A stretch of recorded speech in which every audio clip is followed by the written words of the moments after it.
Bonjour à tous. Je vous remercie de vous asseoir. Venez vous asseoir. On va commencer dans 2 minutes. Everybody, please sit down. Whoever is in the hall, everybody get ready. We're starting in 2 minutes. Nous commençons dans 2 minutes. S'il vous plaît, placez-vous. Asseyez-vous comme ça. Merci. Asseyez-vous devant ceux qui vont être sur le premier panel. Merci. On va commencer dans 2 minutes, s'il vous plaît.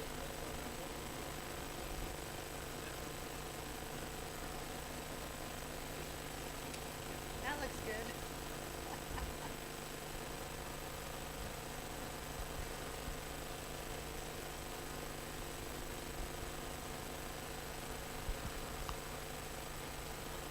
Nos intervenants, vous pouvez vous asseoir.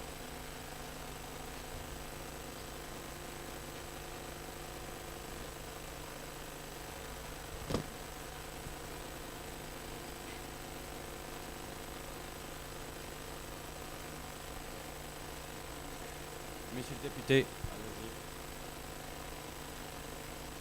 Monsieur le député, s'il vous plaît.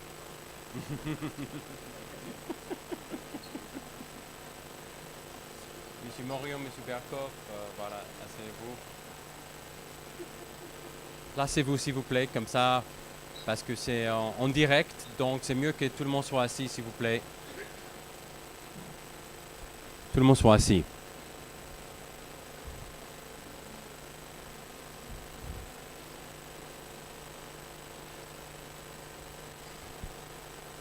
Bienvenue. Welcome. The Worldwide Freedom Initiative is welcoming you on November 10th at the Tour Montparnasse today. Bienvenue pour ceux qui sont là au Tour Montparnasse 2023. On va faire l'hymne national en anglais pour les Américains, pour l'hymne national américain, et l'hymne national français par notre violoniste Camilla Furman. Je vous demande de tous vous mettre debout, s'il vous plaît.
Chers amis, chers collègues, dear friends, dear colleagues, welcome. Alors, vous êtes tous là. Vous devez poser la question qui est pourquoi et comment? Why are we here today? How did this happen? Ça a commencé avec une conversation et un échange avec notre président, Mr. Salomon New. Je lui ai dit, il faudra réunir la droite, les patriotes et les conservateurs. Ils ne sont pas suffisamment fédérés à travers le monde et on doit y travailler. M. Yu s'est rapproché après des différents membres du parti et aujourd'hui, on a pu mettre cette initiative en place et merci à tous ceux qui sont là pour participer. Alors, vous me posez la question, pourquoi je vais organiser ce genre d'histoire? Alors, je commence un peu avec d'abord, c'est personnel. Donc, je dis merci d'abord à ma femme, mes enfants, mes parents, ma famille qui sont là, qui me soutiennent. Et ça fait partie de notre histoire. Alors, je vais raconter l'histoire parce que c'est important pour savoir pourquoi un homme décide de lancer ce type de projet. Why does a person decide to launch this type of project? Ma grand-mère, my grandmother, était survivante de l'Holocauste, du Auschwitz. She was a survivor of Auschwitz. When I was 8 years old, quand j'avais 8 ans, 7 ans, je regardais toujours son bras. I would watch, je regardais son numéro et je regardais par la fenêtre dire je veux devenir un chasseur de nazis, je veux devenir un chasseur de nazis. I'll become a Nazi hunter, Nazi hunter. And again, when you say to yourself, what does a person live? Quand quelqu'un survit, c'est un acte de résistance d'avoir passé 5 ans dans les camps. Et c'est ça aussi aujourd'hui. L'acte de résistance aussi passe par la vie. Mon grand-père, lui, plus discret, my grandfather, maternel Ludwig, lui, who was German, il était là-bas sur place. He was in Germany at the time of Kristallnacht. Il est resté en Allemagne. Il était un jeune boxeur. Il était interdit de faire du boxe parce qu'il était juif. Il était champion en Allemagne quand il était jeune boxeur. Et après, il est resté. Il est parti quand ils ont commencé à brûler les livres sur Kristallnacht. Il est parti au Danemark. He went to Denmark, my grandfather, right after the Kristallnacht. And there he went into the underground to be in the resistance and where they transferred Jews from Denmark to Sweden. And that's how my grandfather ended up meeting my grandmother in Sweden at the end of the war. My mom, of course, why? You have this past, you have resistance fighters. You have a father who lost his parents very young and decided he was going to help his family, qui est un père qui allait aider sa famille, s'occuper de sa famille. Mon father, at 17 years old, went to work. There were 9 children without a mother, without a father, and he went to work to help all his family when he was younger. So you set examples for your family, for your children. And that's why we are here today. Pourquoi on est là aujourd'hui? Pour nous-mêmes un petit peu, mais c'est plutôt pour les générations à venir. Et c'est que par les paroles, parce que les gens disent « Ah, c'est par la parole ». Non, c'est par les actes. Le courage, c'est par les actes que les choses se font. Aujourd'hui, je vous donne l'exemple. Vous posez la question pourquoi on est ici au Tour Montparnasse. You ask yourself, why are we here at Tour Montparnasse when this event was organized 72 hours ago elsewhere? Well, je fais l'objet d'une cancel culture. Ils m'ont fait annuler mon conférence et cancel my event 72 hours ago. Donc, ce que vous voyez ici, et je dis merci à toutes mes équipes, à tous les gens qui sont là, on a tout réorganisé sous 72 heures. Et je ne vais pas soumettre à la pression. La liberté, c'est pour les courageux. Il faut pour eux parce qu'ils ne veulent pas qu'on voit. Et moi, je me sens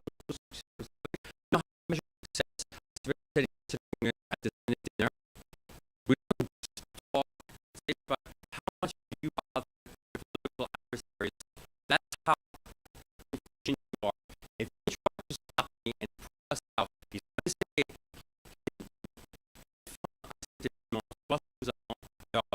maintenant, on est aujourd'hui ici devant vous. On l'a pu faire. Même, on n'a pas beaucoup de rien, on n'a pas beaucoup dormi. Mais ce qui nous a permis, et merci à la confiance que vous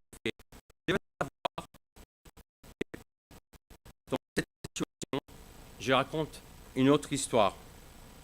Une histoire d'une femme vietnamienne. C'est un ancien client, je suis avocat, I'm an attorney. Elle m'a dit, Monsieur Yaloz, je sais que vous faites de la politique et que vous luttez pour nos libertés. Elle a échappé les Viet Cong communistes à l'époque. Elle est venue, she came with the prayer book last week, says to me, Mr. Yaloz, here's a prayer book. I know you're fighting for our liberty. Je sais que les Viet Cong, et vous êtes juif également, j'ai vu ce qu'ils ont fait en Israël. Les Viet Cong ont fait la même chose que les Hamas. The Viet Congs used to build tunnels in villages under the civilians for the Americans to bombard them and to kill them. Les Viet Cong ont caché parmi les réfugiés dans les camps pour que les Américains aussi tuent les réfugiés et s'utilisent comme boucliers humains. They use them as human shields, the Viet Congs. She said, you must continue your fight, Mr. Yang. She had tears in her eyes. Says, please, Mr. Yaloz, don't give up. No matter what they do to you, don't give up. And I said to her, I won't give up. Your prayers, and each one of you who's here today is a prayer, because I won't give up, you won't give up, and this is what this whole worldwide freedom initiative is about, is to fight for our liberties and to make sure that they're protected for the future generations. Thank you very much.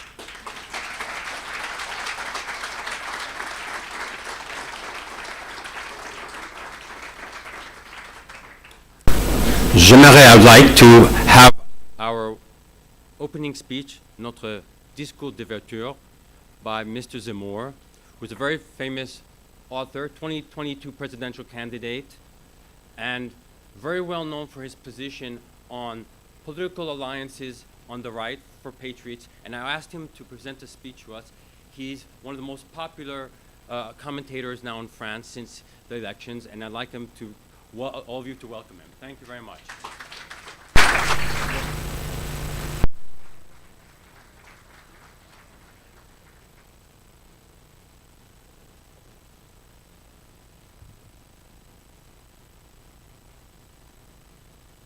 Bonjour à tous.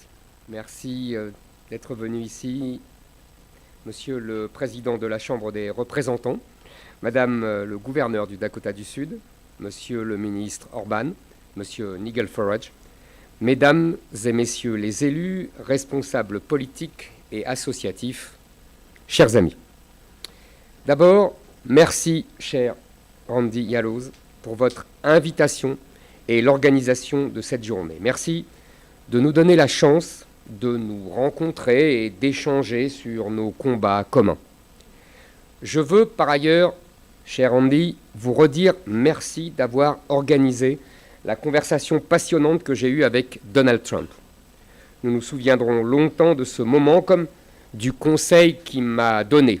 Je le cite, « Ne cédez jamais face aux journalistes, restez vous-même ». Je n'avais pas besoin de cela pour rester moi-même, mais cela fait toujours du bien à entendre. Je suis très honoré, chers amis, de pouvoir introduire ce forum et je vous en remercie du fond du cœur. Je suis honoré car je prends peu à peu conscience de tout ce qui nous rapproche, de tout ce qui nous rend semblables, alors que j'ai passé une grande partie de ma vie à me concentrer sur ce qui nous opposait, nous mettait en concurrence. Ici, ce matin, il y a des Français, des Britanniques, des Américains, des Hongrois, des Néerlandais, des Européens de tout pays. Et si nous avons tous accepté cette invitation, c'est bien que nous avons conscience, sinon de tout ce que nous avons en commun, du moins des dangers qui nous menacent tous. Oui, je dois vous avouer qu'il y a quelques années encore, prononcer un discours devant une telle assemblée m'aurait semblé sans doute un peu étrange. Après tout, et mes amis dans cette salle le savent bien, je suis un Français, je suis un gaulliste, je suis un admirateur de Napoléon. Emmanuel Macron dirait que je suis un Gaulois réfractaire. J'ai donc, dans ma besace historique, beaucoup de reproches à faire aux Anglais et aux Américains. Vous comprenez mieux ainsi que pour un petit astérisque comme moi, participer à un forum worldwide avait de quoi, comme je viens de le dire, paraître étrange. Il y a quelques années, je serais sans doute venu pour faire à nos Américains ici présents de nombreuses critiques.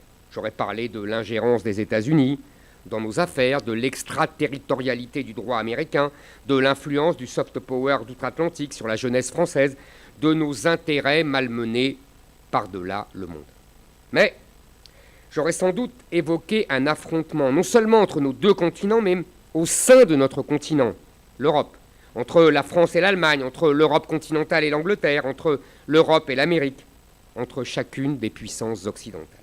Oui, il y a quelques années, c'est peut-être un discours de ce type que j'aurais tenu devant vous. Mais les temps changent, les temps ont changé, et ce n'est pas pour rien que ce matin, on m'a demandé de vous parler d'union. Les enjeux économiques n'ont pas disparu, ils ne disparaîtront pas. Les considérations commerciales, juridiques, militaires, diplomatiques continueront de nous opposer longtemps. J'en suis sûr. Mais aujourd'hui, il y a plus grave. C'est-à-dire qu'il y a désormais plus existentiel. Un vent mauvais souffle sur l'Occident. Je le sens comme vous le sentez tous. Pour la première fois de notre histoire, nous sentons tous confusément que notre civilisation, celle qui nous dépasse tous, la civilisation occidentale, est en danger. Nous sentons tous que nos enfants ne vivront sans doute pas dans le même monde que nous si les choses continuent d'aller comme elles vont. Quand l'Occident est tout puissant, il est tout naturel que nous pensions chacun à défendre nos intérêts nationaux et eux seuls, nos précarés et eux seuls. Mais quand nous sommes tous en danger de mort, il devient crucial de penser à ce que nous sommes et à ce que nous devons demeurer. Je me souviens d'un général de Gaulle qui, en 1962, au moment de la crise de Cuba, apporta son soutien aux États-Unis quand l'Union soviétique menaça l'Occident d'une guerre nucléaire. Ce mouvement, pourtant contraire à la politique gaulliste d'indépendance par rapport à l'Amérique et de soutien aux petites nations qui tentaient de s'arracher à la logique des deux blocs, illustre qu'à l'heure où la civilisation occidentale est menacée, même le plus farouche des défenseurs de la souveraineté française sait dans quel camp il veut être. Et aujourd'hui, c'est bien un identique poison qui ronge nos nations, qui fait tomber nos statuts, qui mine nos universités, nos écoles, notre vie politique, jusqu'à notre cinéma, nos séries télévisées et nos publicités qui deviennent de véritables œuvres de propagande. Nous l'évoquerons sans doute tout à l'heure avec Nigel Farage. Progressivement, la population de nos pays change. La majorité se sent devenir minoritaire chez elle, sur notre vieux continent, comme chez vous aussi, amis américains. Face à ce péril, la gauche et le wokisme travaillent à notre affaiblissement, à notre désarmement moral. Ce constat, je crois pouvoir dire que chacun de nous le partage aujourd'hui. C'est bien pour cela que nous sommes réunis ici. Laissons donc nos griefs de côté, en tout cas pour le moment. Et que mes amis gaullistes, souverainistes dont je suis et avec lesquels nous avons mené tant de combats contre Maastricht, contre la guerre en Irak, en Libye, etc., mènent avec moi celui-ci. Je voudrais parler ici de ce qui nous relie. Je voudrais vous parler de ce qui nous rassemble ce matin et qui est en train de disparaître. Français jusqu'au bout des ongles, je me refuse cependant à vivre dans un monde où New York ne serait plus New York. J'ai entendu récemment le maire de New York, Eric Adams, nous dire que la crise migratoire allait détruire sa ville. Qui l'accusera de racisme? Il est démocrate, il est afro-américain, il comprend trop tard le péril mortel qui nous menace, mais il le comprend. Nous aussi, nous avons compris et sans doute avant lui. Je ne veux pas vivre dans un monde où les historiens américains que j'ai tant admirés pour leur liberté de penser se soumettent au wokisme et cessent de publier par peur de vexer, d'indigner, d'être mis au banc. Je ne veux pas vivre dans un monde où le grand Salman Rushdie peut être poignardé en plein cœur de New York par un fidèle des gardiens de la révolution islamique iranienne. Que faisait-il chez vous? Comme je me demande ce que faisaient chez nous les assassins de Lola, du professeur Samuel Paty, décapité à quelques kilomètres de Paris, ou encore plus récemment du professeur Dominique Bernard. Je ne veux pas vivre dans un monde où Londres, Milan, Bruxelles et Paris sont submergés par des milliers de partisans du Hamas. Pas plus d'ailleurs que je ne veux vivre dans un monde où la Hongrie est mise au banc de l'Union européenne parce qu'elle commet le crime de vouloir rester un pays fier sûre et libre, parce qu'elle est une des dernières en Europe à défendre les racines chrétiennes de notre continent.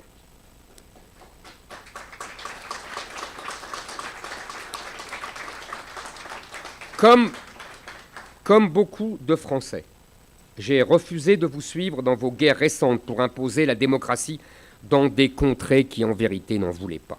Et je lutterai encore contre vos ingérences et vos leçons de morale dès qu'il le faudra. Je ne suis pas un occidentaliste, car je ne chercherai jamais à imposer les valeurs occidentales à des peuples qui les détestent et les rejettent. Mais si nous sommes souvent concurrents, nous ne sommes pas ennemis. Des ennemis, des vrais ennemis, nous n'en manquons pas. Et il se trouve qu'à Paris, Londres, Washington, Budapest ou Amsterdam, nous en avons beaucoup en commun. Nos pays sont minés de l'intérieur et menacés à l'extérieur. Nous sommes doublement attaqués par l'immigration de masse d'abord, qui menace jusqu'à la survie de nos peuples, par la gauche ensuite, qui sape progressivement les bases de notre civilisation et en accélère l'effondrement. Ils partagent un objectif commun, faire tomber l'Occident qu'ils détestent. Dans cet objectif, ils ont noué une alliance qui se décline dans chacun de nos pays. En France, cette alliance a un nom, Jean-Luc Mélenchon. Dans la grande guerre de civilisation qui recommence, il a choisi son camp. Vous connaissez peut-être cette phrase du philosophe français Julien Freund, « C'est l'ennemi qui vous désigne ». Eh bien, l'ennemi nous a désignés. En France, des prêtres, des femmes, des enfants, des professeurs sont assassinés au cri de Allah ou Akbar. En Israël, le Hamas mène sa guerre sainte au nom d'Allah et du djihad. En Turquie, Erdogan parle déjà de raviver la guerre entre la croix et le croissant. Le monde arabo-musulman tombe le masque. Il se sert de la guerre au Moyen-Orient pour hurler sa haine de l'Occident tout entier. C'est toute la civilisation occidentale de Washington à Budapest qui est désignée comme telle. Chers amis anglo-saxons, c'est un de vos plus grands historiens, le Britannique Arnold Toynbee, qui m'a fait comprendre que l'histoire du monde depuis 5000 ans avait été le théâtre d'affrontements incessants entre les grandes civilisations qu'ont façonné les hommes à la surface de la Terre. Des civilisations qui se sont d'abord ignorées, chacune enfermée dans sa superbe, se croyant seule au monde, en tout cas seule élue des dieux, se jetant de loin des regards irrités et méprisants, s'affrontant parfois durement, puis rentrant chez soi. Elles s'appelaient chinoises, hindoues, arabo-musulmanes ou turco-musulmanes, orthodoxes, héritières de Byzance, et puis l'occidentale, héritière de l'Empire romain, de l'esprit grec et du judéo-christianisme. Des civilisations qui sont autant de manières de vivre, de penser, de se vêtir, de parler, de se nourrir, de prier, de s'aimer. Des civilisations qui sont, selon notre grand écrivain français André Malraux, tout ce qui s'agrège autour d'une religion. Et puis, à partir de la fin du XVe siècle, l'Occident, par le génie de ses marins, Vasco de Gama, Christophe Colomb, de ses scientifiques, de ses techniciens, de ses inventeurs, a investi le monde entier avec ses bateaux, ses soldats, ses canons, ses prêtres, ses commerçants. Bonaparte a conquis l'Égypte et fasciné le monde arabe. Les Anglais ont dominé les Indes. Tous les Occidentaux ont dépecé la Chine. Puis, à la fin de cette histoire, la seule guerre froide absorba tous les conflits de la planète dans une seule confrontation entre deux idéologies, le libéralisme et le marxisme. Mais l'URSS est tombée, la guerre froide s'est évanouie et les civilisations sont revenues à la surface. Et c'est un autre de vos grands intellectuels, Samuel Huntington, qui rappela cette dure vérité à un Occident qui fêtait sa victoire. La fin de la guerre froide sonnait l'avènement d'une nouvelle guerre de civilisation. Je devrais dire non l'avènement de la guerre de civilisation, mais son retour. Comme si la guerre froide n'avait été qu'une parenthèse, aujourd'hui refermée. Les civilisations vaincues, dominées, humiliées par l'Occident ont soif de revanche. Chacune utilise ses propres armes dans la lutte. La civilisation chinoise retourne contre l'Occident les armes qui ont fait son succès. La science, la technique, l'industrie. En revanche, l'islam se veut l'archange du spirituel contre le matérialisme froid de l'Occident.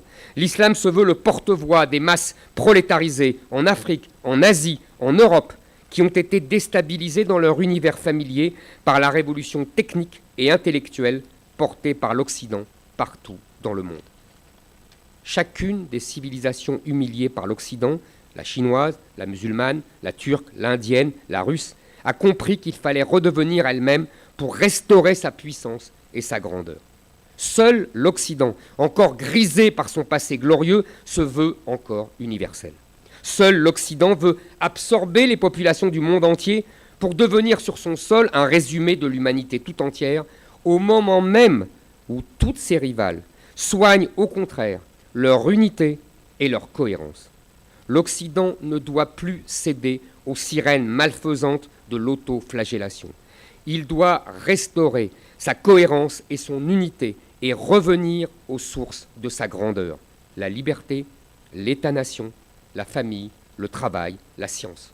L'Occident doit redevenir occidental, c'est-à-dire revenir à sa matrice gréco-romaine et judéo-chrétienne. Alors, il faut nous unir. Oh, je ne vous appelle pas, Dieu m'en préserve, à la création d'une absurde organisation supranationale. C'est à l'intérieur de nos frontières qu'il faut bâtir l'union, puisque la gauche est compromise partout avec l'ennemi, puisque le centre a fait de l'immobilisme une raison de vivre, c'est aux droites de s'unir. Les États-Unis l'ont compris, où toutes les sensibilités des républicains se rassemblent avant chaque élection. L'Europe est peu à peu en train de le comprendre. En Italie, Giorgia Meloni et Fratelli d'Italia gouvernent depuis 1 an grâce au soutien du centre-droit et des populistes. En Hongrie, le Fidesz gouverne depuis des années aux côtés du Parti populaire chrétien-démocrate.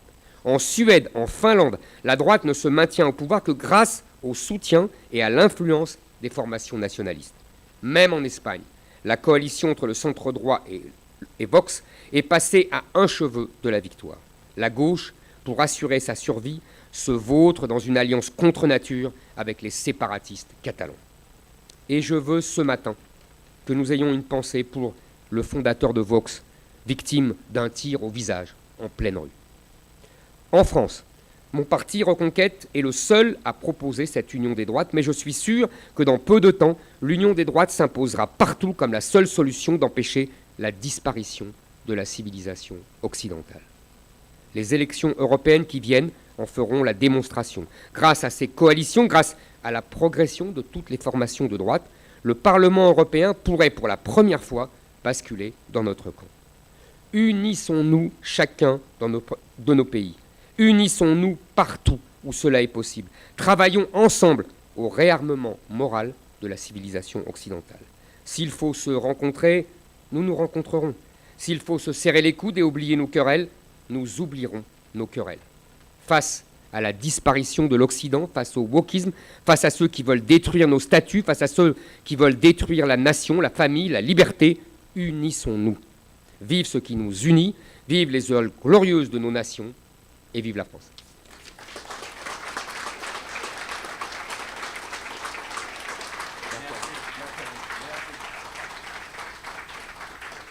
Merci beaucoup. Merci beaucoup, Monsieur Zemmour. Nous allons commencer les premiers panels. Je demande à notre cher ami, Monsieur Éric Morillo, journaliste, commentateur et réalisateur des Correctibles. Voilà. Merci beaucoup. I would like to introduce a famous talk show host, Mr. Éric Morillo. Welcome to our Worldwide Freedom Initiative. And why don't you call up the... Je vais les appeler les familles. Je les appelle à tour de rôle. Attends, je vais le prendre comme ça. Bonjour à tous, merci d'être aussi nombreux. Je suis ravi de me trouver en si bonne compagnie pour pouvoir évoquer, cette fois sans censure, donc le débat nécessaire de la liberté d'expression, de la censure et de la judiciarisation de la politique en France, alors que plus personne ne semble sérieusement vouloir d'une liberté d'expression pleine et entière chez nos élites et que le phénomène de gouvernement des juges prend de l'ampleur. Nous allons analyser ces enjeux avec donc 5 participants à ce panel. Je suis moi-même d'ailleurs intéressé à titre personnel, étant également donc affecté par la judiciarisation du débat public. Donc cette table ronde est intitulée Liberté d'expression, censure et judiciarisation de la politique. Je vais donc tout de suite entrer dans le vif du sujet avec le premier intervenant de ce panel. Honneur au doyen de cette assemblée, que je ne présente plus, enfin un peu quand même. Il a écrit pour une dizaine de journaux. Il a été le rédacteur en chef de L'Orient le Jour, puis de François. Depuis les années 2010, il est devenu une figure majeure de la liberté d'expression, invitant sur Sud Radio, où il officie ceux que l'on censure ailleurs. En janvier 2016, il fut le premier et le seul, à ma connaissance jusqu'à ce jour, journaliste français à s'entretenir avec Donald Trump et fut l'un de ses principaux soutiens en France. Mais pas seulement, pendant le confinement, il a donné la parole à ceux qui contestaient la manière dont la crise et l'information avaient été gérées par le gouvernement. Il a écrit et publié 45 ouvrages, rien que ça, dont Donald Trump ou les raisons de la colère, puis le retour des peuples. Je vous demande de l'applaudir bien fort et de l'accueillir. Il s'appelle André Berkoff. Alors, mon cher André, je vais te demander de t'installer. Tu as un micro à ta disposition. Alors, je vais tout d'abord, si tu le veux bien, tu peux rester debout, assis comme tu le souhaites, te poser une question très simple. Tout d'abord, comment tu expliques, toi, l'affaiblissement de la liberté d'expression, justement, au pays de Voltaire et des droits de l'homme ?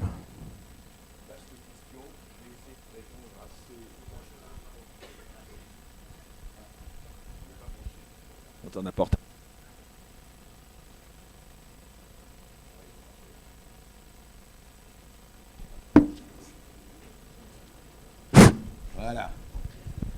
Voilà, on va peut-être un peu... La liberté est branchée, ça y est. Je vais dire que c'est lié un tout petit peu à ce qu'on a entendu un peu précédemment. Vous savez, je pense que faut dire ça, et ça date de millénaires. Le pouvoir, tout pouvoir, qu'il soit de droite, de gauche, etc., n'est pas un pouvoir condamnable, mais quand il glisse vers la conviction qu'il est le camp du bien, et que lui sait ce qui est bon pour vous, pour nous, le peuple, mieux que ce que le peuple pense. Quand il dit, voilà, moi je sais ce qu'il faut, et quand il entend des voix dissidentes, des voix qui ne sont pas d'accord, des voix qui posent des questions, quand ce sont des vrais démocrates, ils acceptent le jeu. Mais quand ils commencent à osciller en disant, mais écoutez, vous nous embêtez beaucoup, eh bien, il fait ce qu'on appelle le management par la peur. Et les trois narratifs que nous avons eus récemment, depuis le Covid, mais on peut parler de Russie-Ukraine, on peut parler de ce qui se passe au Proche-Orient, on peut parler du réchauffement climatique, etc. Il y a derrière tout ça cette tentation de dire « Attention, attention, vous êtes en danger si vous ne nous suivez pas ». D'où cette espèce de censure sur la liberté d'expression qui est qu'au fond, oui, vous dites que vous n'êtes pas d'accord, mais est-ce pour de bonnes ou mauvaises raisons? Et là entre effectivement toute la problématique médiatique et la même problématique des champs. Et je dis toujours que le problème n'est pas la liberté d'expression, tant que les moyens d'expression de la liberté. Et quand on commence de s'auto-censurer, et quand on commence de se dire, attention, si je dis ça, ça va aller vers quoi? Et on l'a vu pour le Covid, on l'a vu pour la guerre Russie-Ukraine, on le voit aussi pour le Proche-Orient, on le voit encore une fois pour le climat. Je crois qu'il y a un problème avec la liberté, qui est que la liberté est indivisible. Ça ne veut pas dire qu'il faut tout accepter, ça ne veut pas dire qu'on peut accepter des appels au meurtre ou à la haine, mais on les combat comment? Par les sanctions, la judiciarisation, on va en parler, par tout ce qu'on peut utiliser. Et les armes de la démocratie, elles existent. Mais le problème n'est pas que de casser les armes de la parole, parce qu'après qu'il n'y a plus que la parole des armes. Donc le vrai problème de la liberté, c'est que on doit avoir question à tout. Vous voyez, moi, quelqu'un qui dit « moi j'ai réponse à tout, je peux vous donner réponse ». Non, il n'y a pas, personne n'a réponse à tout. Mais le premier des devoirs du citoyen, homme ou femme que nous sommes, c'est d'avoir question à tout, d'avoir ce qu'on appelle l'esprit critique. Et encore une fois, vous avez, de par le monde, aujourd'hui, hier et hélas demain encore, des gens qui ne veulent pas qu'on développe l'esprit critique. Des gens qui font comment? Alors il y a trois solutions. Il y a la répression. Ça, vous savez, je vais être très vulgaire, c'est les dictatures, c'est ferme ta gueule. La démocratie, c'est cause toujours. Mais en fait, ce qu'il y a surtout, c'est que cette liberté d'expression, cette nécessité de la liberté d'expression, elle va aussi par le silence, l'omerta. C'est-à-dire que, en fait, oui, vous avez le droit de parler. Vous avez le droit de parler, mais où? Ah, ben écoutez, chez nous, non, on peut pas, vous comprenez, on a une ligne, on peut pas. Et ça se passe partout. Il y a un exemple formidable aux États-Unis. Aux États-Unis, ils ont quelque chose de formidable, vous savez, c'est the First Amendment. La liberté d'expression est le premier amendement de la Constitution des États-Unis. Et c'est pour ça qu'aujourd'hui, ce qui se passe pour le Covid, ce qui se passe pour les réponses, c'est aux États-Unis que ça se passe surtout. Et c'est pour ça qu'il faut aussi rendre hommage aux États-Unis, même si on n'est pas d'accord sur un certain nombre de choses. Mais nous, en France, il y a un problème, on le sait très bien, dans un certain nombre de médias, dans un certain nombre, si vous voulez, de moyens, de véhicules de la liberté d'expression, c'est que si je hurle dans le vide, oui, c'est très bien, mais qui m'entendra? Donc, il faut développer à mort l'esprit critique. Et chez nous, on l'a vu, encore une fois, il y a sur les sujets comme la santé, des sujets comme les guerres, etc., eh bien, vous avez des chaînes de télévision, on ne va pas les nommer ici, vous avez une parole officielle qui pendant très longtemps, et je vais vous raconter, moi, une chose. Il y a 3 ans, j'étais sur LCI et je parlais un peu des victimes du Covid, de l'âge 84-85 ans. Je disais, mais attendez, il y a vraiment des questions. Et un docteur, le docteur Karine Lacombe, pour ne pas la nommer, a dit, ah, encore un conspirationniste. C'est-à-dire que qui veut accuser son chien, qui veut noyer son chien, l'accuse de la rage, et on vous dit oui, conspiracy. Et on a vu ce que ça a donné, conspiracy. Voilà, la liberté, elle est indivisible. Et si on ne comprend pas ça, eh bien écoutez, à un moment donné, ça glisse vers un totalitarisme soft. Non, c'est pas la dictature, c'est pas la Gestapo qui va venir frapper chez vous à 6h du matin. Mais on va vous écarter, on va vous mettre en dehors. Et c'est ça sur lequel et contre lequel nous devons tous, aux États-Unis, en Occident et en France, lutter. Parce que l'Occident a inventé la liberté d'expression, il ne faut pas qu'il la perde. André, on parle beaucoup, on peut l'applaudir, on parle beaucoup des spécificités de la montée de cette censure en France, mais il n'y a pas que notre pays qui est touché. Il y a quelques petits problèmes maintenant aux États-Unis aussi, je crois, non? Ah, écoutez, moi j'ai été extrêmement frappé, je ne sais pas. Là, je pense que nos amis américains qui sont là ont suivi. Mais il y a une histoire que je voudrais vous raconter. Elle s'est passée il y a quelques années, mais elle est toujours là. En fait, c'est Tucker Carlson, vous savez, qui était avant à Fox News et qui est maintenant chez X, Twitter, a interviewé, il faut que je vais vous retrouver le nom, a interviewé, comment il s'appelle, Doug, un certain Doug, enfin, je vous raconte l'histoire. Il disait ceci, ce monsieur... En 2016, au moment de la campagne présidentielle de 2016, poste un tweet qu'il n'avait pas fait lui-même sur Hillary Clinton en disant simplement pour voter Hillary Clinton, c'est très simple, vous pouvez voter de chez vous. Ce qui évidemment ne veut rien dire. En revanche, ce qu'il y a eu, c'est que donc, il fait ce poste, etc. Et on lui dit mais c'est pas vrai. Et 4 ans après, c'est-à-dire au moment de la campagne Trump-Biden, il y a des policiers, une semaine après que Biden est élu, des policiers, le FBI arrive chez lui, tape à la porte, il dit vous avez une plainte, vous avez empêché, il y a 4 ans, c'est-à-dire il se réveille au bout de 4 ans, des Américains de voter pour Hillary Clinton à cause de votre tweet. C'est-à-dire qu'aujourd'hui, il est en procès, il risque 10 ans de prison pour avoir posté un tweet qui n'était pas de lui, qui est une espèce de plaisanterie, qui est peut-être pas de bon goût, mais voilà.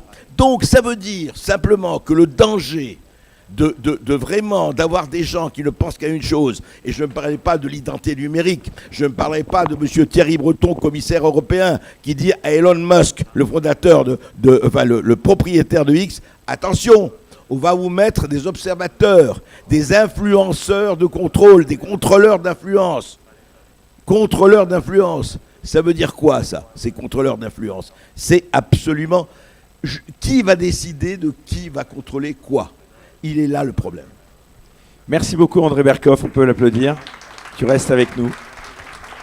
Reste là, tu peux rester là.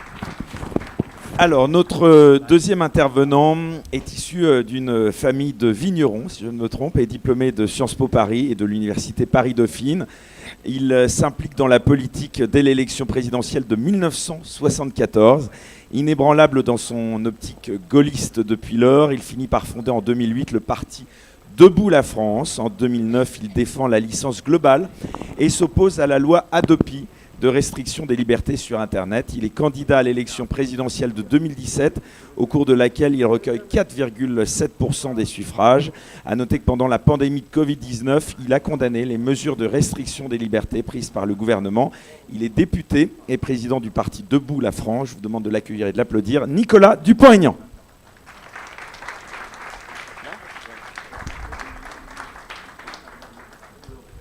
Alors, première question, Nicolas Dupont-Aignan, elle est un petit peu la même que celle que je posais à André Berkoff. En quoi, selon vous, nos libertés sont-elles actuellement en danger dans le monde occidental ? D'abord, je voudrais vous remercier. Et je voudrais remercier les organisateurs de cette belle réunion. Ces deux drapeaux que je regardais tout à l'heure, ce sont les drapeaux de la liberté. Et c'est important pour moi d'être là. Je suis profondément gaulliste. J'ai beaucoup tempêté contre l'instinct de domination des États-Unis. Je suis en désaccord sur beaucoup de points. Mais au-delà des désaccords, il y a la liberté. Il y a la liberté. Et ce qui est paradoxal, et j'écoutais le discours d'Éric Zemmour, où j'étais d'accord sur certains points avec des nuances, parce que je crois qu'il faut l'union plus large, pas simplement des droites. Il faut l'union de tous ceux qui tiennent à la nation, à la liberté de la nation, à la liberté des peuples. Et c'est un autre débat que nous aurons. Je reviens à votre question. Défendre le monde occidental, défendre, oui, une civilisation, bien sûr, mais si ce monde-là est celui qui se suicide et qui fait taire les siens quand ils veulent le défendre, ça ne peut pas marcher. C'est pourquoi, et ce n'est pas par hasard, j'imagine que vous avez placé ce débat sur les libertés en premier. Parce que s'il n'y a pas la liberté d'expression, si tout est étouffé, si on s'aborde notre identité même qui est celle du débat, de la démocratie, on devient comme ceux qu'on prétend combattre. Et ce n'est pas en devenant comme nos ennemis ou nos adversaires ou nos concurrents qu'on va réussir d'abord à convaincre les peuples de la beauté de notre modèle, puisqu'on l'aborde nous-mêmes. Et voilà pourquoi ce débat sur la liberté fondamentale, et je suis venu pour ce thème, au-delà de nos différences, il y a un danger là qu'on a expérimenté au cours des dernières années. Et la première grande offensive méthodique, organisée, on l'a vu pendant la crise Covid. Et j'en ai été la victime et je sais de quoi je parle. C'est-à-dire qu'à partir du moment où se met en place une vérité orwellienne, à partir du moment où les nouveaux moyens technologiques sont en appui de cette vérité-là, eh bien, le monde court à la catastrophe. Et je veux vous donner quand même des exemples précis, parce que ce n'est pas des grands discours en l'air. C'est quand on a dit à quelques-uns pourquoi on nous enferme ? Pourquoi on veut nous injecter un produit qui n'est pas testé véritablement ? Pourquoi on veut nous faire passer pour des fous ? Quand on a fait ça, on nous a interdit d'antenne, et je sais de quoi je parle. J'étais candidat en 2017, mais j'étais candidat en 2022. Et là, j'avais plus le droit à une minute d'antenne. Parce que ce que j'allais dire, sauf chez toi, mon cher André, parce que ce que je disais, il fallait surtout pas qu'il y ait même une minute de ce que j'allais dire. Parce qu'il fallait tout effacer. Les médias traditionnels, avec le problème majeur des oligarques, qui en France dirigent les médias. Et qui, il n'y a pas un grand complot obligatoirement, par effet de suivisme, par effet de mode, change. Et je voudrais vous donner deux anecdotes. Un jour, sur un plateau télévisé, un médecin d'une grande chaîne de télévision me prend le bras et me dit « C'est vous qui avez raison, mais si je le dis, je suis viré. » Et je lui dis, mais comment vous pouvez dire l'inverse, matin, midi et soir, alors que vous me dites que vous savez que c'est faux? Il me dit, oui, mais j'essaye, je reste dedans parce qu'un jour, je pourrais peut-être influencer. Vous le voyez, on en est. Pays des libertés, la France. Grande loi sur la presse. Les valeurs toute la journée. Et on ne l'applique pas. Mais il y a pire. Parce que ça, on connaît déjà. Ça a été d'ailleurs la presse collaborationniste dans l'entre-deux-guerres, qui a mené à la défaite de 40. Mais il y a pire. Il y a ce qui se prépare et ce qui a été testé au moment de la crise du Covid. C'est la manière dont les nouvelles technologies sont instrumentalisées pour censurer. J'étais un des premières audiences sur Facebook, avec 700 000 personnes qui me suivent, un peu plus de 600 000 qui me suivent. Et je faisais jeu égal avec Macron, Mélenchon et Le Pen en 2020-2021, au début de la crise Covid.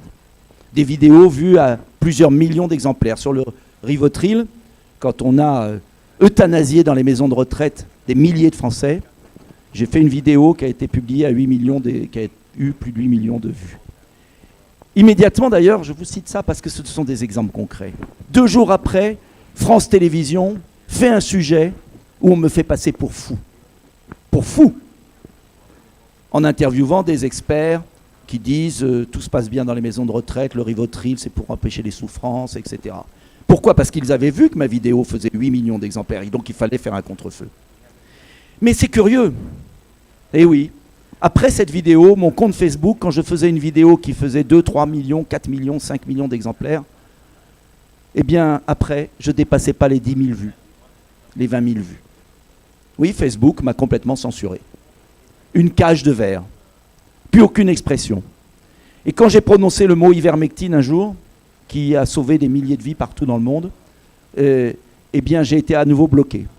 Et depuis, je suis bloqué sur Facebook avec une audience de misère, et je suis face à une cage de verre, j'envoie des mails, on ne me répond pas. Je ne sais pas qui est-ce. C'est Big Brother. Et c'est curieux, parce qu'on pourrait dire vous êtes complotiste. Vous venez ici, vous vous victimisez. C'est curieux, depuis qu'Elon Musk a racheté Twitter, mon compte Twitter a explosé. Et je suis passé en très peu de temps de 200 000, 300 000, 400 000 followers, ce qui n'est pas grand-chose, mais c'est toujours ça.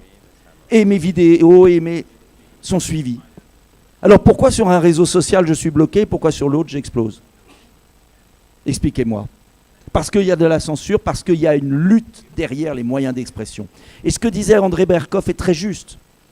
On peut parler de liberté, on peut proclamer la liberté d'expression, mais il s'agit de l'organiser, de la permettre, d'organiser le débat. Et dernier point, j'ai fini là-dessus, parce que je ne veux pas être trop long, et il y a d'autres intervenants qui diront de façon différente peut-être la même chose, mais surtout avec autre point de vue. Au-delà de ça, ce qui s'est passé pendant la crise Covid, ce qui s'est passé un peu aussi sur l'Ukraine, ce qui se passe sur le climat, les nouveaux moyens technologiques qui sont mis en place au niveau de l'Union européenne sont totalitaires à la chinoise. Totalitaires. Les directives, les règlements de M. Breton, relayés dans les législations nationales, la loi SREN qui a été votée à l'Assemblée, on n'a pas été nombreux à voter contre, font que se mette en place un système qui permettra d'imposer dans notre pays le crédit social à la chinoise. Et je veux vous alerter là-dessus. Identité numérique, euro numérique, carnet de santé numérique, reconnaissance faciale. Vous avez un monde qui pour moi est abominable, qu'on soit de gauche, de droite, américain, allemand, autre. Ce monde est un monde abominable. Je voyais sur une grande chaîne de télévision française, TF1 pour ne pas la citer, un reportage enthousiaste sur une chinoise qui allait payer sa baguette, son sushi ou son je sais pas quoi, avec la reconnaissance faciale. Pas une once de critique. C'est formidable, regardez, on gagne du temps, on arrive, on paye. Tous nos gestes seront tracés. Alors vous consommez trop de viande. Ah, on vous coupera le crédit.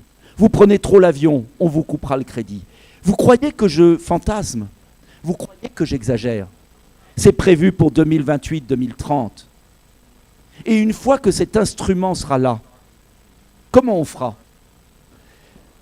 J'insiste là-dessus, ce n'est pas une vision paranoïaque, ce n'est pas une vision d'effroi, c'est comment se mettre en place une toile d'araignée qui tuera définitivement notre démocratie, qui tuera tout ce qu'on a aimé, tout ce qui existe, qui est notre monde. Alors est-ce qu'il faut rejeter les nouvelles technologies ? Pas du tout.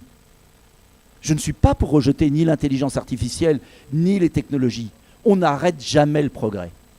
En revanche, on l'organise, on maintient au-dessus du progrès des valeurs qui sont nos valeurs et que nous partageons à travers l'histoire, pour lesquelles des Américains sont morts, pour lesquels des Français sont morts.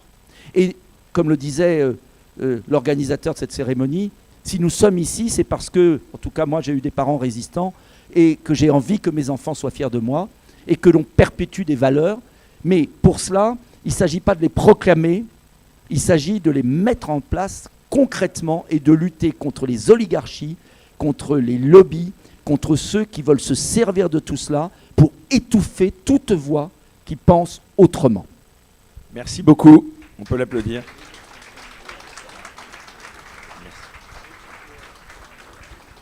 Alors, notre troisième intervenant a été vice-président. Attends un instant. A été vice-président du Front National entre 2012 et 2017. Il a été également député européen entre 2014 et 2019. Il est fondateur du mouvement politique en 2017, Les Patriotes, dans lequel il combat vigoureusement les mesures liberticides liées au Covid. Il organise de très nombreuses manifestations à travers la France. Plusieurs de ces manifestations, justement, réunissent des dizaines de milliers de Français. Il part aussi manifester avec ses amis italiens à Rome. Il se bat pour toutes les libertés, notamment la liberté d'expression. Il est gaulliste depuis toujours et lutte pour le Frexit, la sortie de la France de l'Union européenne. Il a soutenu le Brexit et Donald Trump. Il est l'auteur de plusieurs ouvrages. Je vous demande d'accueillir, cette fois tu peux te lever, Florian Philippot.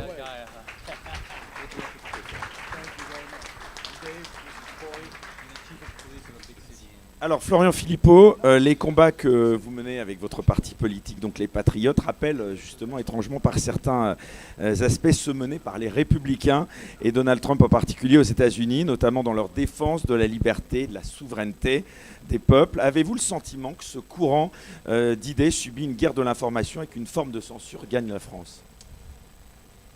Alors bonjour à tous. D'abord, je vais répondre évidemment à la question. Je voulais remercier évidemment les organisateurs de ce bel événement, nécessaire, utile, inédit, il faut le dire.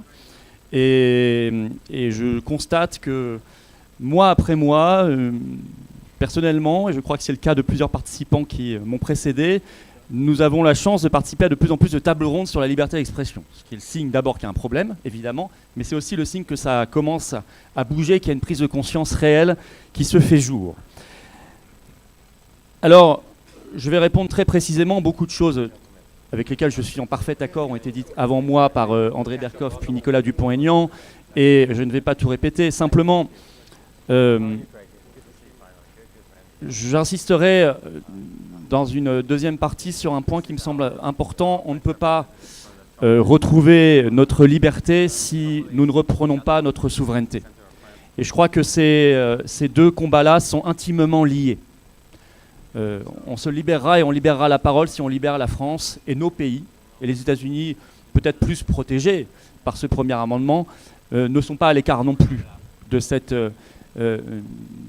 encerclement par des organisations supranationales ou des fondations, des choses inquiétantes, mais je vais donner des exemples très précis, et qui croient pouvoir décider à la place des peuples et nous dire ce qu'on a le droit de penser et pas le droit de penser.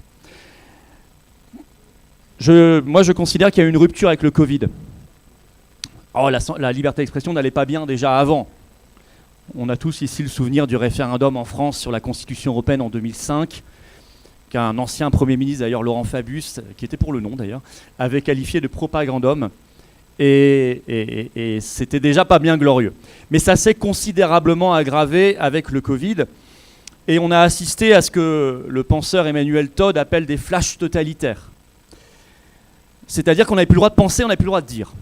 Ce qui ne nous a pas empêché de le faire, et bruyamment. Orwell a été battu. Et je voudrais donner un premier exemple. La première manière de lutter contre notre liberté d'expression, c'est d'abord la censure pure et simple, l'interdiction. Et la deuxième manière, c'est les choix éditoriaux. Mais d'abord, il y a eu, et ça c'était quand même assez nouveau, une censure pure et simple. C'est-à-dire que vous ne pouviez pas, et c'est encore à moitié le cas aujourd'hui, vous ne pouviez pas interroger l'origine du Covid. Vous ne pouviez pas interroger les mesures de confinement, l'efficacité des vaccins, les effets secondaires aujourd'hui, sans être simplement interdits, bannis, censurés. Votre compte sautait, votre chaîne YouTube sautait, vos publications étaient censurées. Et là, c'était de la censure pure et simple grâce aux nouvelles technologies. Je vous signale qu'il y a d'autres exemples qui sont américains, mais qui nous concernent, y compris nous. C'est-à-dire qu'en France, vous ne pouviez pas évoquer, je ne sais pas d'ailleurs si c'est encore possible aujourd'hui, l'idée qu'il y a pu y avoir une fraude en 2020 lors de l'élection présidentielle américaine. Ça faisait sauter votre compte de Twitter ou du temps de l'ancienne équipe, ou votre chaîne YouTube, etc. Vous ne pouviez pas au départ, maintenant on peut, parce qu'on sait que c'est vrai, vous ne pouviez pas parler de l'affaire Hunter Biden, y compris en France. Pourtant, nous, on pourrait se dire, on est quand même très éloigné de tout ça. Bah non, ça faisait de la même manière sauter votre compte. Et donc là, c'est le premier exemple, c'est-à-dire qu'on est revenu à un régime de censure, pur et simple. C'est-à-dire qu'on avait certains sujets étaient interdits. Mais c'est vrai que l'immense majorité du problème concerne davantage des biais, des choix éditoriaux. Et là, moi, je vais commencer par citer, parce qu'ils l'ont dit eux-mêmes, l'ancienne directrice de la rédaction de BFM TV, qui s'appelait Céline Pigalle, et qui, à la fin du Covid, a dit, dans une conférence, on a la vidéo, elle a dit oui, on avoue, on assume, sur le Covid, on a suivi complètement le narratif gouvernemental, du ministère de la Santé, parce qu'il ne fallait pas, je cite, troubler les gens, et il ne fallait pas fragiliser le consensus social.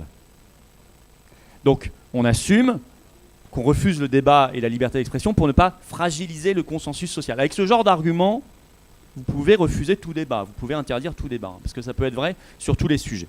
Et d'ailleurs, ils l'ont fait sur d'autres sujets. Alors nous, on a, et Nicolas y était souvent, et effectivement, et puis il a lutté activement, y compris à l'Assemblée nationale, sur ce sujet, et moi-même, comme président d'une formation qui s'appelle Les Patriotes, j'ai organisé beaucoup de manifestations sur cette affaire, sur le Covid, contre les confinements, les passes, etc. Et elles ont été, alors je vais vous dire, il y avait deux manières de traiter par les médias. Soit elles étaient invisibilisées, c'est-à-dire que pour les médias, y compris quand il y avait des milliers et des dizaines de milliers de personnes, elles n'existaient pas. J'ai cette anecdote. En septembre 2022, nous avons fait une manifestation. Le soir, LCI a dit « La télévision russe a fait croire qu'il y avait aujourd'hui une manifestation en France, à Paris. » En montrant des images, en disant « Cette manifestation n'a jamais existé. » Pourtant, le paradoxe, c'est que ce jour-ci, on avait fait partir la manifestation justement du siège de l'AFP. On était en bas des fenêtres de l'AFP. On les voyait d'ailleurs prendre des photos, l'agence France Presse. Donc ils ont alors, on a saisi l'Arcom, ils ont quand même eu un espèce de carton jaune, bon. Mais ça n'est pas allé beaucoup plus loin que cela. Donc soit invisibilisé, soit dénigré.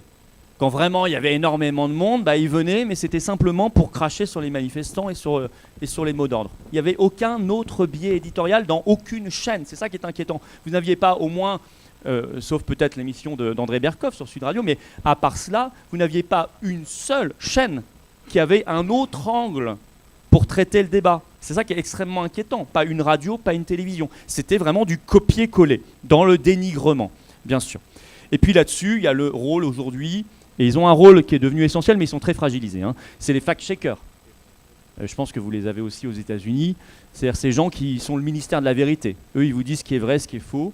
Bon. Et ils ont joué un rôle considérable dans cette affaire, même si en France, ils ont été pris dans un scandale, pris dans la main dans le pot de confiture du fonds Marianne, et ils ont du mal à se dépêtrer de tout cela. Mais les narratifs ensuite se sont succédés sur l'Ukraine. Pendant 18 mois, on a été insultés pour avoir dit qu'il fallait arrêter de sacrifier des gens pour rien. La contre-offensive allait être un échec. Aujourd'hui, ils le reconnaissent tous, ils l'avouent tous, mais on a perdu 18 mois et quelques dizaines de milliers de vies entre-temps.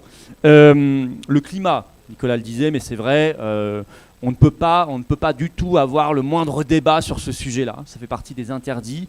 Donc on vous explique que quand il fait froid, c'est la météo, quand il fait chaud, c'est le climat. Voilà.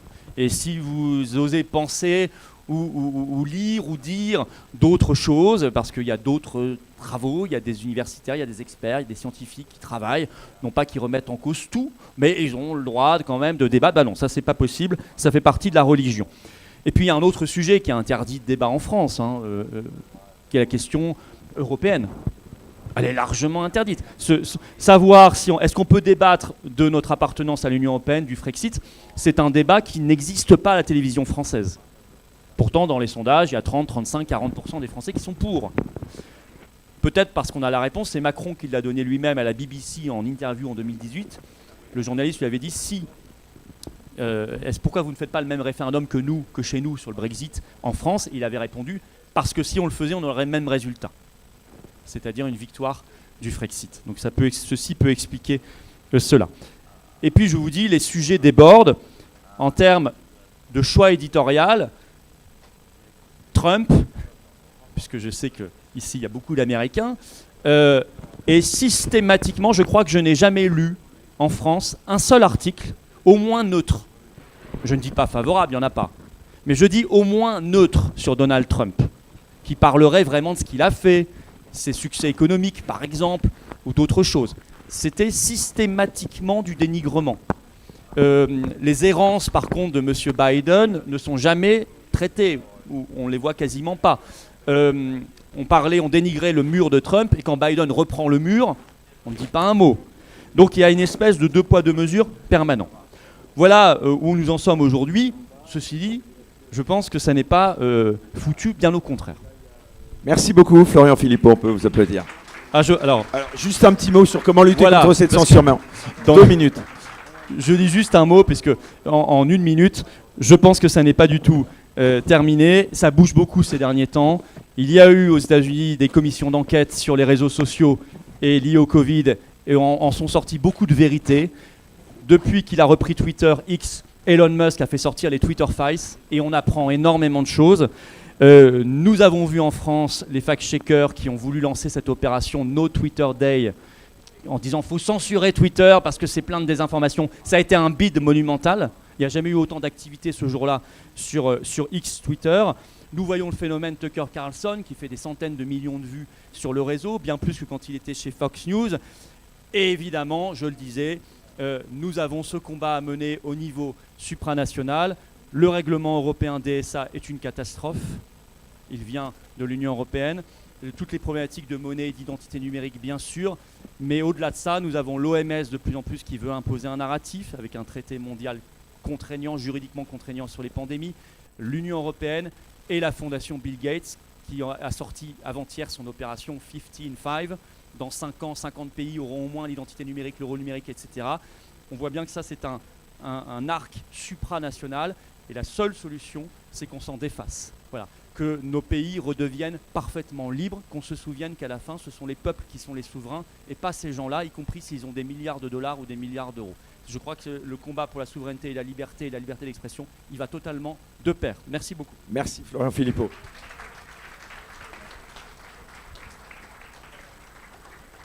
Alors, notre avant-dernier intervenant à cette table ronde a entamé sa carrière politique en 1995, c'était dans le département des Yvelines, en tant qu'élu local. Il est élu maire de Rambouillet en 2004 et le restera jusqu'en 2007, justement de 2007 jusqu'en 2010, puis de 2012 à 2017, il est député.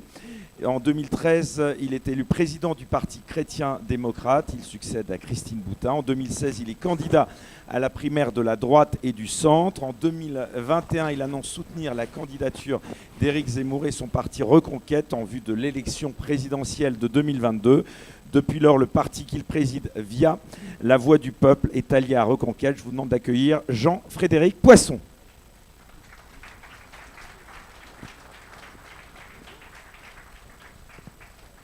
Alors, la question, elle sera assez simple, Jean-Frédéric Poisson.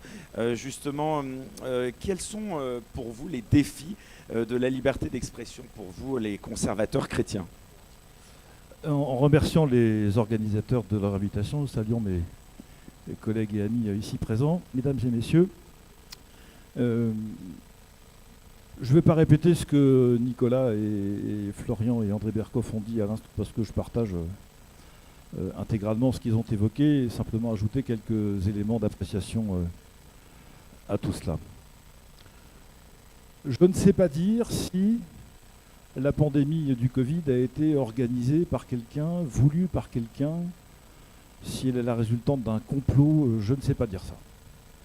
Elle est probablement la source de négligence humaine, d'erreurs, de manipulations un peu folles, sans doute. Mais ce dont je suis certain, c'est que les ennemis de la liberté en ont profité pour faire avancer leur agenda. Car il y a des ennemis de nos libertés. Alors ils se cachent, ils se camouflent, ils sont puissants. Pas très nombreux, je pense. Mais ce qui est certain, c'est que tous ces événements qui sont liés à la crise sanitaire que le monde entier a traversée il y a maintenant 3 ans, ou depuis 3 ans, ont été l'occasion pour ces adversaires de la liberté de raboter tout ce qui peut faire la préciosité et le caractère riche de nos vies dans les sociétés occidentales. Tous ceux qui se sont opposés d'une manière ou d'une autre, alors vous en avez 3 à cette tribune et j'en suis un 4e, aux dispositions gouvernementales sur la crise sanitaire ont été ennuyés à un moment ou à un autre. Pour ajouter au catalogue d'anecdotes qui vous ont été racontées, je me souviens d'un passage un soir sur un plateau d'une chaîne qui n'est pourtant pas d'habitude une ennemie, il s'agit de CNews, et j'étais avec un journaliste en train d'évoquer les premiers cas recensés par l'Agence nationale de la sûreté et du médicament, les cas d'effets secondaires et de décès liés de manière directe à l'administration du vaccin. Et le journaliste m'a dit « Monsieur, vous n'avez pas le droit de dire ça car notre rédaction n'a pas vérifié ce que vous êtes en train de dire. » Alors à la censure par le silence, à la censure par les choix éditoriaux, à la censure de temps en temps par les sanctions de justice, il y en a, s'ajoute cette espèce de... Alors j'entendais ça pour la première fois de ma vie, pour tout vous dire, je me suis beaucoup énervé sur ce plateau, ce qui m'arrive jamais. Mais là j'ai considéré que c'était tellement gros, que j'étais tellement surpris d'une certaine manière, à la fois un peu sidéré et en colère, que j'ai, comme on dit trivialement, pété un câble. Et je vous le donne en mille, il se trouve que le journaliste en question, qui s'appelle Monsieur Senior, est devenu depuis porte-parole de Renaissance. N'y voyez aucune espèce de lien de cause à effet, bien entendu, mais enfin tout de même, ce sont des éléments qui ne doivent pas échapper à notre vigilance. Au déconfinement, au printemps 2020, lorsque tout a été réouvert, après 3 mois d'enfermement généralisé, il y a eu une exception. N'ont pas pu réouvrir les lieux de culte. Est-ce que le gouvernement avait oublié de les mentionner dans le décret ou dans la loi? Est-ce que c'était... En tout cas, on n'avait toujours pas le droit d'aller à l'office, confus d'ailleurs, quelle que soit la confession dont on voulait se réclamer. Notre parti politique, par la voix de votre serviteur, a attaqué devant le Conseil d'État cette disposition et a obtenu par décision du Conseil d'État la condamnation du décret gouvernemental de déconfinement, et donc nous avons fait réouvrir à cette occasion les lieux de culte, encore une fois sans distinction, puisque du point de vue civil, il ne m'appartient pas de juger de l'appartenance confessionnelle de mes concitoyens. Nous avons d'ailleurs fréquenté beaucoup le Conseil d'État. J'étais à 2 doigts de m'installer une tente de camping sur le parking, parce que nous y sommes allés 6 fois en 6 mois, de temps en temps d'ailleurs avec nos amis patriotes de Florian Philippot sur les dispositions sanitaires. Mais globalement, c'est la première chose que je voudrais dire. Oui, évidemment, nos libertés sont menacées. Je ne vais pas répéter ce qui vous a été dit auparavant et je partage intégralement. La première manière de répondre à cette menace, c'est d'attaquer devant les juridictions, à chaque fois que c'est possible, les décisions qui sont prises par les pouvoirs publics. Alors, en vous disant ça, mesdames et messieurs, chers amis, ne vous méprenez pas. Ne croyez pas que j'ai une confiance aveugle dans l'objectivité du Conseil d'État ni du Conseil constitutionnel. C'est même plutôt l'inverse. Ils auraient dû rester des gardiens de nos libertés publiques. Ils sont devenus des militants politiques pour le plus grand malheur de nous tous. Mais de temps en temps, de la même manière que même dans les vallées des montagnes les plus creuses, de temps en temps les rayons de soleil passent par-dessus la crête, de temps en temps la lumière touche les juges du Conseil d'État et les juges constitutionnels et nous obtenons des décisions favorables. La deuxième chose, c'est que nous sommes malgré tout dans un environnement qui est, puisque vous m'avez posé, Éric Morillo, la question des chrétiens et des conservateurs dans ce contexte, les chrétiens et les conservateurs sont traités ni mieux ni moins bien que les autres. Il se trouve que peut-être que quand on est chrétien conservateur, on a davantage encore de motifs de s'opposer aux sociétés libérales et à la vitesse qui est la leur. Mais très franchement, je n'ai pas l'impression de subir une sorte de mauvais traitement privilégié ou particulier de ce seul fait. Il se trouve que nos pays, d'ailleurs nos pays occidentaux, se déchristianisent à grande vitesse, pour ceux en tout cas qui l'étaient. Qu'en Europe, nous savons bien quelle religion, au pluriel, on essaye de museler et auquel on concède ce qu'on appelle des accommodements raisonnables. Je crois que l'expression vient du Québec. Elle est curieuse d'ailleurs cette expression parce qu'il s'agit de savoir qui devrait s'accommoder à quoi. Et en réalité, nous considérons comme juste et proportionné de fournir des menus halal dans les cantines de nos écoles publiques au nom de l'accommodement raisonnable. On pourrait se demander si, de manière majoritaire, tous ceux qui ne sont pas d'origine et de culture chrétienne ne devraient pas, eux, s'accommoder de manière raisonnable à notre mode de vie. Et donc, je ne suis pas sûr que nous subissions des traitements pires que les autres opposants. Mais je sais, en revanche, que à partir du moment où nous sommes entrés dans une catégorie, je parle des chrétiens, alors des conservateurs, c'est peut-être un tout petit peu moins vrai encore que, nous sommes entrés dans une catégorie qui est numériquement minoritaire, nous sommes traités comme les autres qui sont considérés comme minoritaires. Et comme nous sommes la plupart du temps bien élevés et polis, que nous ne décapitons pas les gens dans les rues, que nous ne nous ruons pas dans les services d'urgence des hôpitaux pour expliquer que nos épouses ne peuvent pas être soignées par des hommes médecins, que nous ne faisons pas de scandale partout, d'une certaine manière, on ne nous écoute pas. Ou du moins, on est moins entendu que d'autres qui peut-être auraient des modes d'action un peu plus brutaux, un peu plus rapides et un peu plus énergiques. C'est pourquoi mon deuxième avis consistera à dire que, tout en restant fidèles à ce qui est notre cœur de conviction, peut-être devons-nous apprendre à être effectivement un peu plus énergiques, un peu plus vivaces et un peu plus brutaux en tout cas, en termes de langage. Je ne suis pas sûr que pour autant ça soit facile, mais il me semble que ça fait partie des conditions de notre réussite et d'une plus grande écoute. Troisième et dernier élément, il me semble que nous sommes en train de vivre une sorte de tragédie qui consiste à constater qu'à la fois, nous n'avons jamais eu autant de difficultés à vous faire entendre, pour toutes les raisons qui ont été mentionnées tout à l'heure, et que d'un autre côté, la réalité ne nous a jamais donné autant raison. Alors comme disait un de nos grands prédécesseurs, Carrefour, c'est un grand tort d'avoir raison trop tôt, je crains qu'il ne soit pas du tout trop tôt. Pour le coup, qu'on soit déjà un peu avancé dans la déréliction. Nous avons à mener un combat pour la vérité et pour la raison.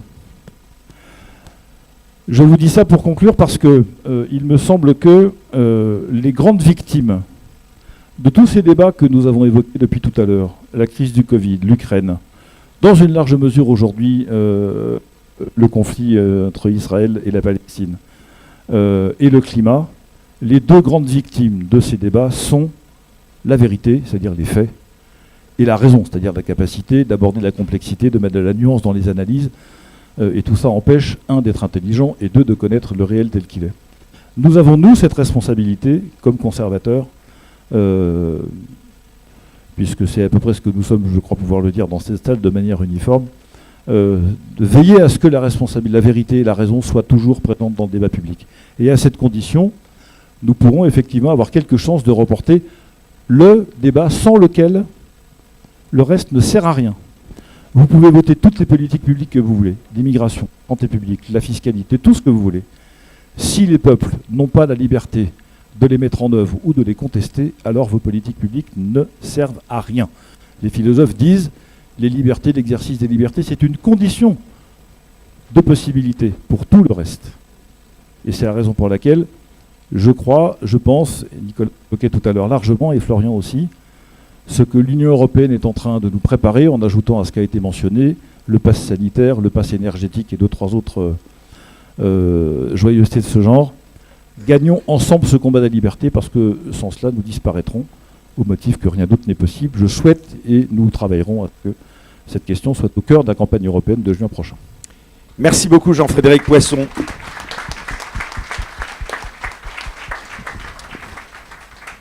Alors, notre dernière intervenante, je vais demander à la technique de me faire signe pour me dire que c'est OK, n'est pas présente en présentiel, comme on dit physiquement, mais je crois à distance. C'est ok, me dit-on. Alors, je vais essayer de le faire à la fois en français et pardonnez-moi pour mon anglais aussi un petit peu. Elle est leader du mouvement du convoi des libertés au Canada en 2022. Elle est devenue surtout le symbole d'espoir pour des millions de personnes éveillées au style totalitaire et dictatorial du gouvernement canadien, mise en lumière justement par le mouvement qu'elle a contribué à lancer. So I was saying, we're going to reach you in 1 second. The leader of the Canadian Freedom Convoy movement in 2022. She had become a model for millions of people in Canada. She has. Is she there? Yes, it's okay. So I like you to introduce Tamara Lick, please. Bonjour. Bonjour, désolé, je ne parle pas bien le français, mais j'essaie. We're going to try to do it in English. Hi, Tamara. Please, thank you to be there.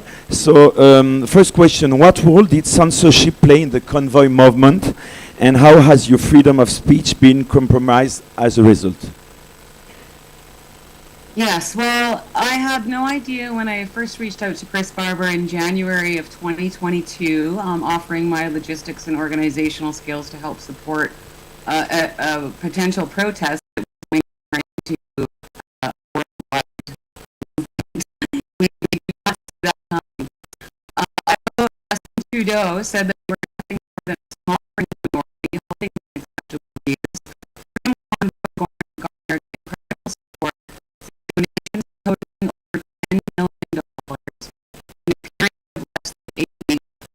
Not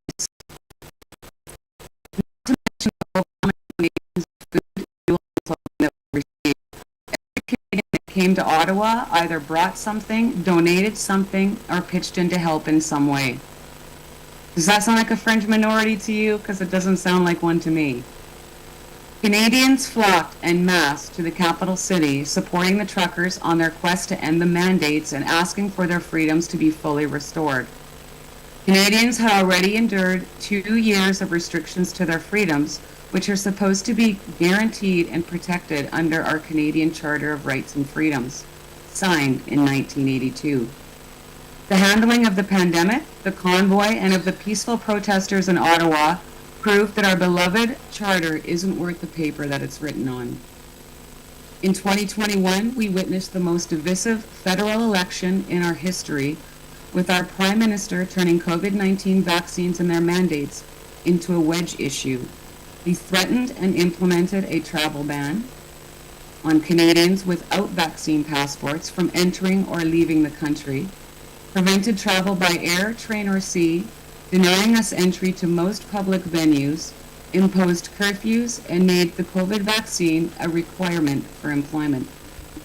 Canadians were denied medical care, denied visitation with their elderly parents in long-term care facilities, denied saying goodbye to their loved ones, denied proper funerals, weddings, and graduations.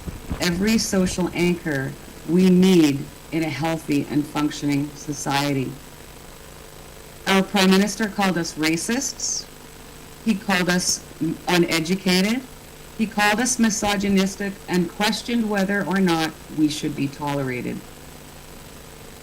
The convoy movement was a result of a straw that broke the camel's back moment.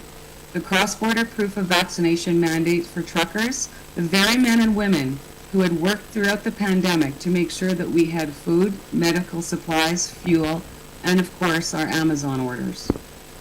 They worked without access to most restaurants, without access to showers or to washrooms. And then they said, when?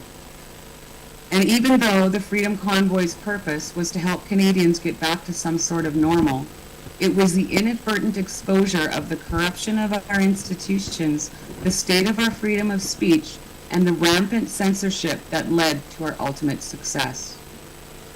We exposed a weak Prime Minister who would rather tuck tail and run, call his own citizens names, and shoot them with rubber bullets than to make time to sit down and simply listen to their concerns. In Canada, if your beliefs and opinions do not match the beliefs and opinions of Justin Trudeau, he will simply censor you by ignoring you. Well, at least he tried. At least he tried to ignore us. We exposed the link between government and woke crowdfunding platforms and how easy it is to have your campaign frozen and terminated. If your cause is not a government-approved cause, they will censor your ability to raise money, donate to, or receive donated funds from an online crowdfunding source. We also exposed the collusion of our banking institutions and government, which enabled them to freeze the bank accounts and assets of everyday Canadians.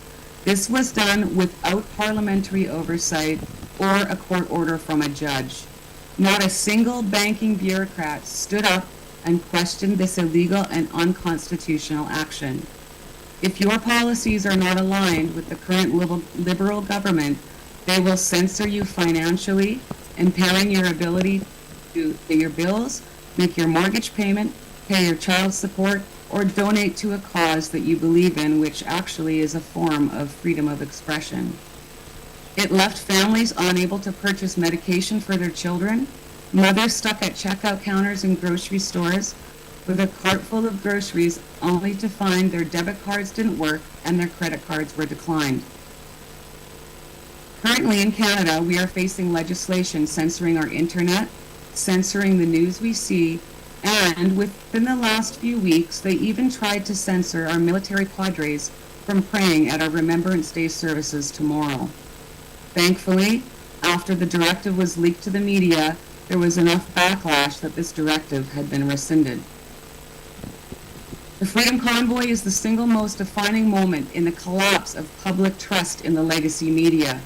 What could have been a golden opportunity for our media to truly unite Canadians was either rejected or completely ignored, and they chose instead to be a propaganda arm of the state. This is really to be expected when governments start giving monetary handouts to their media. Even a dog will not bite the hand that feeds him. We watched independent media and citizen journalists, even our friends and families, capturing the true essence of the spirit of the convoy. The crowds along the highways, the flags waving proudly from every overpass. Canadians from every color, culture, religion, age demographic, and geographical location with the hope for a better future on their faces. Instead, the legacy media knowingly reported lies and falsehoods such as the truckers raiding a homeless shelter, foreign funding, desecrating statues, disrespecting our war memorial, attempted arson, a very questionable photo of a swastika flag that by all accounts seems to have been planted, and even going so far as to insinuate that we had been infiltrated by the Russians. That anchor woman still has a job, by the way, working for our most trusted news source, the Canadian Broadcasting Corporation. The media did their best to paint us as uneducated hooligans and anti-vaccine thugs coming to Ottawa with torches and pitchforks to wreak havoc and terrorize the local citizens. In fact, we were mostly blue-collar, middle-class Canadians from all walks of life and all corners of the country, as well as doctors, nurses, lawyers, former and present law enforcement, military veterans, moms, dads, grandmas, and grandpas. Clearly terrifying. The Government of Canada and the mainstream media worked in tandem, ignoring the truth of what was really happening, refusing to report on any perspective or expert opinion that did not end up with us being painted as domestic terrorists, and they went to great lengths to try and smear and discredit us. After their many attempts at provocation failed, and we remained peaceful and united, they invoked the Emergencies Act for the first time in Canadian history. The Emergencies Act replaced the former War Measures Act used by Justin Trudeau's own father in 1970. In Canada, the Emergencies Act and former War Measures Act are akin to martial law. This enabled law enforcement to violently dismantle the most peaceful and polite protest of all time. I mean, this is Canada after all. It allowed them to freeze bank accounts and to literally and figuratively trample on our rights and freedoms. In Canada, if you refuse to support the government-approved narrative, the media will censor you, smear you, defame you without care of your person, your life, your job, or your family. Thank you very much, Tamara Lik, for this speech. Merci beaucoup, Tamara Lik. On va conclure ce... Vous vouliez peut-être ajouter juste un tout petit mot? Très vite, rassurez-vous. On a beaucoup parlé du passé de la France, de ce qu'on a vécu nous, ici. Mais moi, je veux dire à nos amis américains qu'on compte beaucoup sur vous, parce que la prochaine élection présidentielle aux États-Unis sera le symbole de savoir si la liberté gagne ou si elle perd. Et nos pays ont traversé des épreuves ensemble. Nous avons été à vos côtés, vous avez été à nos côtés. Et je le dis parce que c'est important ce que vous faites. Et voilà. Et je veux le dire, to wish you great success next presidential election. It's very important for us. Merci beaucoup, Nicolas Dupont-Aignan. Merci, André Berkoff. Merci, Florian Philippot. Pause. Thank you very much. And we'll have our second panel, and we're going to have Mr. Stubb. Where's Jeremy Stubb? Is it Rodrigo? Who's the name? It's Mr. Ah, yes. Okay, I'm going to present our dear Jeremy Stubb. He's the president of the UK Conservatives here in France, and what more important, he's the chief deputy editor for Causa magazine, which is a conservative magazine in France, and he's going to be our moderator for today. And he will be talking about the subjects. I'm going to let him continue. And again, give him a good round of applause, please. Thank you.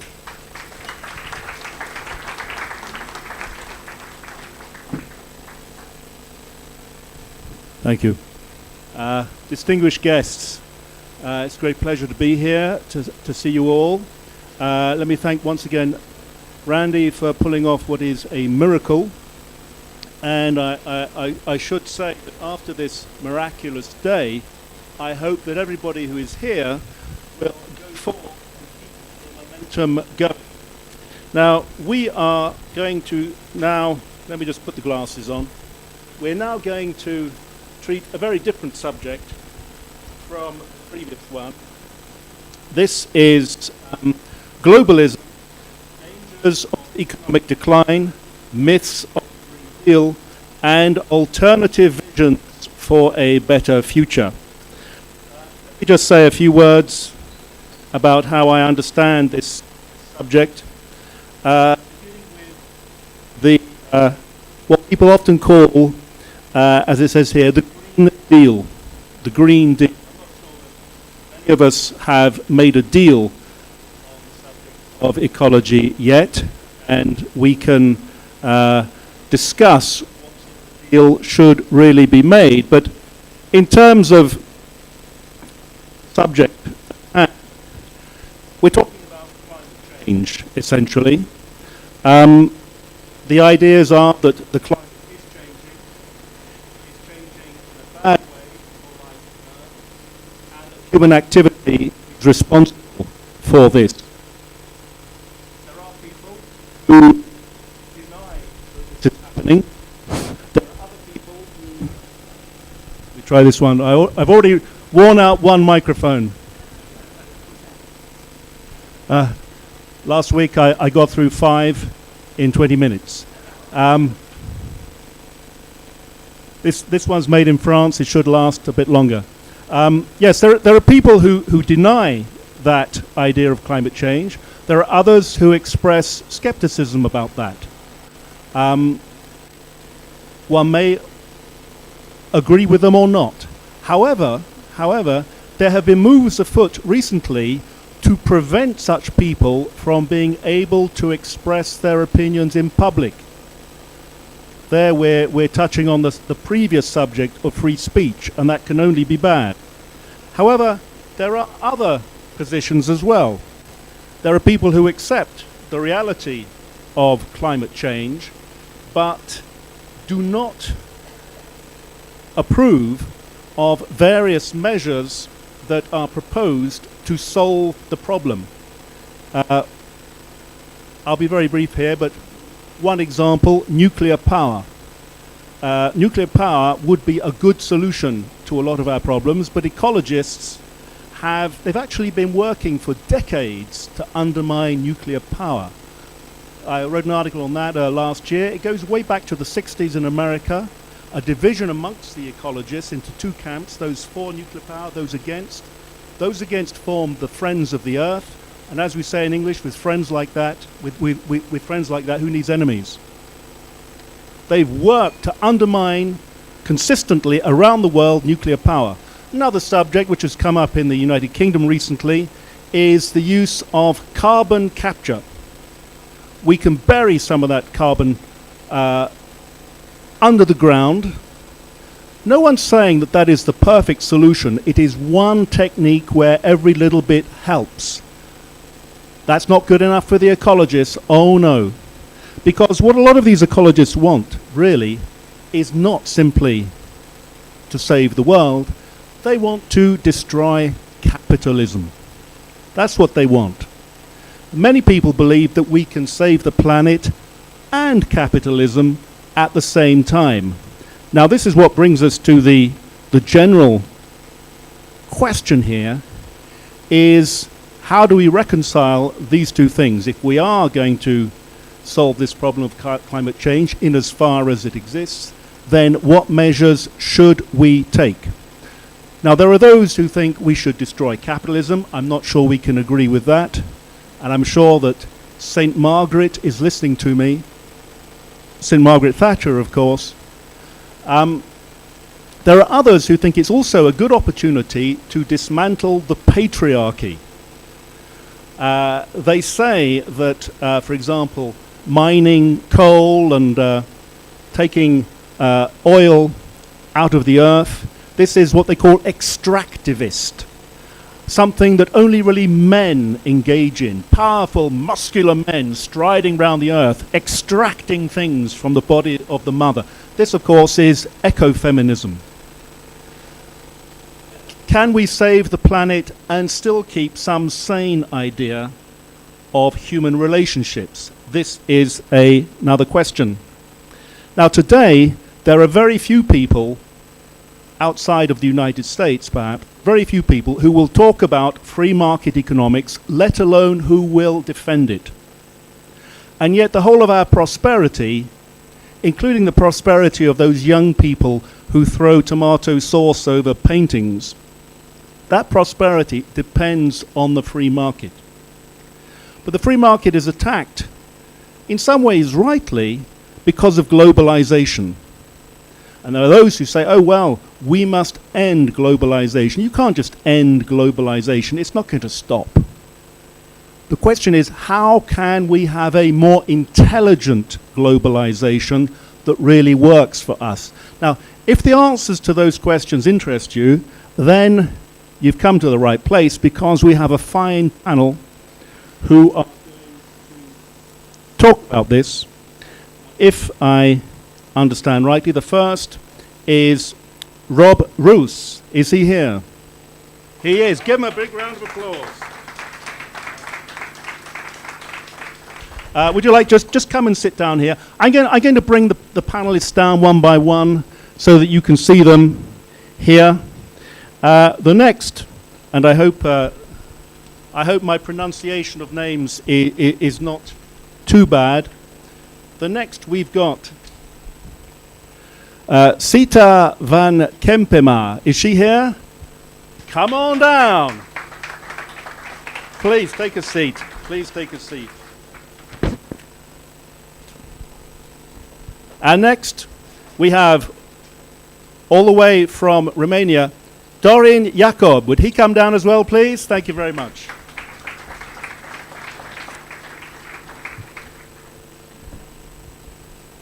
And now, France's very own Charles Gave. Charles Gave.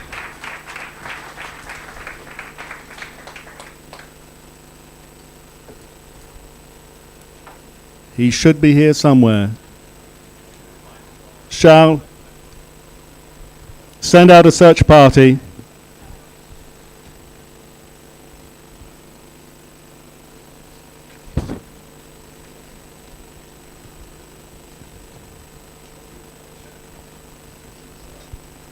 Here he is. And finally, Marc Zell.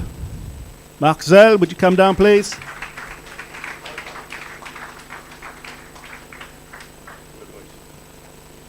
Nice to meet you.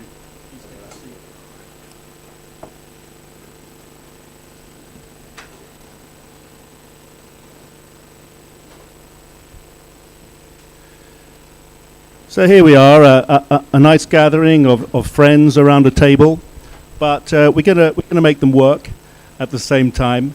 I shall be very strict here. 10 minutes, please. 10 minutes for speakers. Remember that less is more. When you speak too much, people cease to take it in. So keep it short and sharp. I'm sure that people will be hanging on your every word. And with any luck, we might have some time for a little bit of some questions and discussion. Let me first of all turn to Rob Roos, who is a Eurodeputee, Vice President of the European Conservatives and Reformists. I like that word, conservative and reformist. Excellent. Rob has great experience indeed in construction, in oil, gas, and infrastructure, so he knows well the question of energy. If you'd like just to stand up while you speak, but if you insist on sitting down, that's okay too. Here, I'll pass you the microphone. A big hand. Or you can stand there if you like.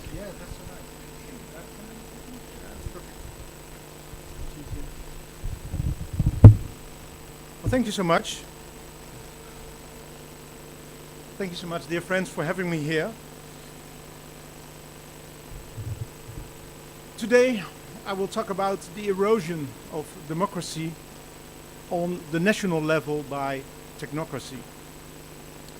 Across the West, power has been delegated from the level of the national government to various actors over the last decades. These actors all have a number of things in common. First, their democratic legitimacy is zero or close to zero. Second, they make sure that globalist values always prevail over national sovereignty, that power is always centralized, not decentralized, and that government's interventions in people's lives always increases, never decreases. And third, these actors themselves accelerate the circumvention of national democracy by taking even more power from the nation states in the process. I will talk about a number of these actors here. The EU, the courts, and the United Nations. And I will mention ways in which we as freedom fighters worldwide should counter this development. But now the developments that erode our democracy. First of all, the EU, which this audience, I don't think this needs much of an introduction, to be honest. The EU was established in 1992 to accelerate economic cooperation between sovereign states in Europe. Now, veto rights in most areas have been abolished. And the Commission, the unelected Commission, has the right of legislative initiative. In practice, this means we have become provinces of a EU superstate already. The EU is also eager to take away the last veto powers on foreign policy and security and defense policy. These are the last competences which prevent the EU from acting as a fully fledged superpower internationally. As always, the EU acts according to the principle, never waste a good crisis. It abuses the terrible war in Ukraine to push member states into abolishing the foreign and defense policy veto. We should make sure that this doesn't happen. Because let's remember, the EU's model is based on a one-size-fits-all approach, which in reality leads to a one-size-fits-all one-size-fits-none policy. But even if this veto stays in place, the EU is still threatening to steamroll our democracies and our economies. The Green Deal is revolutionary in all the wrong ways. It's causing centralization and social engineering on a massive scale.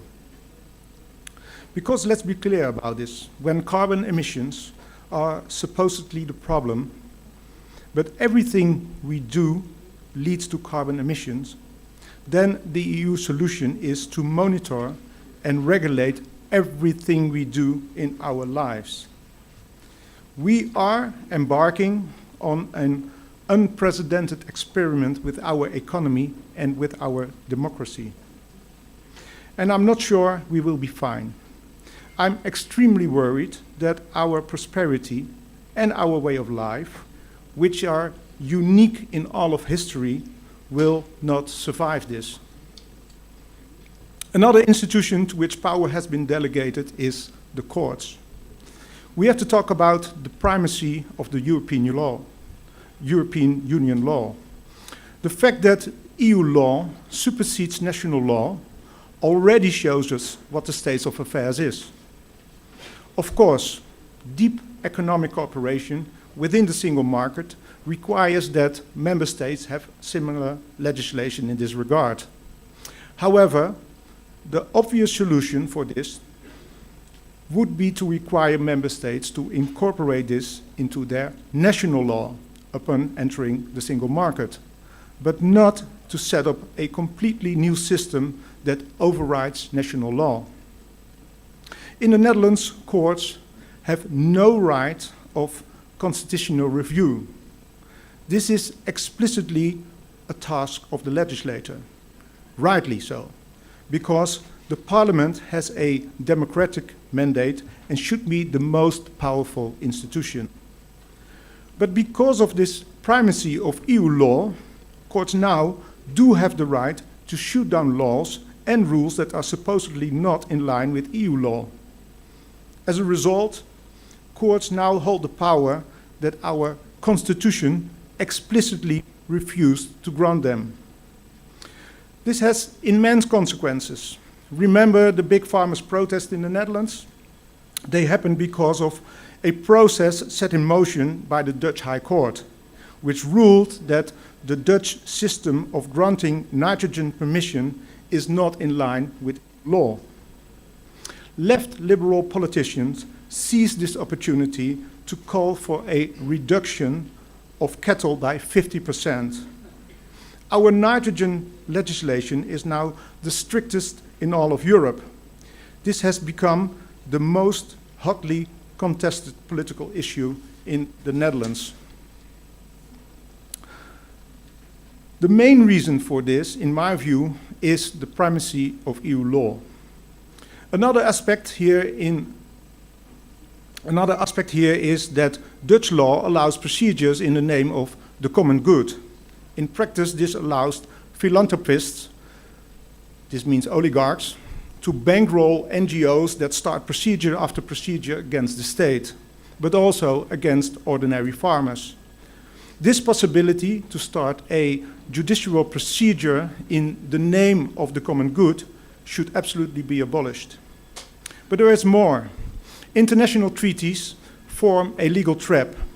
Governments can sign international agreements without prior approval from the Dutch Parliament. In other words, these agreements are not codified in the Dutch law. However, when some climate NGO sues the governments over not abiding some of the targets set out in this international agreement, courts will judge in favor of this NGO.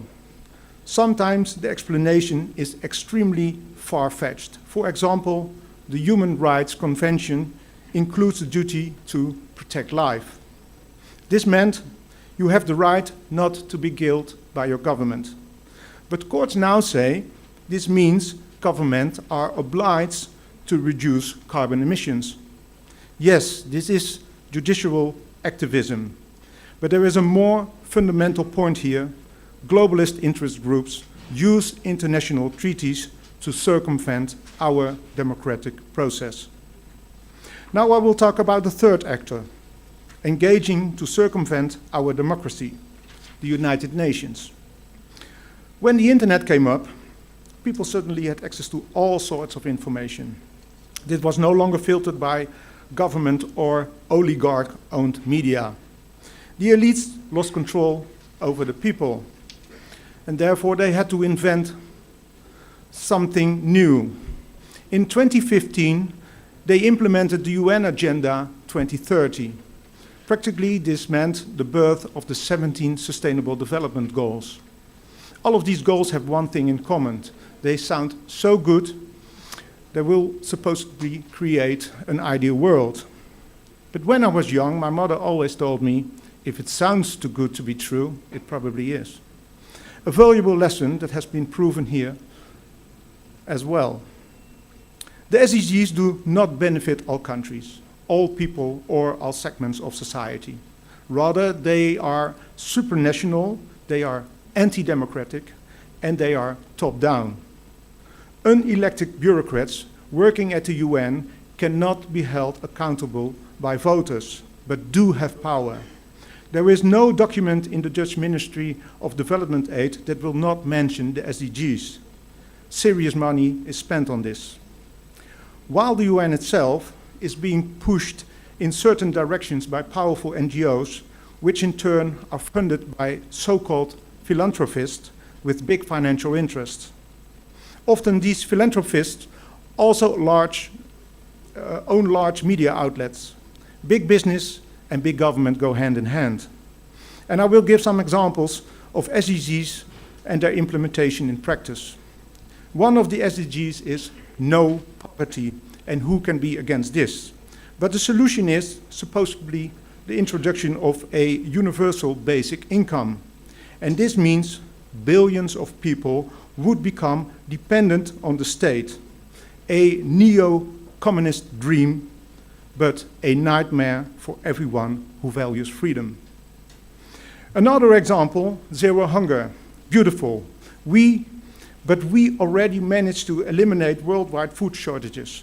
The only problem is distribution of food.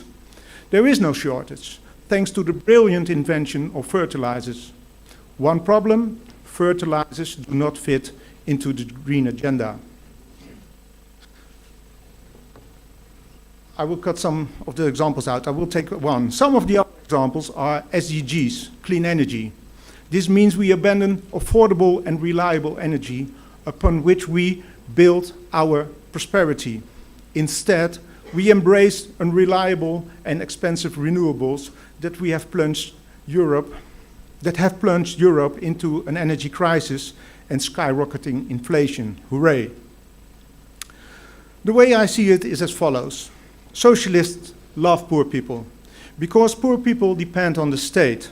And if people depend on the state, it provides power to the elites. The globalist socialist agenda is wrapped up inside the Sustainable Development Goals.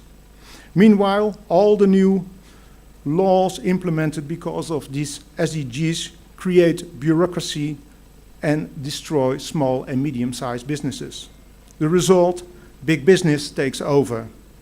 We always see big business and big government go hand in hand. The former gets the money, the latter the power.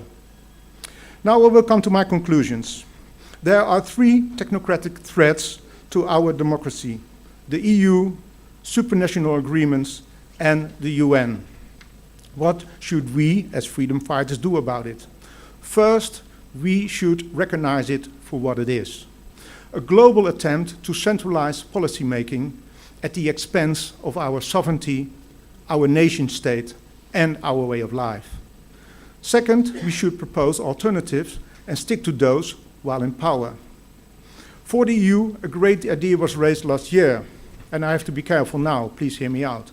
It's not often that I praise French President Macron, but a broken clock is also right twice a day, and miracles sometimes do happen. Last year, Macron came up with a good idea, the European Political Community. My suggestion, turn this into a European Union of multiple directions. Let us all have a high degree of economic cooperation, but let countries decide for themselves on what issues they wish to cooperate further. A European Union à la carte. I would be very happy for the Netherlands to move to Tier 2 alongside perhaps the UK. Yes to economic cooperation and voluntary partnerships, but no to a superstate. Let the European Commission become a secretariat, the European Parliament an inter-parliamentary body consisting of representatives from the national parliament, and let the Council have the lead, all on an intergovernmental basis with full powers restored. I'm almost there. For the courts, agree on economic legislation that should be incorporated by every member state to remain part of the single market. But restore the supremacy of national law and let parliaments have the last word. And for the UN, reject the Agenda 2030. Embrace our traditional way of life. Empower schools to educate in the way we have done it over the last century, with focus on science, humanities, and the arts, not on gender ideology, and certainly not on this anti-Western guilt cult. Embrace new energy technologies, but do not do away our trusted energy sources before we have better ones.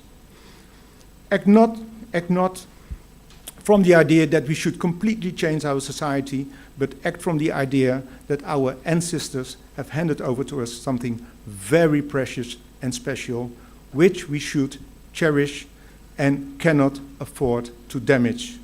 I believe this is the way forward, and I believe if we act like this, our best days are still ahead of us. Thank you very much. Thank you.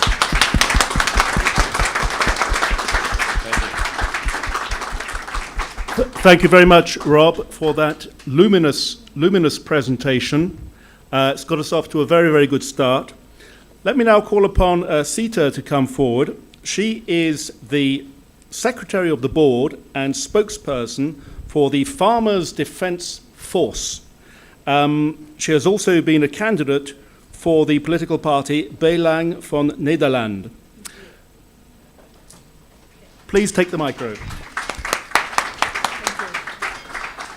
Yes, thank you, and thank you very much for giving me the opportunity to tell you something about what happened in the Netherlands, but also what caused it. So what are we facing today? And I want to cite the first sentence of a poem from America, of an unknown author that is very much helping us to understand what farmers do. And on the 8th day, God looked down on his planned paradise and said, I need a caretaker. So God made a farmer. Politics is the struggle for scarce resources.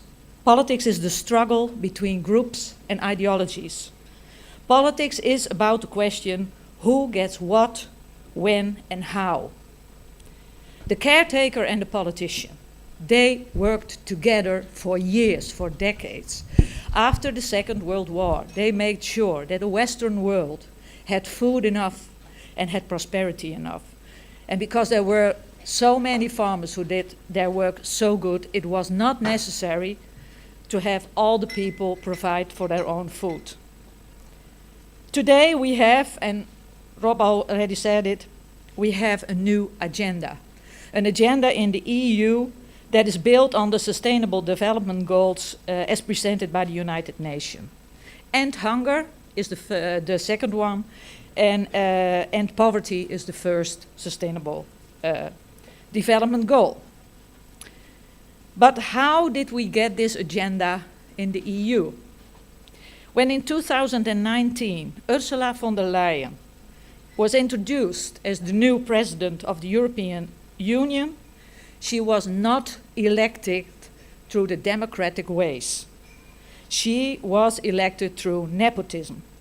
The European Parliament was eliminated by the German power, against the rules, but the Parliament accepted it, and this is inexcusable. they should not have. They should have not gone into Brussels, into their buildings. They should have said, no, this is not the way. Because the only way you can stop something is just say no. Von der Leyen was a politician in Germany until 2016, and if you look at her record, it's not a pretty one. Then she sat on the supervisory board of the World Economic Forum, and that is when, as we say, shit hits the fan.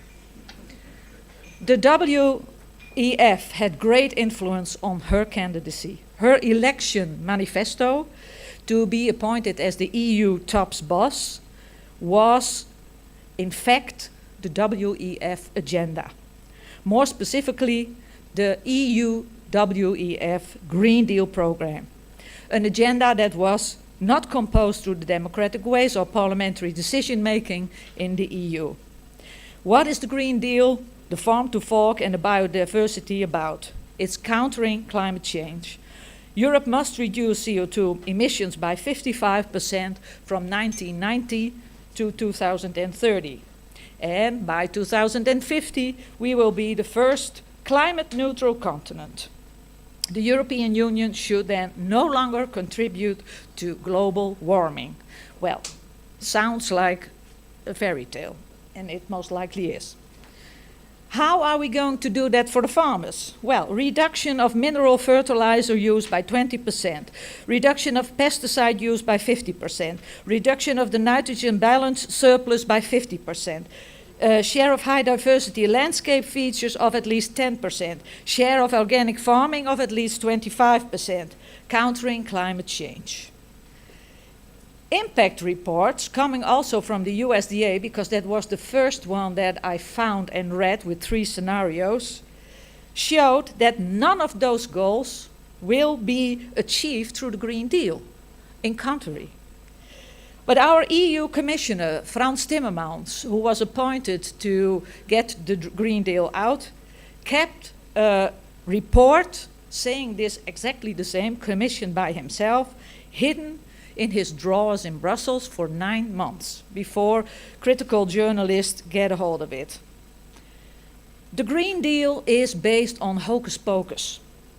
And with the introduction of that undemocratically formulated program, the hunt for farmers in the Netherlands and in Europe began. And the German and Irish farmers followed the Dutch ones very quickly.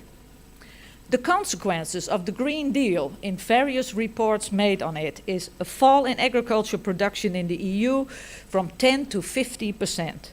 Price increases in the EU have an impact on purchasing power, a fall in EU GDP, higher imports, 30% more imports to the EU. So from a net exporter, we become a net importer. And the effect of that, food insecurity.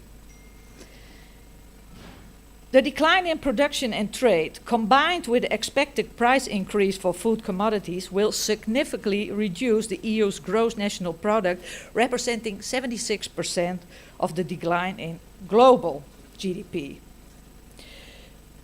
By all of this, we get a reintroduction of world hunger. By 2030, the number of people experiencing food insecurity will increase by a further 22 million than projected without the Green Deal.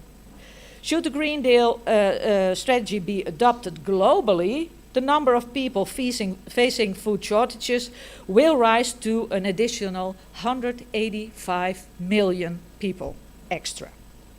And that's not that illogical, because in the US and also in Canada, we see that they are going also to this program.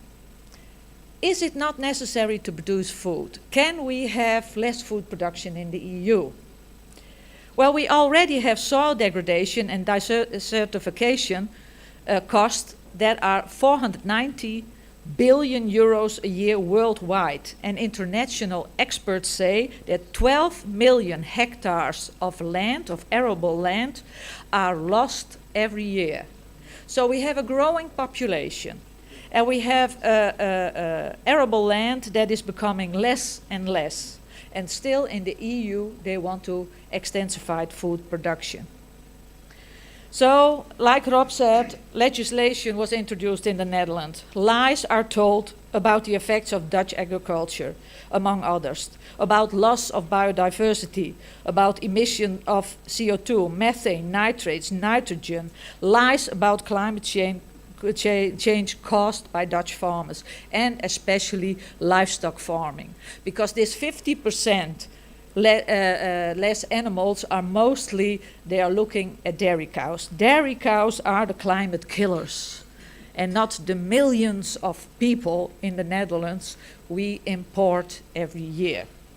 So we get people who also have their extensive consumption pattern. They all want a car, they all want a house, they all want to fly, and it's okay. But you cannot say that the Dutch farmers can improve nature, because that's also such a widespread thing. We want to restore nature. What is nature? And what do you want to restore? From which period of time? In the Netherlands, legislators go back to 1750 as a year. They want to restore the Netherlands back to 1750. And I don't know if you know the Netherlands a little bit, but then we were mostly under sea level in 1750. So I say, that's good, just get rid of the dikes and then see who likes it. In the Netherlands, as the only country in the EU, the Green Deal has been rolled out and imposed via nitrogen legislation. And it had to do with the parliaments Rutte 3 and Rutte 4, the cabinets. Now we have also scientists who looked at this. Is nitrogen coming from animals really the problem? And they discovered no.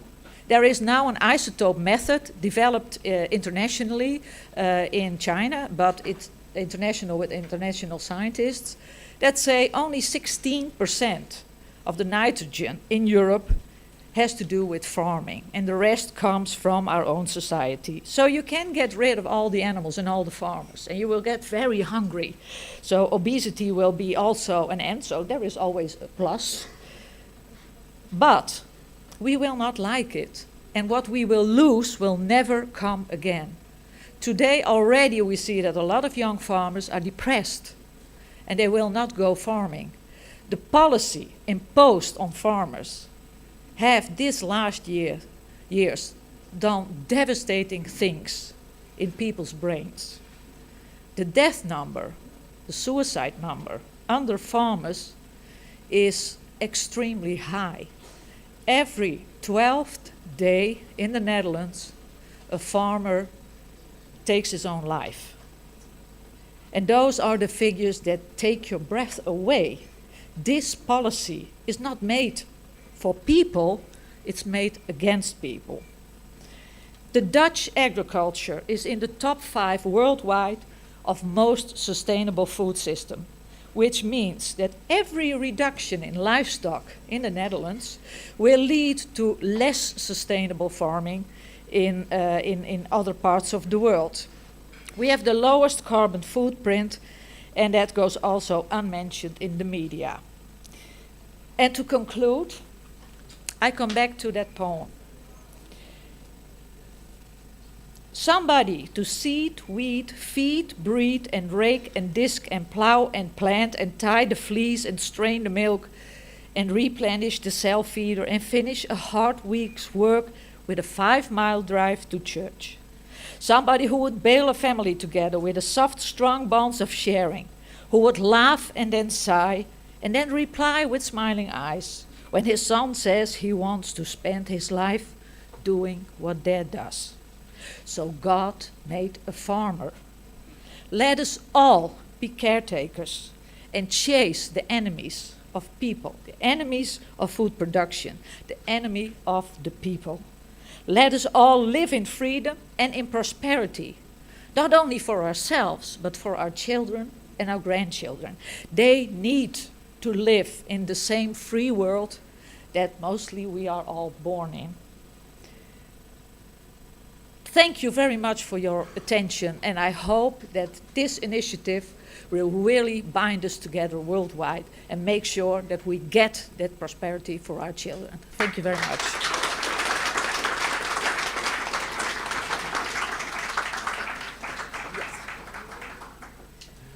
Thank you very much indeed, Sita, for a very hard-hitting presentation of the farmer's case. Well done, audience. You're keeping going. Could I just suggest you take a deep breath of air? That's it. Ready to go on, because we have yet more powerful intellectual cocktails for you. I would like now to call upon Charles Gave to come to the podium. Charles is a French entrepreneur, financier and economist, a liberal conservative, the founder director of GAVCAL, and president of the excellent think tank, l'Institut des Libertés. He's going to talk to us about, as we say, the folding stuff, the dollar. Thank you.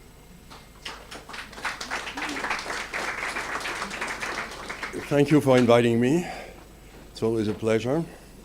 As soon as freedom is mentioned, I feel like I have to come, but that's, you know what Churchill used to say, is that if you're invited to make a speech, you basically stand up to be seen, you speak loudly to be heard, and you sit down quickly to be re-invited. So I will try to be short. Okay, let's imagine for a second that you go to sleep in 1790, and like Rip and Winkle, you get up in 1830. You understand nothing. The world has changed beyond recognition. Then you go to sleep in 1890, you get up in 1930, and you understand nothing. The world has changed beyond recognition. Now go to sleep in 1990, and when you wake up in 2030, you will understand nothing. So what I'm trying to tell you is that the post-World War II order is breaking down, and that we are seeing the end of basically a world organized by the US. So I will present my case relatively simply. The case was based on a very simple control of the US, of the dollar, to buy energy. You know that the economy is nothing but energy transformed, and energy from 1945 to roughly 2 years ago was payable only in US dollars. So if the Americans didn't want you to buy energy, they simply cut the dollar from you and you were stuffed. There was nothing you could do. And the poor guys that tried to sell their oil in something else than the dollar, like Saddam Hussein or Gaddafi, had a very short life expectancy just afterwards. You see what I mean? There are things that you should not do if you're dealing with a big guy. Except that this time, to a certain extent, something happened, is that the biggest producer of energy and raw material for the next 20 or 30 years is going to be Russia. And Russia has also a very educated class, very engineers. So it was probable that within 20 or 30 years, Russia was going to emerge as a massive power that is in their resources, knowledge, and thinking all the Asian power. So, I'm not surprised. Russia started to have problems with Ukraine in 2014.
in yuan to the Chinese.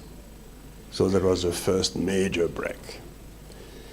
And then everybody told me Russia is going to become a colony of China, except that the Russians are kind of smart. And they immediately started to discuss with India in particular to open a north-south corridor that would go from Crimea to Bombay through all the Middle East, and that would lead to all the raw materials produced in northern Asia to be able for the first time to reach India and be paid in rupee. So what it means is that it will absolutely guarantee that the center of the world growth for the next 20 years is going to be the Indian Ocean. That's where everything is going to take place. That's absolutely certain. But having been cut from the Russian energy, it means that Europe has managed to cut itself from this extraordinary growth.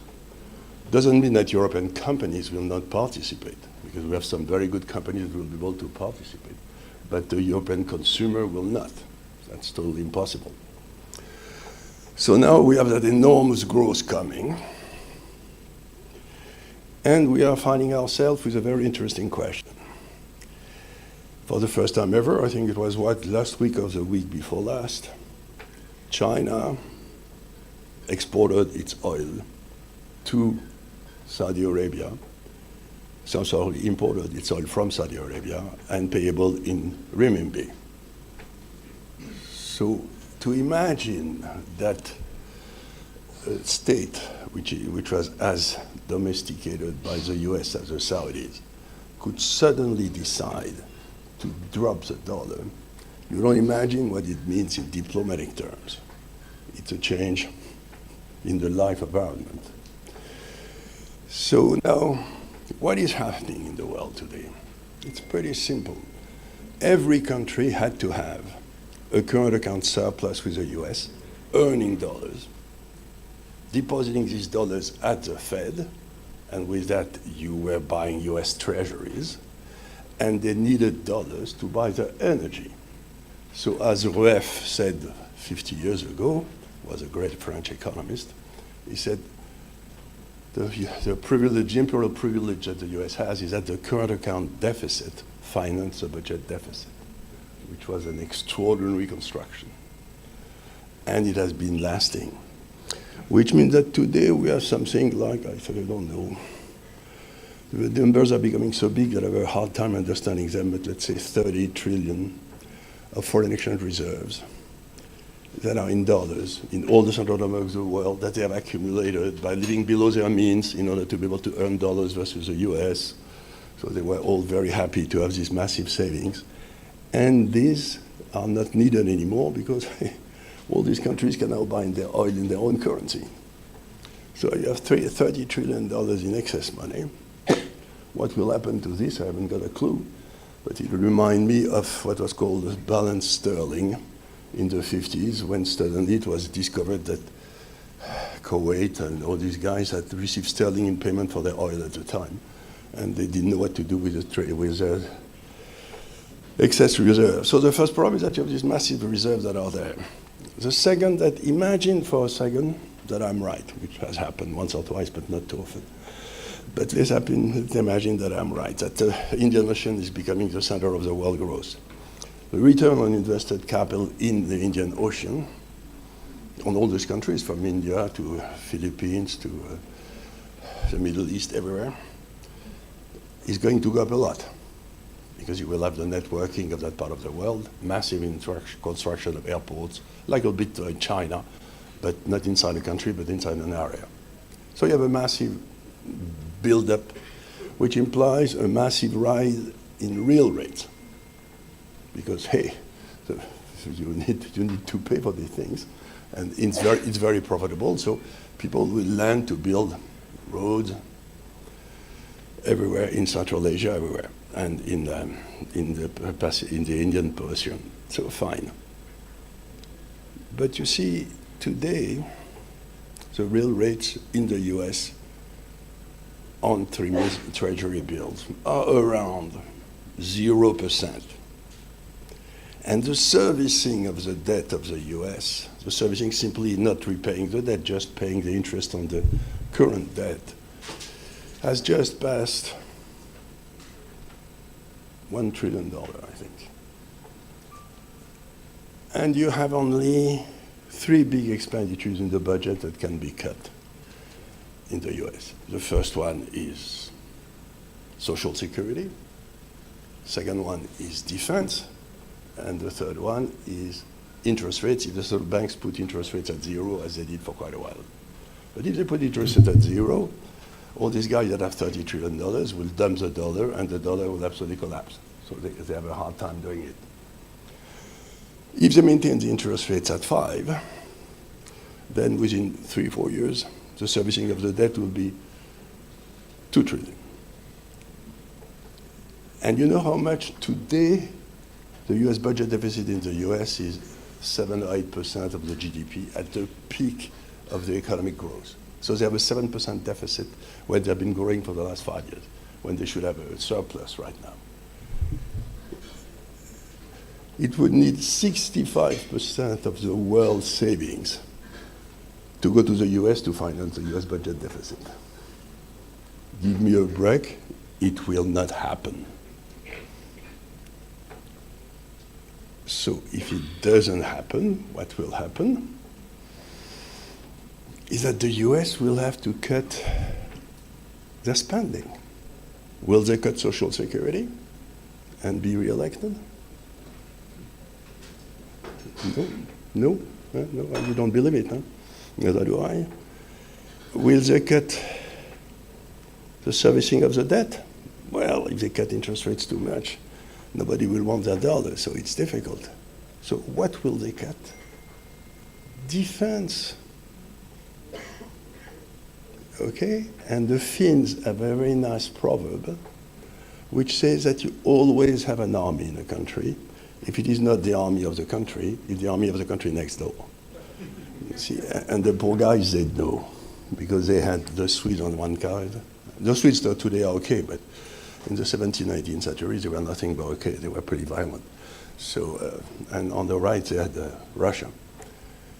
So the European army for the last 50 years has been the European army. The US, sorry. The US army was the European army. Imagine for a second that they decide to do us in Afghanistan, to pack up and go to the US. They will probably keep something in the UK because they kind of like them. But maybe a little bit in Poland because it's close enough to Russia. But the rest. So who is going to be the European army? We have no kids. The demography in Europe is terrifying. The population in Italy, in Germany, in Spain, will go down by 50% in absolute terms in the next 40 years. 50%, half, because of the collapse in demography. The women have a fertility rate of 1.2 child per woman. They hardly replace themselves, let alone the men. So we have no kids, we have no money, we have no army left. So the question that you should all be asking yourself is, who is going to be the European army taking care of us?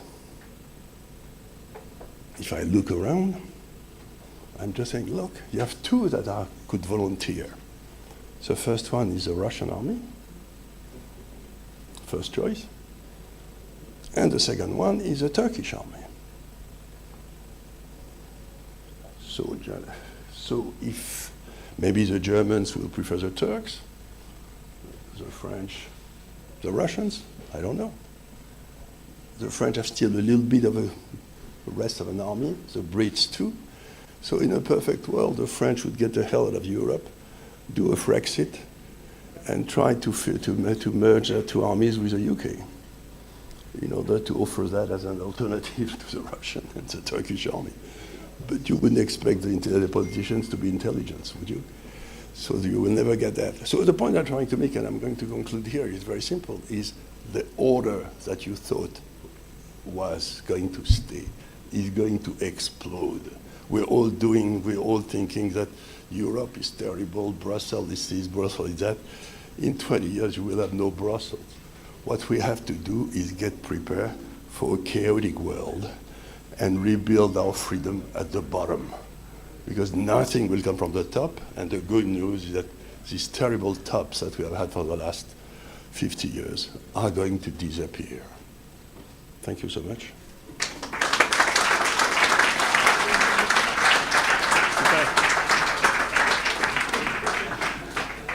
Thank you very much, Charles, for that sobering speech, I think we can say. But we will be able to say in future that we heard what was going to happen here today.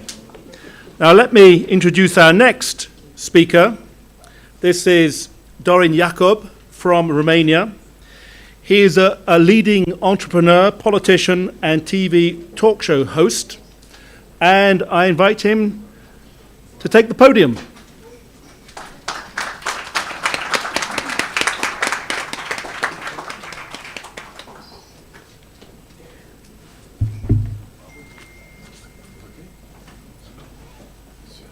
Okay, I'm the former communist in the building, but I grew up. For me, it's amazing to be today here, to show those two flags on the table and talking about this.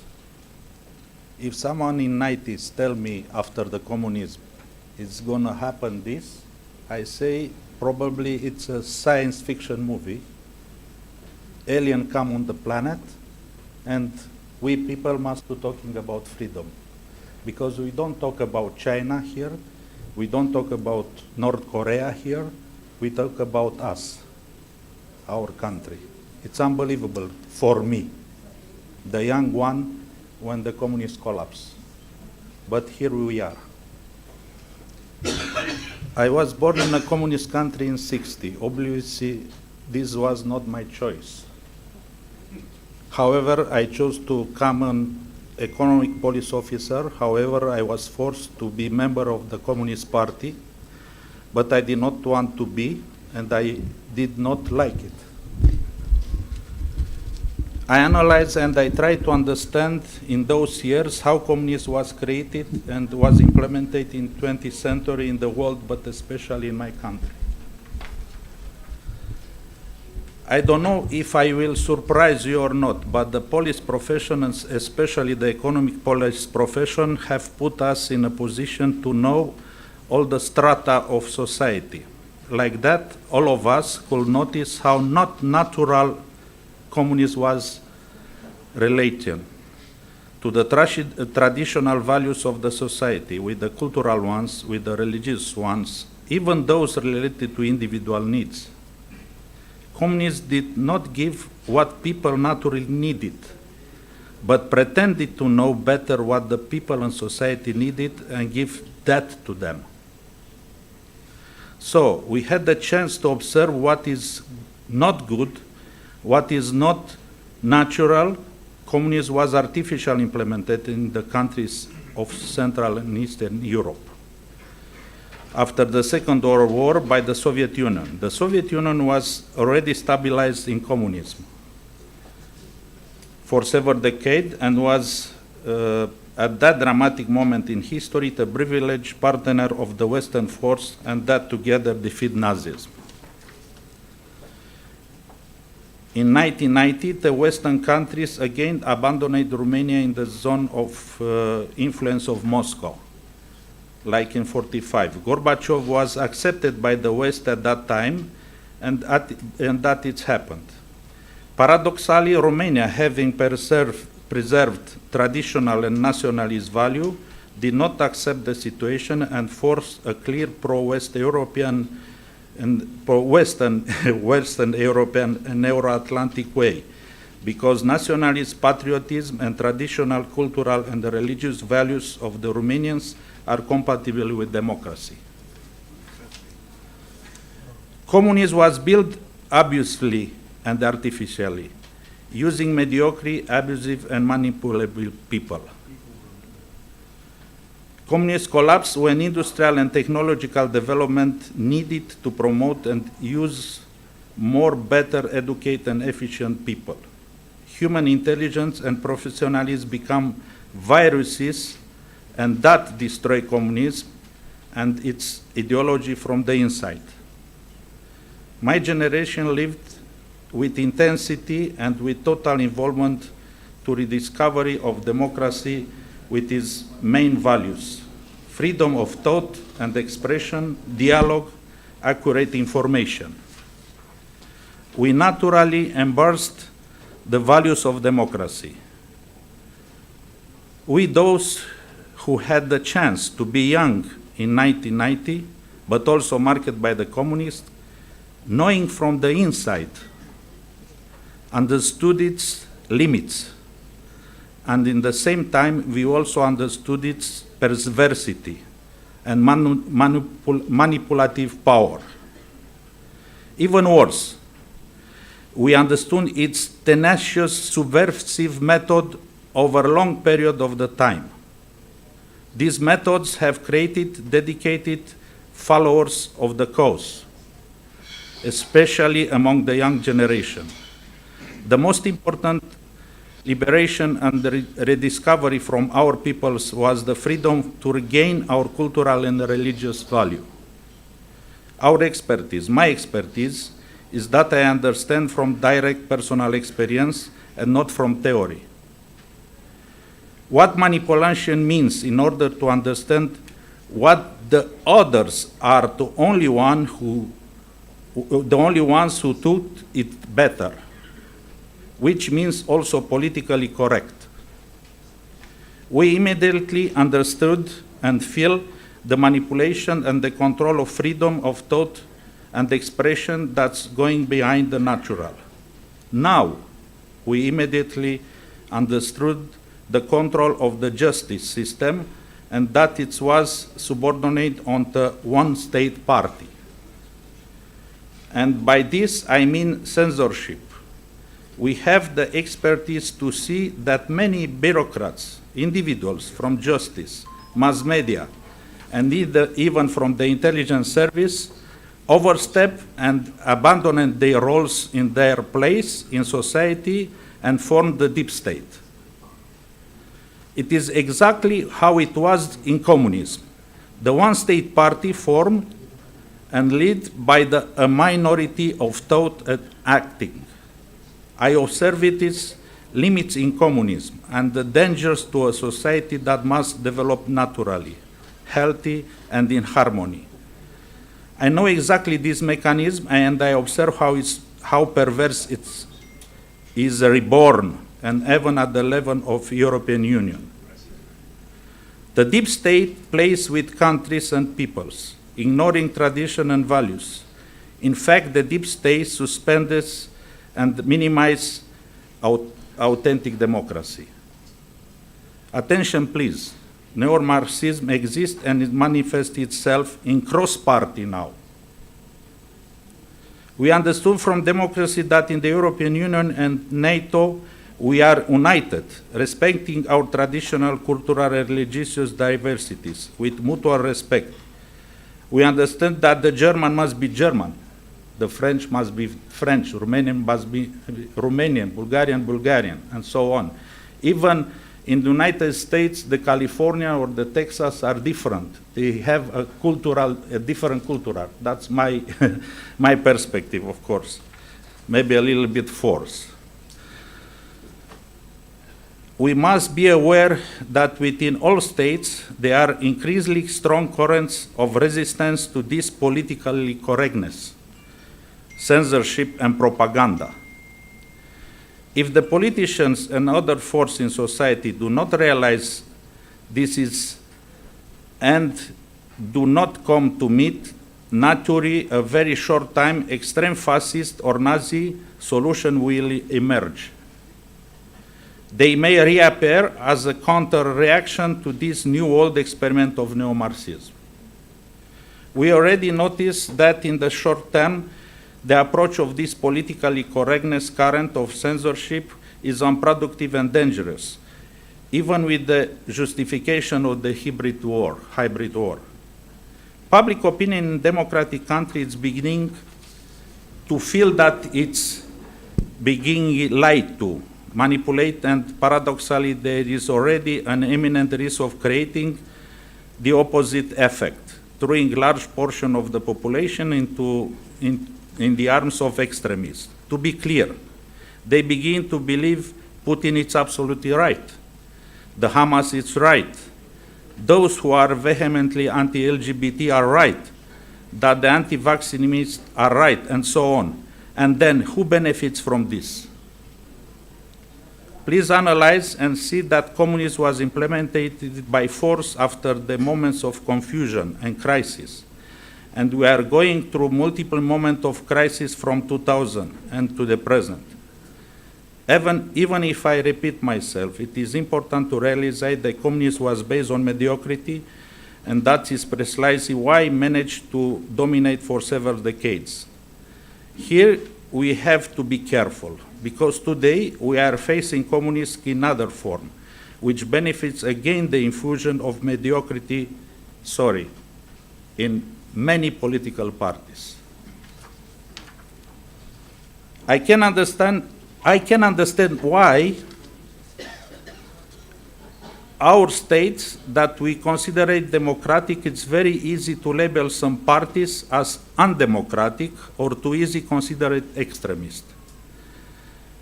The very democratic principle of pluralism is violated. Do you really want to end up with truly extremist fascist Nazi party? We fight among ourselves politically in democracy, but the battle is much deeper. President Donald Trump has understood this, and there are also some European leaders who have understood this, too few for now.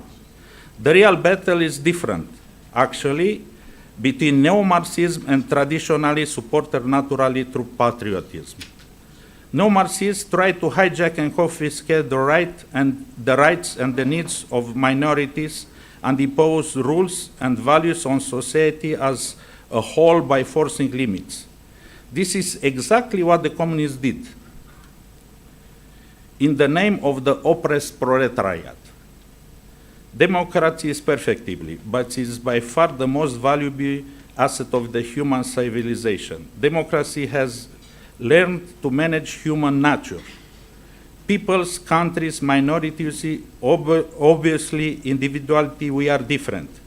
Within a large or small family, we are different. In society, we are different. In social group, we are different. Only the principles and values of democracy based on moral values and traditions show us to respect each other and our societies. I can do an exercise and consider that neo-Marxists believe they are acting in a good faith. But their method of censorship and propaganda are unacceptable, in effect, incompatible with democracy. We know that the neo-Marxists wants to bring back the one-party state, as we had in communism. They want to do it more subtle now, overall the Western civilization. I cleanly warned them, using the famous expression by Voltaire, the enemy of good is better. Without a deep understanding of our society, without a continuous education in the spirit of critical thinking, without a freedom of the press, without discovering the roots of our national, European, and Euro-Atlantic values, which are based on the nation states, which is sovereign, independent, and indivisible. I say it again, without sovereign nation state, there cannot be European Union and Euro-Atlantism. Let's make democracy great again.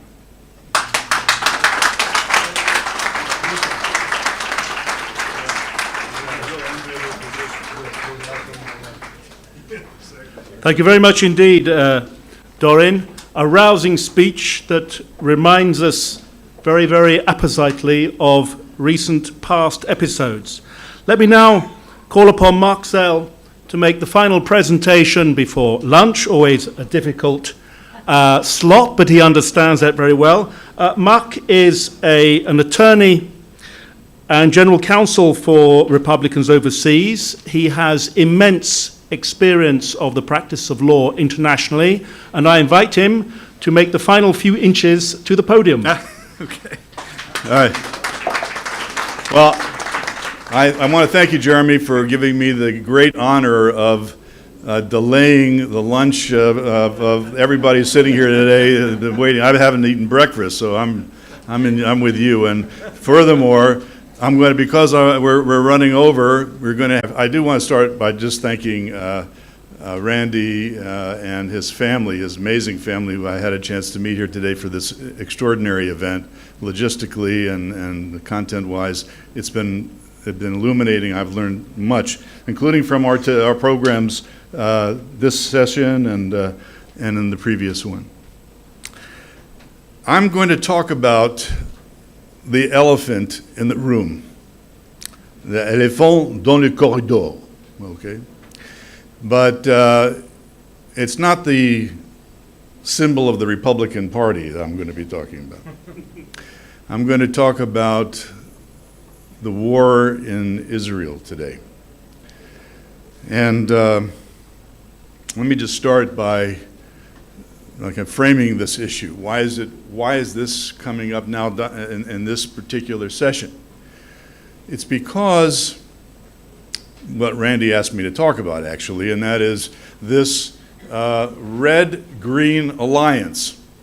Now, frankly, as an American, I really haven't been focusing on red-green alliances very much in the past 40 years. It's something that Europeans, I think, have considered a lot, particularly in countries like Germany and probably your country in the Netherlands and so on, France here with the Green parties. For me, when I heard the Red-Green Alliance, okay, red, I get that, that's communism. Doreen talked about neo-Marxism. I won't go through the litany of characteristics of that particular philosophy. The green, I thought, had to do with what you guys talked about, right? Ecology and environmental tree hugging, whatever it's called, okay. Social justice and DEI and all this other stuff. But I soon became aware that there was another kind of green. It's the green that the Hamas terrorists tie on their forehead, that they wore just a little over a month ago when they went into my country, Israel, on October 7th. And they slaughtered, and they mutilated, and they mass raped, and they kidnapped innocent civilians, including the better part of 3,000 young people who are attending the Nova Festival of Peace during the end of our high holiday season in Israel. They came on a Sabbath. They came on Simchat Torah, which is supposed to be the most joyous day of our liturgical year.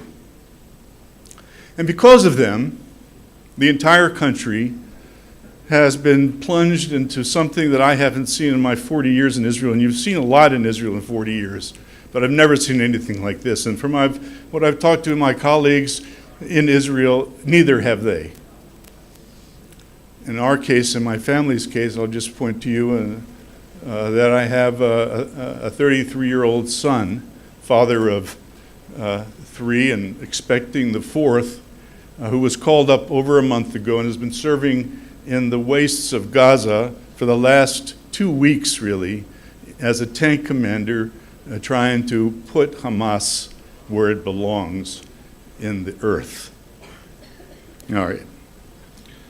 Let me just go back to the issue that Randy wanted me to talk about. With all of the shock and horror that we experienced on October 7th, what is more shocking to me, and this is not an exaggeration, is the manner in which the world at large reacted to the horrors of October 7th. At first, everybody was beyond themselves. They couldn't believe that something like this would actually happen in the 21st century.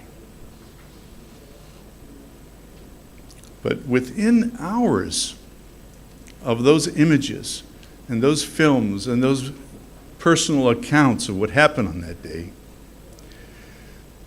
Thousands of people, no, millions of people took to the streets here in France, in your country, in Germany. I don't know what happened in Romania. Not in yours, okay, thank God for that. In England, Jeremy, right? In the United States of America, yeah, Los Angeles and Chicago, Washington, D.C., where I come from originally. And what were they protesting? Well, you would think that they would be protesting against the outrages of October 7th, but no. They were protesting in favor of Hamas, Palestinian terror. And they uttered these phrases which you've become familiar with. Free Palestine, they say, from the river to the sea.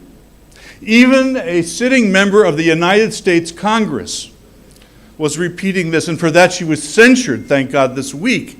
But the day after she was censured, she went out and said it again.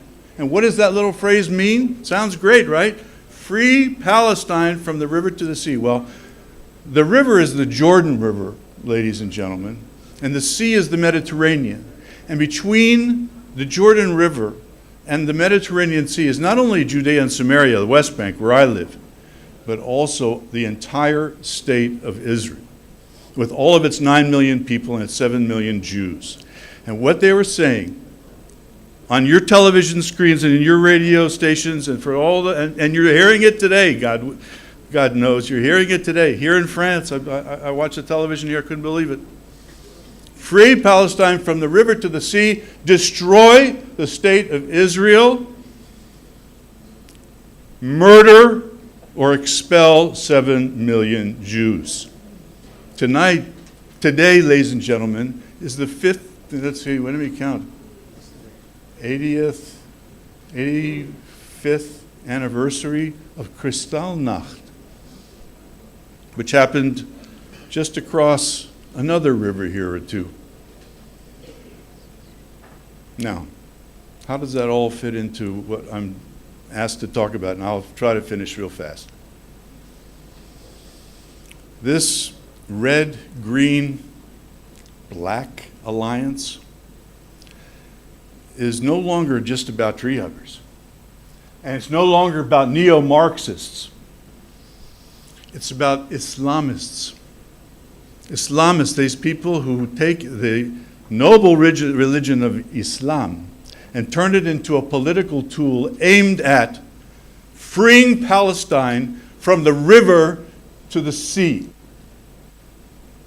That amalgam, that combination of these forces, neo-Marxism, American Marxism we call it, some of us,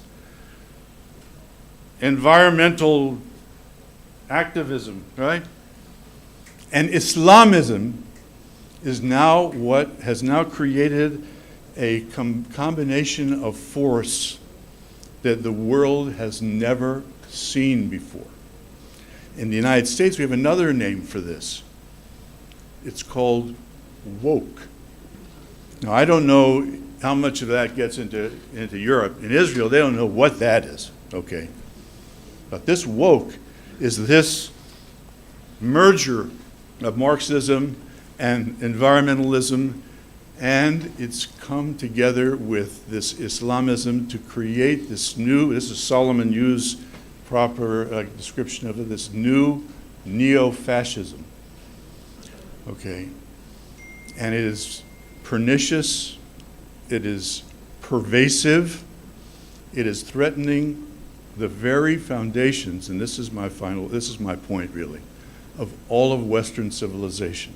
Some of our speakers today in both sessions have talked about the impact of this new thinking, of this new wave of thinking that's sweeping through our young people at the universities and boardrooms. But this combination bared its evil head on October 7th. And it's not going to end pretty. Look, Charles, you gave us a pretty black view of, well, of, you know, the world economy and the demise of the dollar and so on. You know, you got me nervous. I read somebody on our Twitter just said she had to go out and get a drink after your remarks. But what I'm talking about, you know, you're going to need more than one drink to deal with this. And all I can say is this, and here's I'm going to wind it up, Jeremy. It's up to us. It's up to us. We, the Republican Party in the United States, conservative parties around Europe and the world, and the Israeli army. And the Israeli army, ladies and gentlemen. My son and the other 360,000 reservists who are putting their life on the line, even as we speak, in order to rid the world of this Islamist scourge. We can't let it come back. We can't let it exist. And any talk of that happening after we finish the war, or creating a Palestinian state like Blinken, the Secretary of State, said yesterday that will unite Gaza with the Palestinian, with the West Bank. It's insanity. But it's not just about Jews, okay, or Israel. You know, the Bible says that the Jews are to be a light unto the nation. Our history teaches us that the Jews have been kind of a lightning rod of the hatred of the nations. And I'm saying what's going on in Israel and Gaza today, and maybe Lebanon and the fight with Iran and the rest, is Israel's clarion call to the nations of the world to wake up. That's our charge. That's our mission. If we fail, you can just imagine the consequences. Thank you.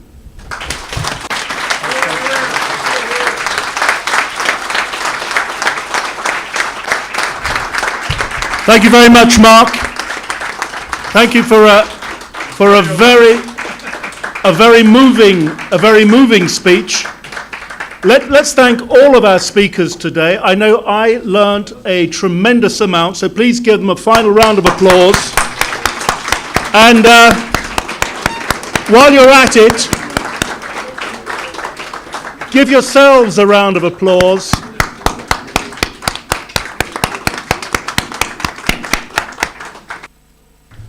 The reward for all of that hard work is lunch.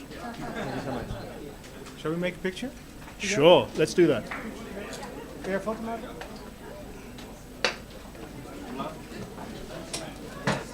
Well spoken. Thank you so much.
I just got to go to the office, but I'll be back later, okay?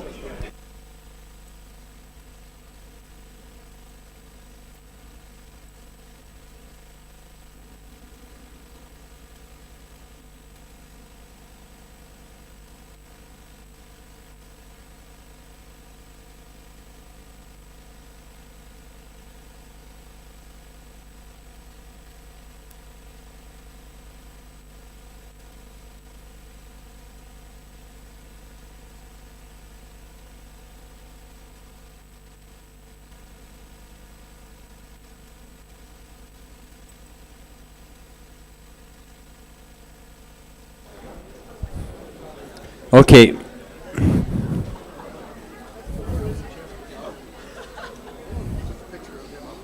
Oh non.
On Lowe, are you ready?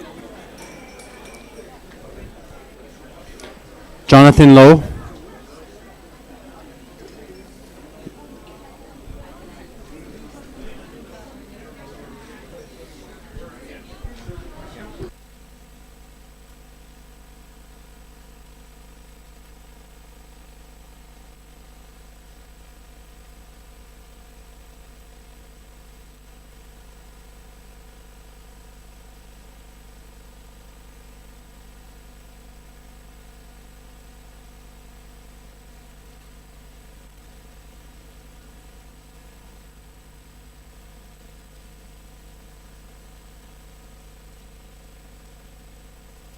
Okay. I'll wait till everybody. Hello. 10:05 is 4:05 our time. So right now we still have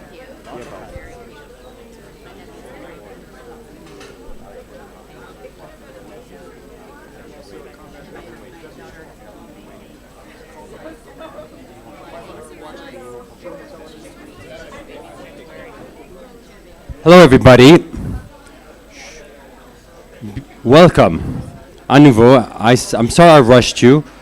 We're going to present Mr. John Lowe, who is going to be our future congressional candidate is our candidate, of course, and the Republican Party even wrote to me, and I'm sorry, I'm a little tired, but exactly, he's our future, and he is our congressional candidate for Delaware in the U.S. Congress. Welcome, and we want you to win. You must win. You'll be a pride of the Republicans overseas. with that introduction, Randy, I cannot help but win, and I will win for Delaware and for Republicans overseas. So thank you very much. It's a done deal. Very good. And you'll have the pleasure of welcoming the Dream Team, right? The Dream Team is somewhere here, right? They're coming, and we're going to have a great panel. Okay? Thank you very much, and you're going to do a great job for us now for this panel. Thank you very much, Randy. Okay, welcome back, everybody, and welcome to this third session.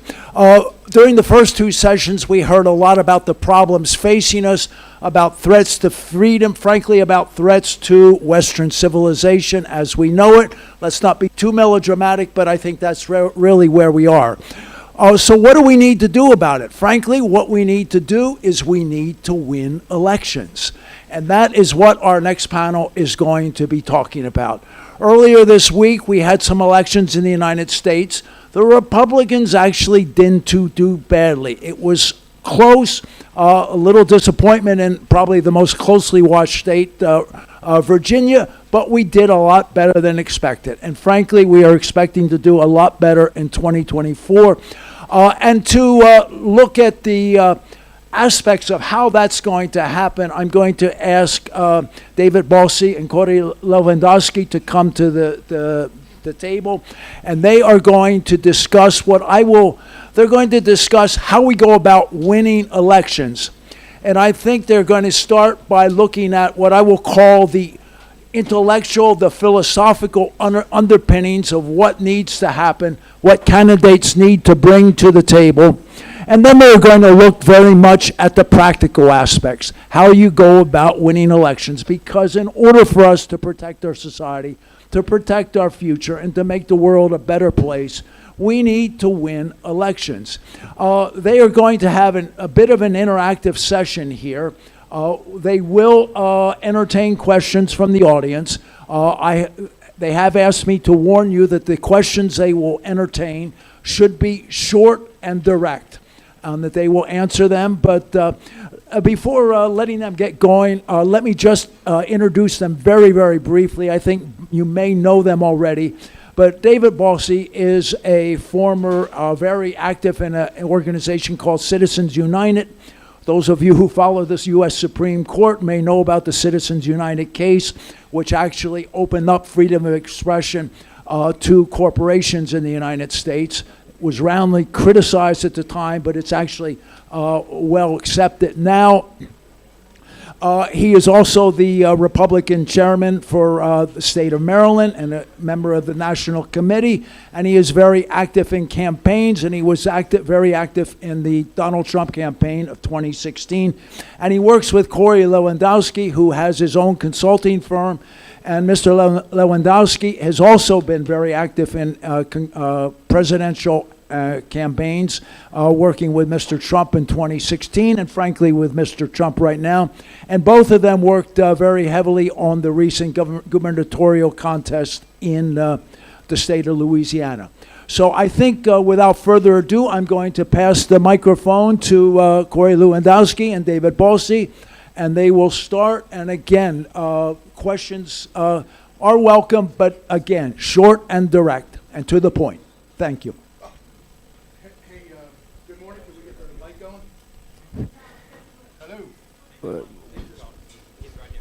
Okay. Good afternoon. Thank you so much for having us. And as we just get started, is he on? We have a special guest who wanted to call in. So he's actually on the phone right now. And if I could, I'm just going to hold it up. And Mr. President, if you would like to address the Republican Overseas Group, now's the time, sir.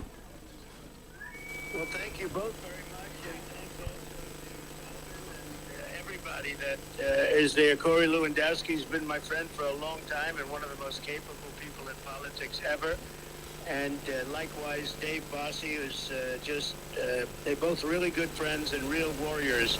And that's what we need today, because the corruption in our country is terrible and nothing is going right for our country. Nothing's gone right for a period of about 3 years. We were energy independent. We were respected all over the world. I don't want to say feared, because who would want to use a word like that? But there are those people that say feared. We had no problems. Iran was very good to us. They weren't going to do a thing. Russia was never going to go into Ukraine. You look at the attack on Israel, that wasn't going to happen. And now we have a mess. Every single thing that can go wrong. We have inflation at a level that we haven't seen in 79 years. We have the economy is horrible. It's a terrible situation unless you're looking to get elected as a Republican. I think the Republicans are in great shape. Poll numbers have just come out. I'm sure David and Corey have gone over some of the poll numbers. I think probably you should, but I'm leading in every swing state, and we're leading by a lot, both against the Republicans. Against Ron DeSanctimonious, we're leading by about 65 points, and against crooked Joe Biden, I call him crooked. I took the word away from Hillary. We call Hillary now Beautiful Hillary, because she's irrelevant. And we call Joe, rather than Sleepy Joe, which was a very accurate term, but I think crooked is even more accurate. And we're leading him in every state, every swing state. David, I guess you saw that. And the polls have been very strong. But they're really strong for a reason. They loved the 4 years that we had the greatest economy in history. We cut taxes more than any president in history, regulations likewise. We did things that nobody ever, we totally rebuilt our military, by the way. And we were respected like nobody was ever respected. Our country was respected at the highest level. We would have never had an Afghanistan disaster like they had the way I was getting out of Afghanistan, but we were getting out with dignity and with strength. We would have never, ever, a thing like that, when that happened, that gave Putin the green light to go in and do whatever he wants because they no longer respected our country. It was terrible. The way they evacuated, the way they, in my opinion, the way they surrendered. So we're in great shape as a party. We have to get in. We have to win. The election's coming up. It's the biggest election we've ever had. We've never had. I used to say that on 2016, and then, and I meant it totally. But this is now the biggest election because if we don't win this election, we're not going to have a country anymore. They're destroying our country before our eyes, and we're not going to let it happen. So I just want to thank everybody for being great and loving our country and for being Republicans, and in this case, a lot of young Republicans. And it's an honor to be with you, and you're with three really great pros. And two of them I know well, and the other one I have a lot of respect for. I know all about him. And enjoy your day and enjoy your life, and let's bring our country out and vote. And it's an honor to be speaking to all of you today. Thank you very much. Thank you, Mr. President.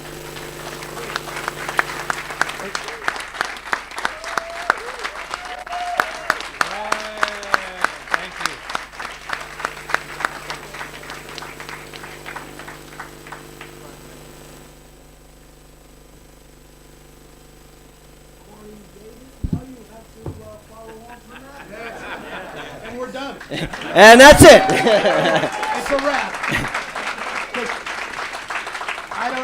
I don't know how you top that, to be honest with you. I don't know how you top that, and nothing we can say matters at this point. So maybe we peaked a little too soon. I don't know. But he is obviously a tremendous, tremendously devoted to his country, and you can see that in everything he does. So I will say one of the things that I know he would want to have talked about here, and I've talked to many of you about it, is making sure that we identify in every one of your countries Republicans who vote in the United States, who are registered and capable of voting, needs to vote. We need to organize that because the level of our loss, quote unquote loss, in 2020 was only 34,000 votes in 3 states combined. So if we are able to find Republicans in Israel and in France and in Italy and Hungary and all over the different countries that are represented here, it's important.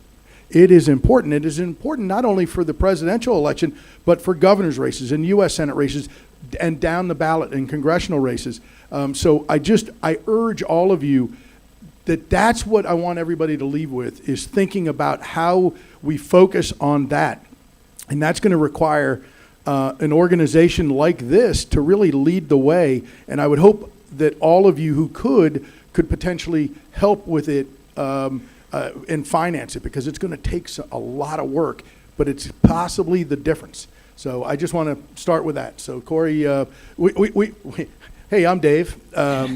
This is Corey.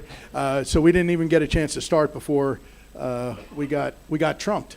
Well, that happens sometimes. And look, Dave and I have had the opportunity for the better part now of a decade to travel around not only the United States but around the world and look at races where we think we can make a difference. And what has been universal, whether it was the Donald Trump campaign in 2016, where the media and the pundits all said we couldn't win, to the 2020 race in Israel, where we were the senior advisors to Benjamin Netanyahu, to the race that just finished in Louisiana for Jeff Landry, the first time a first-time candidate didn't have to go to a runoff in 50 years in the state's history.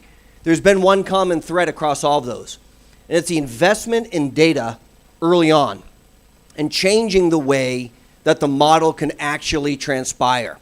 And a lot of you heard when Barack Obama won, they wrote a book called Inside the Cave. And it was kind of this data modeling project where they started to parse out individuals based on ideological specifications, socioeconomic status, religion, age, gender, etc.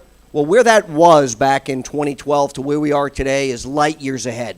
And what we saw, and part of the reason that I believe Prime Minister Netanyahu lost after we won in 2020, he didn't make the investment into that data modeling project. He won on a sheer, effort of force. He's very much like Donald Trump, just a force of nature. But the long-term benefit is what was lost. And so, as Dave and I have had the opportunity to go around the country and around the world looking for good candidates who want to talk about freedom and prosperity and returning the government back to the people, the common thread has been make those investments early. And what we saw in Louisiana, which just happened 3 weeks ago, that election, just 3 weeks ago, we saw a candidate who invested early in data and allowed us to run a very specific program so that the individuals who voted for Donald Trump in both 2016 and 2020, but don't traditionally show up in the off-year elections, the 2019s and the 2015s, we targeted those individuals. The data just came back. Jeff Landry increased the turnout by 30% from the individuals who don't traditionally vote in the off-year elections. That 30% increase equated to 2 additional points for him at the ballot box, which allowed him to get to 51.66 and avoid the runoff.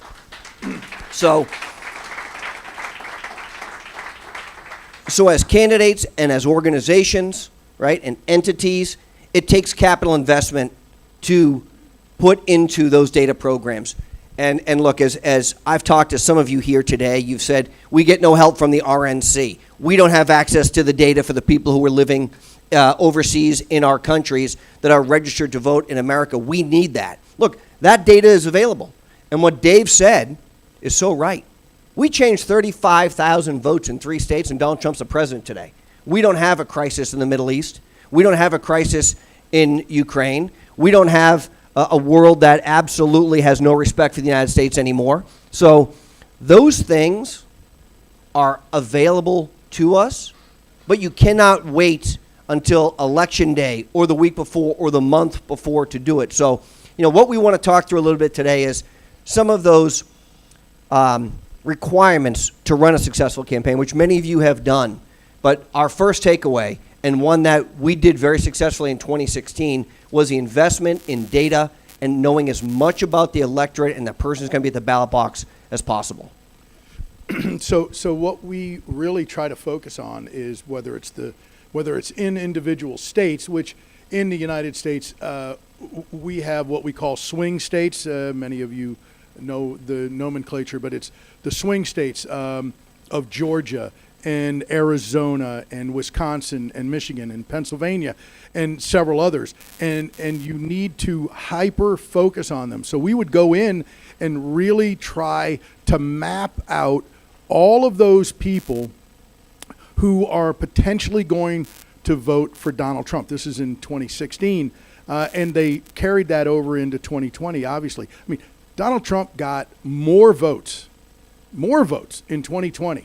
This has never happened in the history of the United States, where the incumbent president got more votes than he did originally in 2016 and lost. Okay, it's never been done before. When he hit his number, it should have been enough. And so the Democrats went out and they, we call it they stuffed the ballot box. There's a lot that goes into that, but they were able to go out and ballot harvest, and they did these types of things that were brand new and that no one was looking for or at in the 2020 cycle. Now we see them coming. Doesn't mean they're not going to try to do something different. So we're clearly paying attention. However, the data doesn't lie, but the data is required. So when Corey's talking about the Landry campaign for governor, it's a big state, big population. And what we were able to do is go in and focus and send messages to their phones Okay, we would what's called geofencing. We would geofence an area. Let's say this conference right here. We could send a message to every single person in this room. We don't know your name necessarily associated with your phone, but we know your IP address because you're in this room right now. And that's how the government does it too, just so you know. But we're able to, makes you feel better. So we're able to take that data and model it against other known entities. So in the United States, we might map that against people who are lifetime members of the NRA, people who are members of Citizens United or the Heritage Foundation or other conservative groups. And so we try to find modeling so that we can build that base of support and then selectively send messages just to them in a highly efficient and cost-effective way, so that we're not spending. You still have to spend the money on television.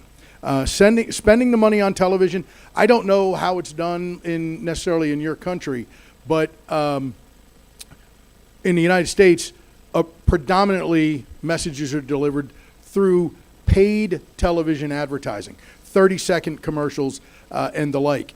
And the new thing over the last 6-8 years has been delivering them to your computer and on your phone directly, which is a much more efficient, much more inexpensive way to do it. And so that's one of the things that we took to Israel and really tried to, and we did that very successfully in that election cycle. If you want to win and you want to win consistently, you have to build a machine and then you have to keep the machine turning. It's not easy. It doesn't happen overnight. It's not fun work either, by the way, but it's the important building blocks that then you can build a winning campaign on. So with that, maybe you want to reflect a little bit on Trump's 2016 campaign, or. Yeah, so the 2016 campaign, for those of you who don't remember it, and I think most of you probably do, before the 16 campaign in actually April of 2014, Dave and I were hosting and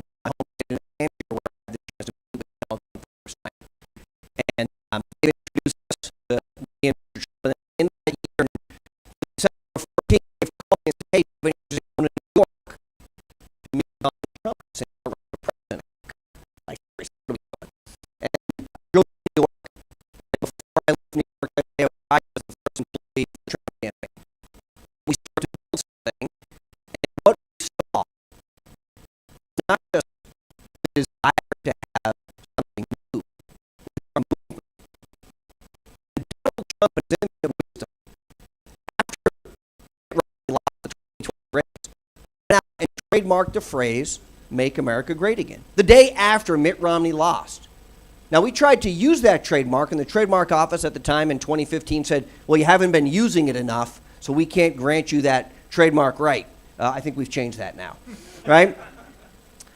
Make America Great Again was a message that resonated to different people for different reasons. And it didn't matter if you're a white or black or blue or green or purple or orange. You thought what that meant to you was different than what it meant to somebody else. And it was this overarching theme that Donald Trump didn't run from his wealth, but embraced it. We pulled up places in a brand new 757 giant jumbo jet that said Trump on the side. We took kids on helicopter rides at the Iowa State Fair in a helicopter that said Trump on the thing, right? We showed off the wealth that you can be created in America, because at the end of the day, he wanted everyone to be wealthy. A rising tide would lift all boats. And what happened in 2016 is the media missed something. They told us that Hillary Clinton was absolutely, unequivocally going to be the president of the United States. So what did they do for us? They gave us $1 billion of free television. Every time Donald Trump went to do a rally, and we did hundreds of them, CNN, Fox News, covered them cover to cover. And why? Because you never knew what was going to happen. You know, if there was going to be a fight in the stands, or Donald Trump was going to ask someone to come up and stab him. Right? It just, that's what happened at these rallies. And we started these rallies with 3,000 or 4,000 people. And on the night before the election in Michigan, there's 35,000 people standing out in the freezing cold, listening to a guy who doesn't play the guitar and can't sing give a speech for an hour and a half. And it's his third or fourth or fifth or sixth one of the day because Dave did the schedule. And all of a sudden, Donald Trump, who didn't want to say no, and when asked to shorten the speech, Mr. Trump, sir, this will be your fifth one, your sixth one. You have to shorten it. You can't sustain this. He said, these people have been waiting for hours in the cold. I'm not going to shortchange them. This guy was an absolute machine. He never said no. Whatever the schedule was, he never complained. He never said, I'm working too hard. He made a personal investment of his own riches into his campaign. Not because he wanted to be rich or famous, he already had that. Not because he thought that his children needed to have a path for success in the future, he already gave them that. As I sat in that New York office the very first day, he said, if I'm not going to help save the country, who's going to do it, Corey? And I looked at him and I said, why would you want to do this? And he said, because it's our turn. And that was the difference. And it was so authentic and so genuine. And what the media doesn't understand about Donald Trump is how magnanimous he is in private, how self-deprecating he is, how thoughtful he is. You know, I tell the story often that on holidays, Donald Trump will call my home. I still have a home phone line. I don't know why, but I do. Or he'll call my cell phone, and he'll say, hey, are the kids there? I just want to say Merry Christmas, or Happy Thanksgiving, or how are they doing? Right? That's the Donald Trump that the media didn't want to portray. And in 2016, they didn't do that. They didn't characterize him as a crazy right-wing lunatic nut because they never thought he could win. And when he shocked the world on Election Day, they went into overdrive. And we started with the fake Russia collusion narrative, which was 100% bullshit.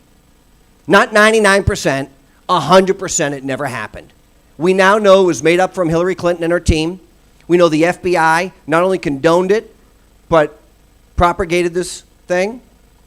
And what did they do? They went after the people who were associated with the presidential candidate because they didn't like their politics. The federal government used their badges and their guns to go after people because they didn't want Donald Trump to be successful. And that's why in 2020, the media did everything they could to drive Donald Trump's negatives up and allow Joe Biden to hide in his basement, to not come out, to have rallies that literally had 8 or 10 people at it, and I'm not exaggerating, and say this guy is the most popular person in American history. Give me a break. Yeah, you got to remember, for us, it's like yesterday, but in 2020 during the campaign, Biden, when he came out of his basement, would go to a rally in Arizona, and they would do it in a parking lot so people could park their cars 20 or so feet apart. And people didn't get out of their cars, and they would honk. Remember this? How pathetic. Donald Trump would have 20 or 30,000 people in an arena, and he would do this multiple times a day. And it's truly, to be honest with you, I think if you could put your finger on one of the reasons that he was able to beat crooked Hillary, was the sheer ferocity of the campaign. The campaign took on a life of its own because of Donald Trump's fire, because we had a candidate, and this is what I urge you to look at when you're recruiting candidates, when you're talking to people. They have to be willing to do it all. It's, to be quite honest, the difference between Bibi Netanyahu and the next guy. It's the difference between Donald Trump and the next guy. These are people totally dedicated. They're not a little bit invested, they're all in. And that's what matters. And by the way, what Corey was talking about, that genuine article aspect of it, that people organically communicated with President Trump. They think he's talking directly to them, because he is. It could be 20,000 people in the audience, and you feel like it's a message for you. Very few politicians are able to do that. And so, as Corey was mentioning, we used to do one rally a day. And as the campaign went on, in September, I went to then Mr. Trump and I said, sir, we're going to want to because he had a rule. He always wanted to sleep in his own bed. So we would fly to wherever we would fly. It could be Los Angeles, Las Vegas, 3,000 miles away. We would do a rally and fly back to New York, and he would sleep in his own bed every night of the week.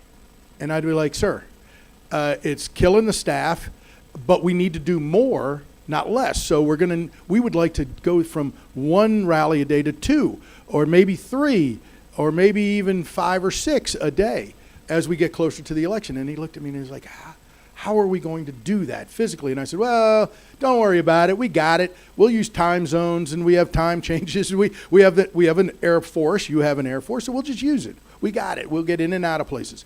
And the ferocity of the campaign, you had Hillary Clinton on a decline, right? We had all of these different issues surrounding Hillary Clinton that was taking really the energy out of her campaign, including her collapse and health scare actually on September 11th. And then you had Donald Trump ramping up his campaign, and that energy, that national energy that he created. Because when we were doing 6 rallies a day, which is what we were doing, he would give 6 90-minute speeches a day, every day, okay? No, it's unheard of that he could do that. First of all, I don't know if he could do it anymore. Who am I kidding? He could do it. He could do it. But it is it's the momentum, the energy. It takes on a life of its own. Now, you can't create that. It has to be part of whoever you're supporting has to have that fire, and he or she has to connect with people directly, and people, the audience has to buy in, and that's what Donald Trump has. And to be quite honest, we saw it with Prime Minister Netanyahu as well. He has that just the magic. Okay, I don't know if it's run out. I hope it's not run out. But he has this magic, and he is a man who is meeting the moment, right, in history, in destroying, decimating Hamas, and I hope every other group that wants to raise a sword against Israel. I hope he destroys every single one of them, because without a man like that, it would never happen. And we'd be on to another terrorist attack a year, 5 years from now. The Prime Minister is a special person who has that discipline, who understands what I believe is required at this moment in time. And it takes a special man to be able to deliver the kind of devastation that he's delivering. He is. He is. It's an amazing thing, and for us to have been able to work with him side by side, it was incredibly special for us. Look, there's a couple of things that these winning campaigns all have in common, other than the data, right? Whether it's Trump in 16, Netanyahu in 20, Jeff Landry in 23, the campaign staffs are really meritocracies, okay? Everybody does everything, and it's do it all and you do it now. You don't have the chance to do it later. Donald Trump wouldn't say, hey, let's do that in 2 weeks from now. Get it done today. And so let me just put this in perspective. In the winning presidential campaign in 2016, on election night, the campaign employed 250 full-time employees. Okay? That's in Trump Tower and throughout the entire country. Hillary Clinton had 800 employees just in the Brooklyn office. Just in her Brooklyn office, she had 800 employees. Hillary Clinton blew through about $1.2 billion in 2016. Donald Trump won on $300 million. Why? Because it's not just about the money. It's about the message, the messenger, and it's about the team. And these small teams, these meritocracies, and I was the first employee to be hired in the Trump campaign. We flew around on that giant 757 with 5 people. That was the whole operation. Chris Christie got on the plane and said, where is everybody? We said, hey, this is it. Scott Walker, the former governor of Wisconsin, was in and out of the race in 68 days because he had 70 staffers. And I said, what are we doing? We had a couple of kids who were interning in the Trump Tower, and Trump comes down and says, what the hell are all these people doing here? I said, sir, there's 4 people. He says, yeah, what are they all doing? Because he thought he was paying them. I said, no, they're volunteering. He said, okay, they can stay. Okay? But they were opening the mail and trying to return contact to people who want to reach out. And so You know, look, that's what you have to have. You have to have message discipline, a team atmosphere that you can build. You know, the losing campaigns are the ones that are fighting amongst themselves, where consultant A and consultant B all want to get rich because they think that this is their swan song, okay? If you can't put a campaign team together that is vested in one thing, which is the outcome of the candidate, then you've got the wrong team. And the model that works, and the model that should work, is that when a candidate is successful, the consultants are successful. You know, when I started with Donald Trump, sat there across from him at the table in January of 2015, and he was at less than 1%, I said, sir, here's what I'm going to propose to you. Every time you win a primary or a caucus in this presidential race, you're going to pay me. My interests are now tied to your interests. And he said, absolutely. Well, guess what? We went on to win 38 primaries and caucuses. It was very good for the Lewandowski family, and he was very happy to pay me every single time because you win. So if you can get people, as you're building a team, who are willing to take a percentage of winning as their bonus, as opposed to making all the money. We've seen it for so long. We have seen it now for 20 years. The consultant class has gotten rich running campaigns, and when the candidate loses, they blame the candidate, and when the candidate wins, they take the credit. But either way, the consultant gets paid. So as you guys are assembling your teams, looking for your candidates, small meritocracies, I would say think about, you know, all kinds of money that gets paid into polling, right? We've seen this all the time. All these polls, all these polls, all these polls. You have to pay more money to do some polls. Look, a lot of these polls are already available to the public. They're already being done every day. So as you guys, again, think about what you really need in a campaign, particularly those campaigns that are running against an incumbent here in France, right? Not easy to beat an incumbent president. You better be able to save some resources because at the end you're going to need them.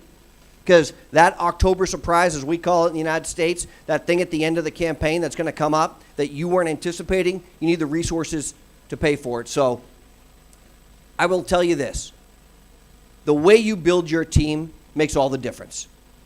The professional nature and the meritocracy of your team makes all the difference. The candidate can do a lot, but he can't do it alone. So to assemble that right team with the right mindset and the right incentives get you a lot closer to winning than just putting somebody on there who is a name that really loses most of the races.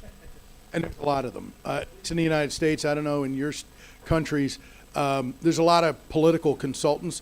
What we urge candidates to do when we visit with them, and we're friends with a lot of them. That's one of the reasons that we work for with Andrea. He's a buddy of ours. We care deeply that he won. Same thing with obviously with President Trump.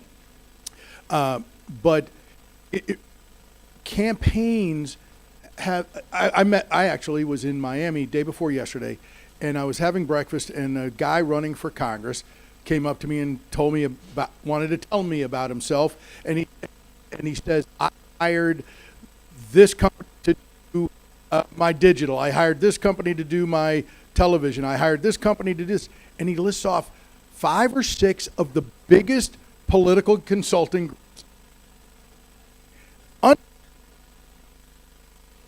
Really, really talented people. And I'm like, you're going to spend all your time managing 5 different consultants, taking your money every month, and you have to figure out what they're doing for it. So Corey and I, what we try to do is, and what we recommend for candidates, whether we help or not, we try to make folks the right team. What Corey was saying, build the right team, not consultant heavy, but individuals who are going to work their fingers to the bone for the mission, for the people that they're working for that candidate, for that ideal. We have ballot initiatives. We have all sorts of things in the United States. You guys may as well. We running out of that's her saying wrap it up. So it's important. It's just important that you don't build a team that is top heavy, that's taking all of the resources from the campaign. I think she was. I was joking, but I think she's serious. So I'm joking. So you just need to not have it be. me, folks. That's it. When you're talking to candidates, when they say they want to run for office, urge them to find one person who understands the ability to build it, okay, and then have that person put it together, as opposed to all of the people who will stand in line to have their hand in your pocket. It's an important element, and I'm just going to throw this. Let's see if this one works. Okay, thank you. I'm gonna end on that, and I just want to say thank you all.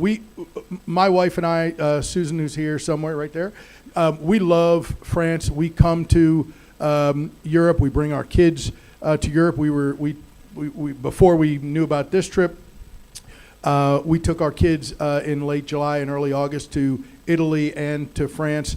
We spent time here in Paris. We went to the Normandy coast. We love Bayeux, which is out there by Cannes, and it is an incredible country here in France. And we love it. We come as often as we can, and so we're honored to be, Corey and I are honored to be a part of this conference, and honored to be here visiting with you. We're going to be here for the next little while after this is over, and be happy to talk to anybody individually if they would like, if you have any questions after we get done with the question and answer period. Okay, thank you very much, David and Corey. That was excellent. We do have time for a few quick questions, so who wants to start? I see a guy in the back. That's you. Go ahead. And then give the mic to the guy next to you. Okay. Hello, I'm Brice Amar. I'm a lawyer and an EFP auditor and the vice president of Impulsion Gaulliste. That's a patriotic movement, French patriotic movement. So my question, what is your opinion on proposed electoral reforms such as mandated ID and ballots time-stamped by a blockchain? And how do you think they might impact the electoral process? So is your question, do I think that we should have an identification requirement to get a ballot? Yeah. 1,000%.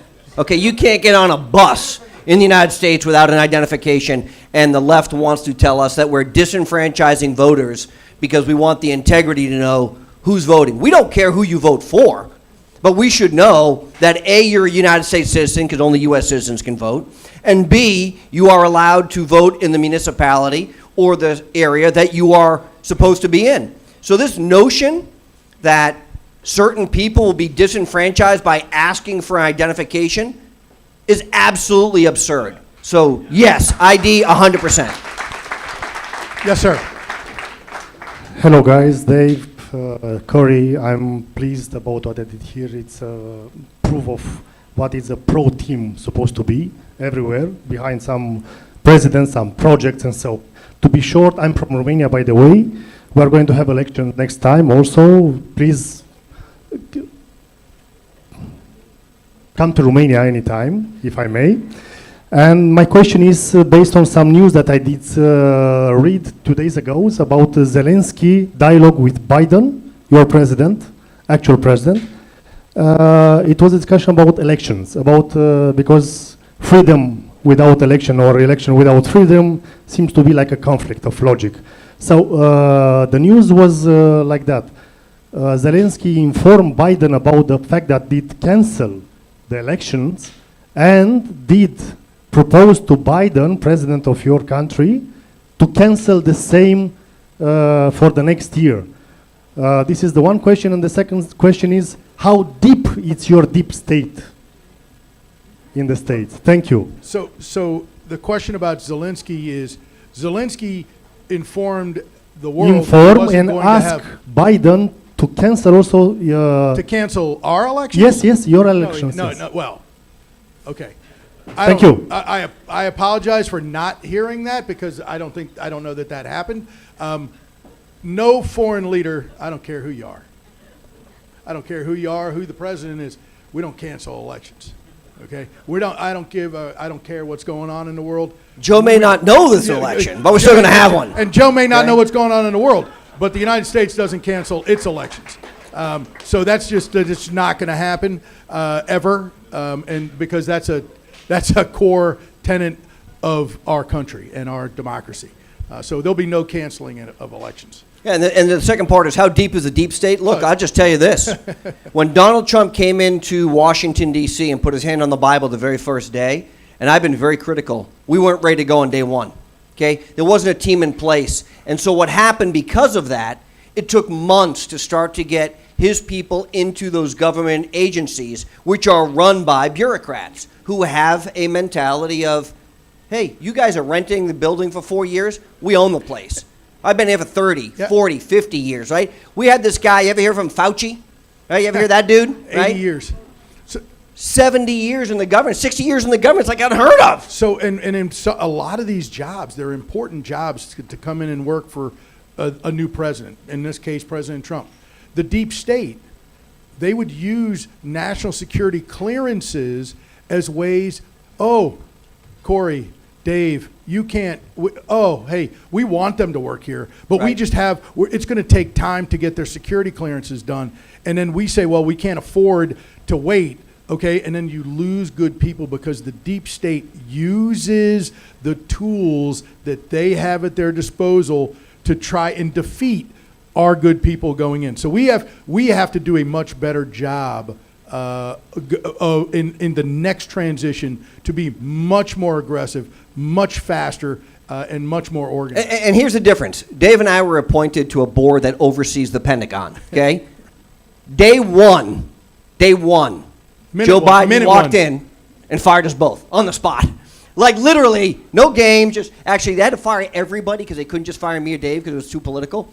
So they fired everybody who had been an appointee of President Trump, which the mistake that Donald Trump made was he didn't do that. So they allowed the Obama administration's people to stay in place for 8 years. And these guys would come and be like, oh, hey, we like you actually, Mr. President Trump, so just let us stay.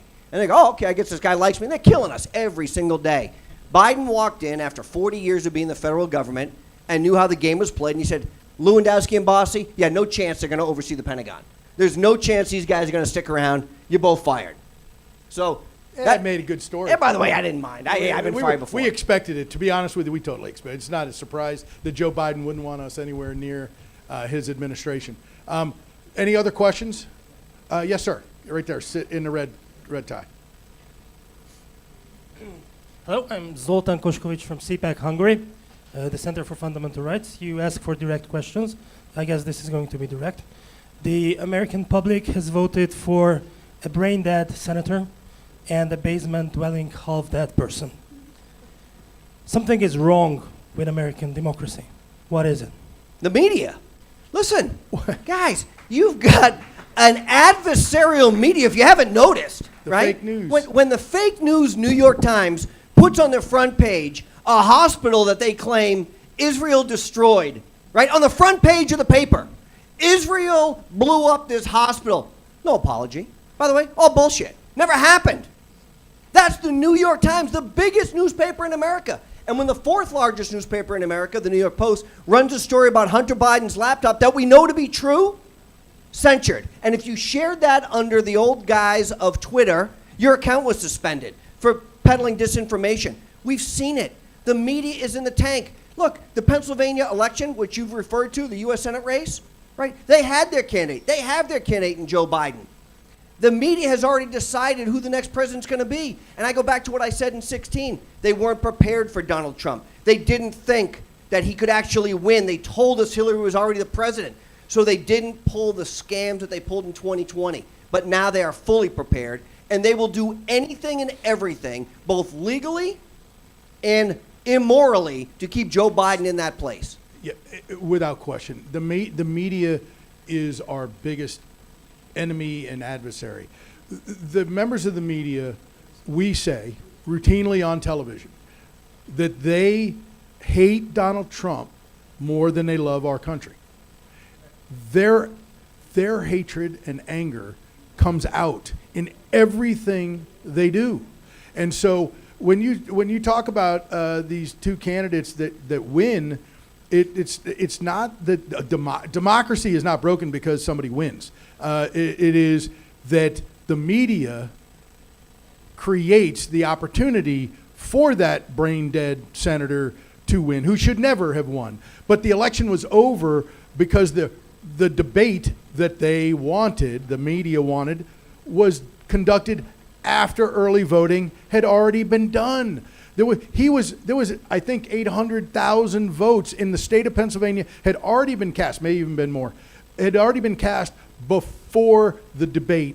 And if people had seen his presentation, they wouldn't have voted for him, and he just barely won, and we believe it's because of that early vote and the media manipulation of it. So we have a thriving, strong democracy. I despise when the left in our country talks about the threat that we on the right pose to democracy. We are the freedom fighters in our country. We are the ones standing tall for democracy. They would throw it out at their first opportunity to gain power and keep power. Maybe one more question? I think we're wrapped. Okay, there you go. Last the one. last one. Last one. Okay. Hi, my name is Gerald Olivier. I'm a Franco-American journalist and author. Regardless of what we think about what happened in 2020 and the result of that presidential election, I think we can all agree that there were substantial irregularities. So I have two questions for you. Number one, do you expect such irregularities to take place again in 2024? And what are you doing to prevent or counter them? Thank you. Yeah, so it's a great question, and one that I think, the Republican National Committee and attorneys around the country have looked at now for a long time, right? I was in the state of Pennsylvania immediately following the 2020 election. I was in Philadelphia specifically, and we had to go to get a judge's order signed that would allow us access to watch the ballots being separated from the envelopes. Because once the ballot's separated from the envelope, then they would count that ballot and certify it, but they were supposed to verify the signature on all these envelopes.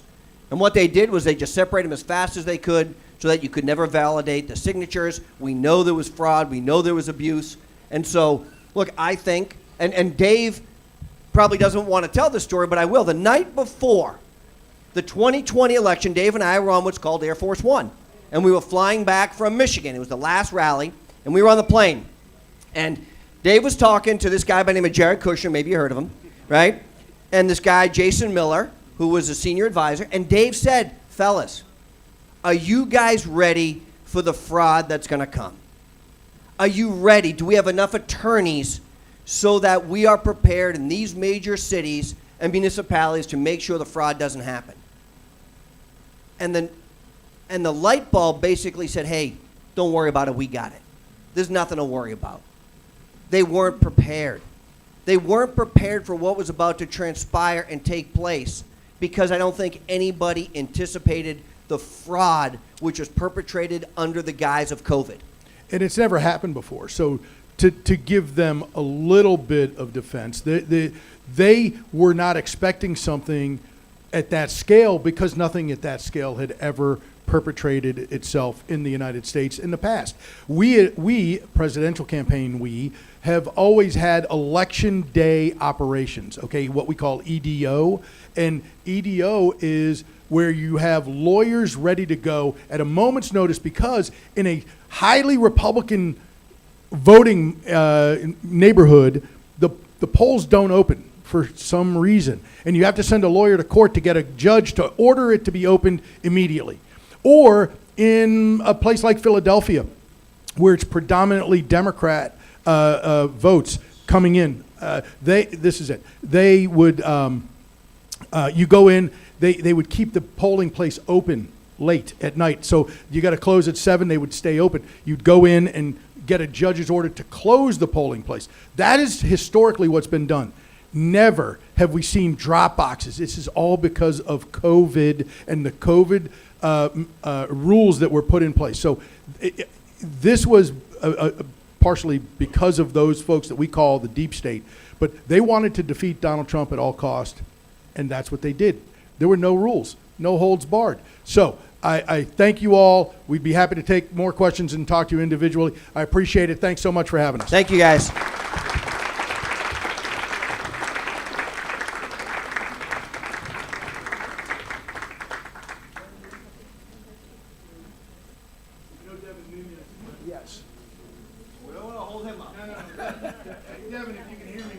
just for you, buddy. Here's just for you. Okay.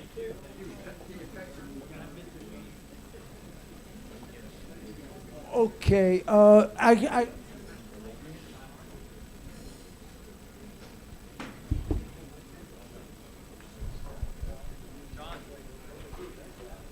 Yeah, stay seated, please. We're about to have former Congressman Devin Nunes on, and he's going to speak to us about social media and its manipulation and importance in elections.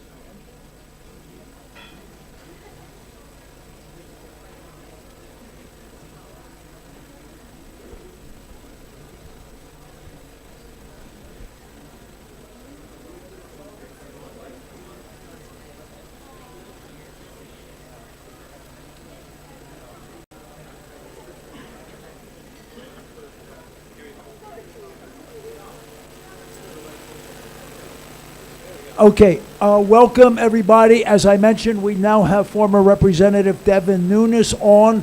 Mr. Nunes will be speaking to us from the state of California.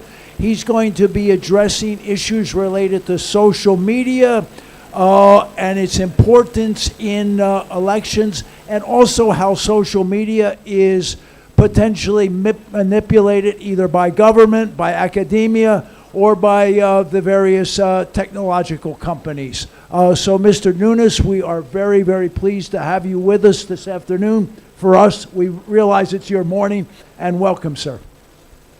Well, thank you. It's great to be with you. And following up with Dave Bossie, I mean, that's a tough act to follow.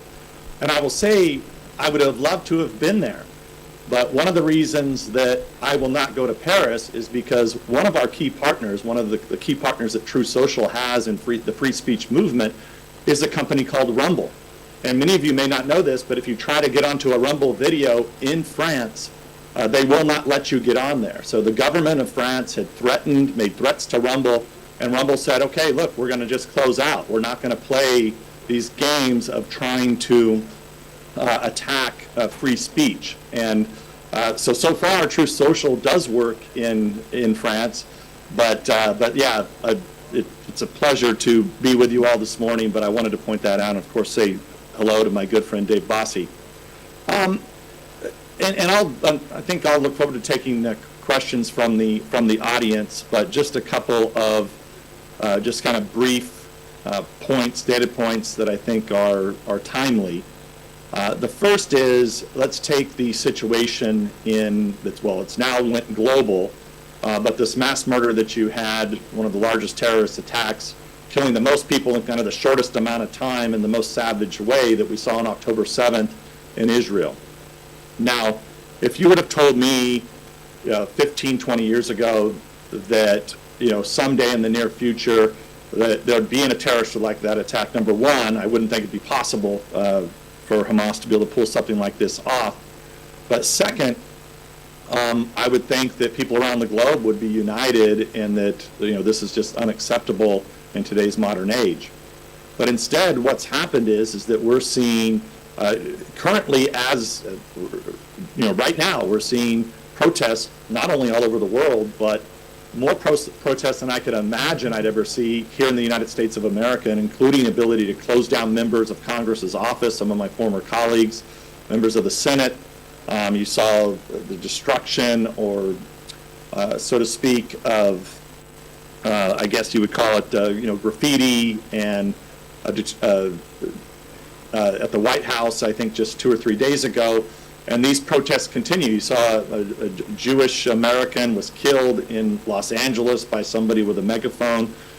So this is happening globally. Now, why is that? There was an important poll that I saw just a couple weeks ago that I think is relevant to social media, and that is that kids between the ages of 18 and 25, over half of them thought or believed that Hamas was justified to carry out these attacks.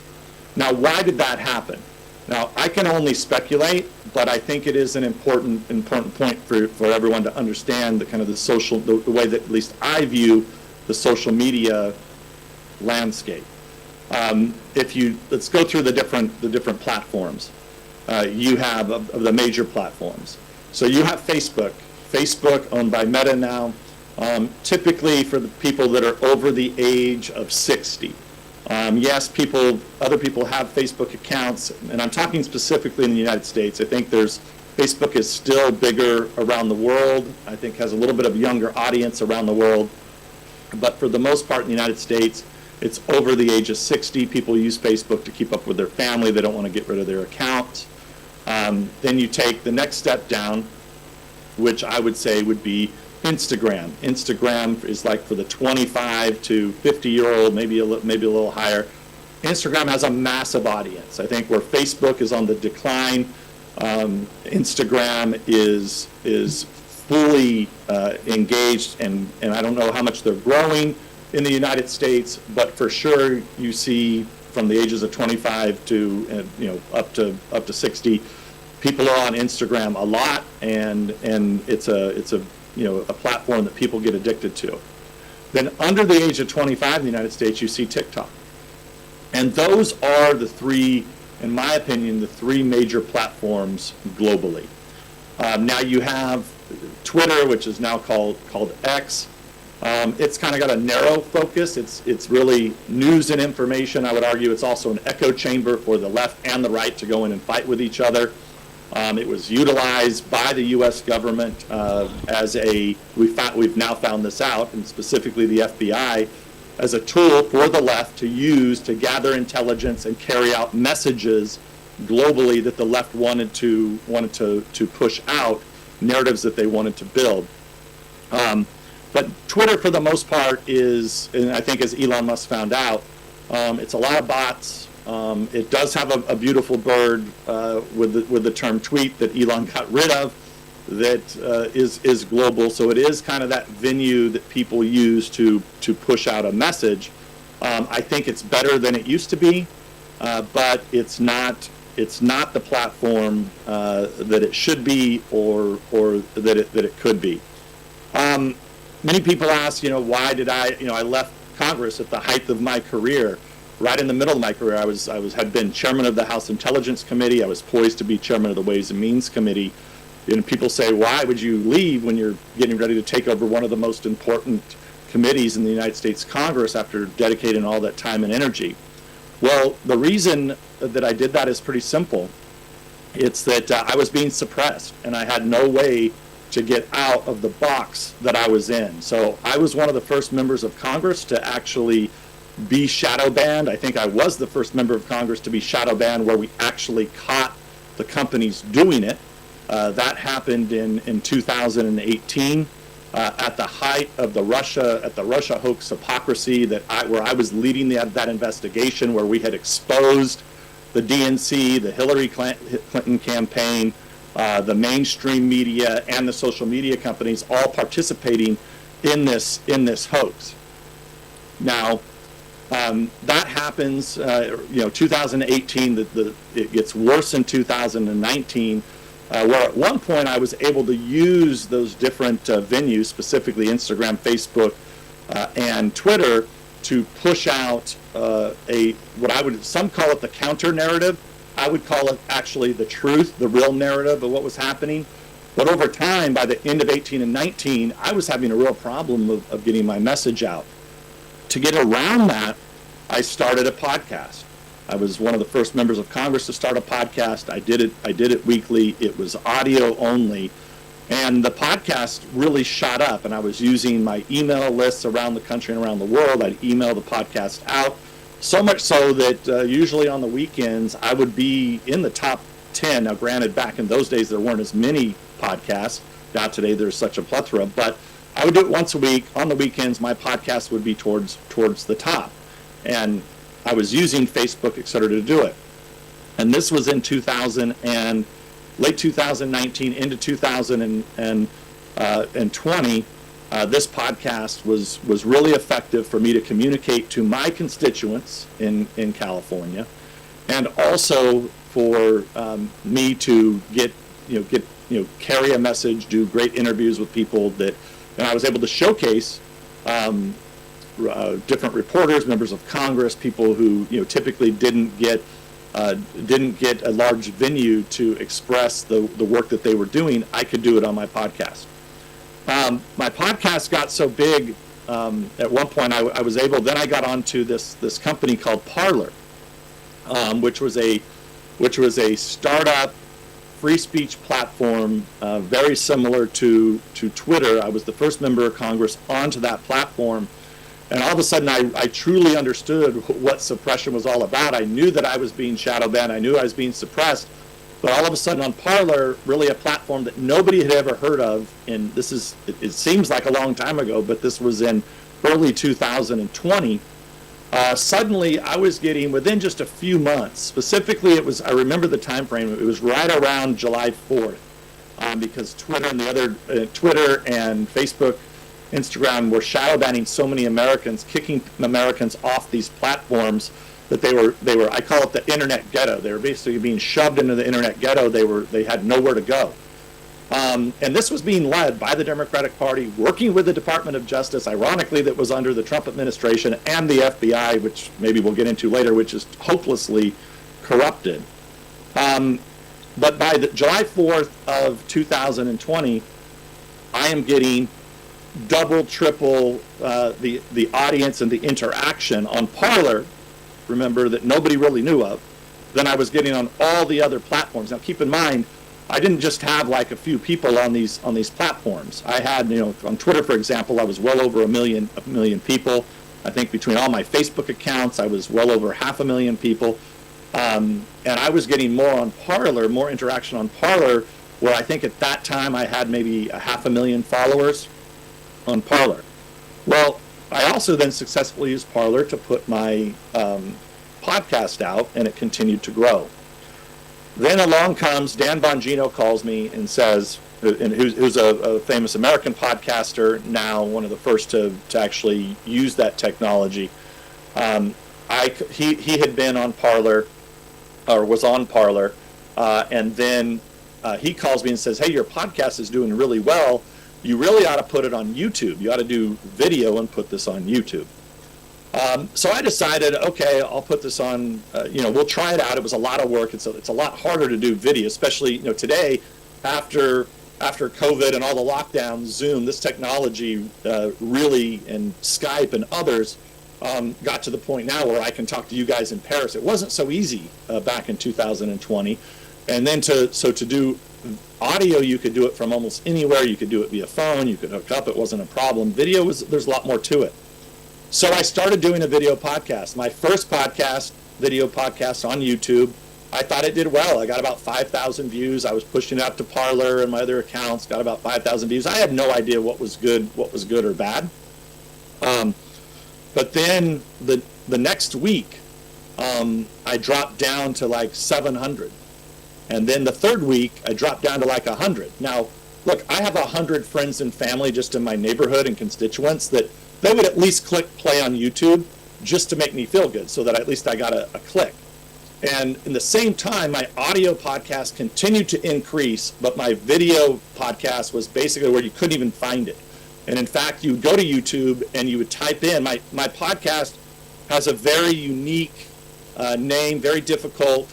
It was called, I'm being sarcastic here, but it was called the Devin Nunes Podcast.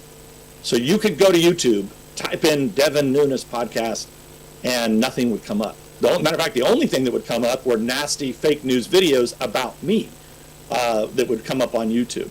So finally, after just, I don't know, I think we did 5, 6, 7 episodes, I just said, look, this is enough. I said, let's just go I told my team, let's find a video player anywhere in the world that will work. Where we can just send it out, the links will work when we email it out. If we put it up on Parler, they'll work. Well, we found this company, it was a small video player company in Canada called Rumble. And so I was actually the first guy when I went to Rumble had just started going from a video player to then trying to break into the YouTube scene. And they started that with funny animal videos. So they were uploading funny animal videos, and they tried to get a little niche with funny animal videos. So it was funny animal videos and the Devin Nunes Podcast. That was all of Rumble. And nobody had it on, nobody had the app, nobody was using Rumble. in the United States. Well, long story short, I had about 10,000 followers on YouTube after being on there for many, many years. In 3 weeks, I had 35,000 followers on Rumble, a platform nobody had ever heard of. By election day of 2020, I had nearly 400,000 followers on Rumble, a platform that nobody had ever heard of. By that point, though, Dan Bongino and others figured that out, and pretty soon it became a haven. Rumble became a haven for people to go to, a safe zone for people to go to make sure that they weren't being censored by YouTube. Some people call it ScrewTube, but I won't go there since I'm trying to be a professional CEO here of a social media company. Then I think the most horrific thing that's ever happened that doesn't get a lot of attention in U.S. history, and there's been a lot of bad things that have happened here in the United States in the last decade, but I will say I think the very worst thing that happened was when Parler, after the 2020 election, so many people got banned off of Facebook, Instagram, and this is a lot of people forget this. There were millions of people that were like immediately banned after election day. I know people that had 1 million followers on YouTube that were completely nuked with no excuse. They didn't, no questions asked. You couldn't get a hold of anybody. People with 1 million followers on YouTube, how they were making their living, were suddenly wiped, obliterated from all of social media. Next came, and so that happens all after the election until finally, I think people in the country, around the country, realized, okay, Donald Trump's going to get kicked off of everything. Wow, where's he going to go to? He's going to have to go to YouTube. He's going to have to go to Rumble and Parler. And the good thing was that Rumble, right for this, all of their internal networks, all of their servers couldn't be banned on the planet. Parler, however, and this is the things that happened, of all the bad things that have happened here in the United States, Parler was, their services were cut by some almost 36 American companies, many of the largest companies in this country. And their services were annihilated. And that billion-dollar company was wiped off the face of the planet. So now, here I am in 2021 with no way to get my message out other than my podcast and Rumble, no way to reach the masses. And so I went around the country talking about it. Long story short, Donald Trump didn't have a platform either. He decides that he wants to build one. And then at the end of 2021, he called me up and said, hey, you know a lot about this. Would you leave Congress and come and start this company for me? So I left Congress at the beginning of 2022. We set out to build Truth Social, which is now, even today, it's the fastest growing social media company in history. Donald Trump has more followers on Truth Social today than he had on Twitter when he came down the escalators with Melania, what Corey and Dave Bossie were talking about earlier. Came down the escalator in Trump Tower in New York City.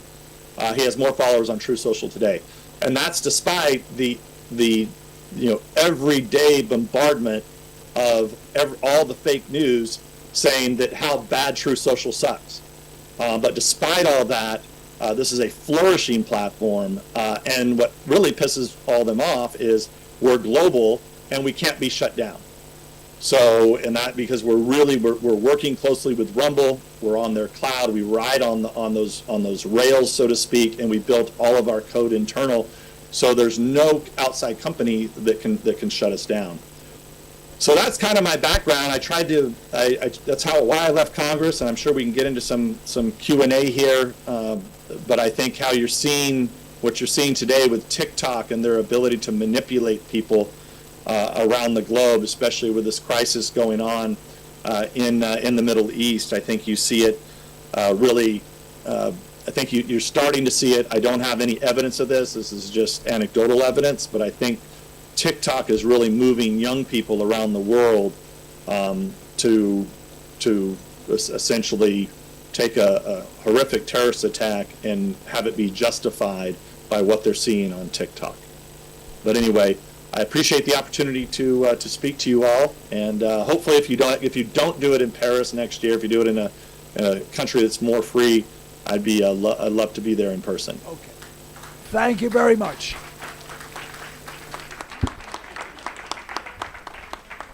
Okay, thank you very much, Devin Nunes. It was a pleasure having you call in and address the audience here in Paris.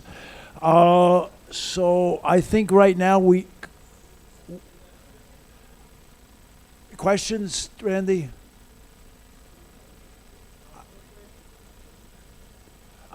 I think we need to move on to our next panel right now.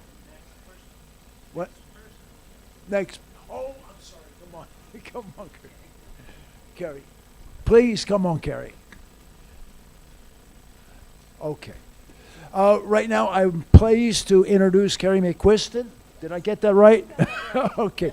Carrie McQuiston is from Oregon.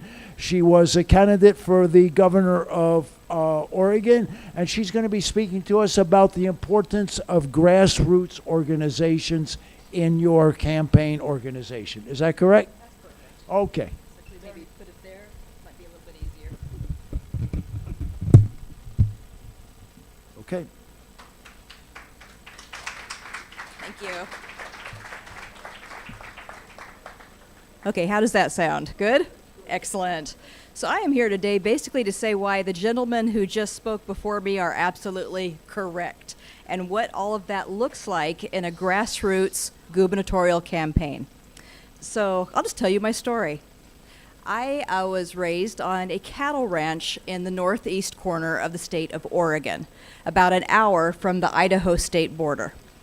And back during COVID, when the entire COVID debacle broke loose, I was raising my daughter. I was running the small business that I started.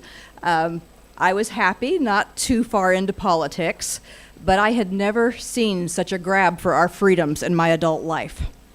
And I couldn't stop myself. I had to get out there and actually do something. Now, at the time in Oregon, we had a governor named Kate Brown. Now, Kate Brown was, in my words, a tyrant. The policies that she was putting into place were absolutely draconian, was the word that kept coming to mind. We were one of the first states to close. We were shut down, locked down the hardest, and we were one of the last states to open.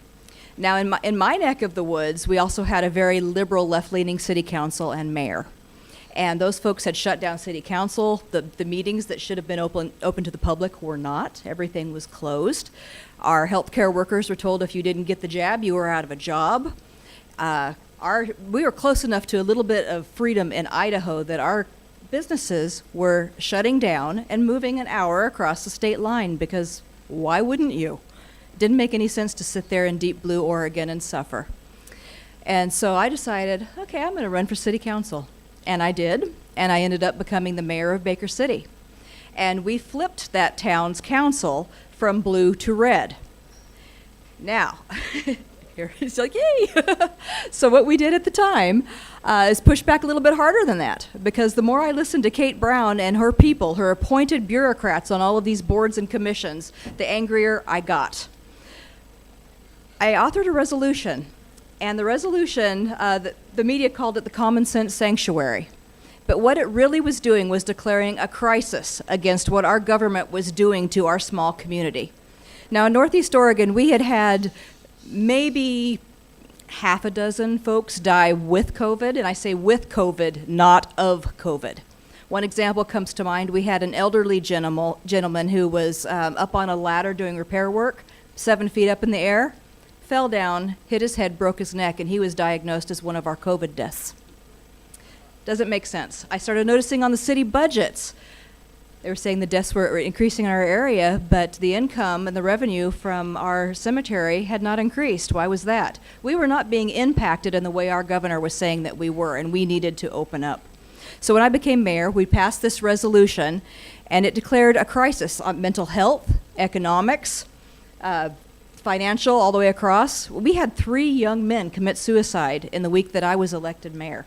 This is very abnormal for a town the size of 10,000.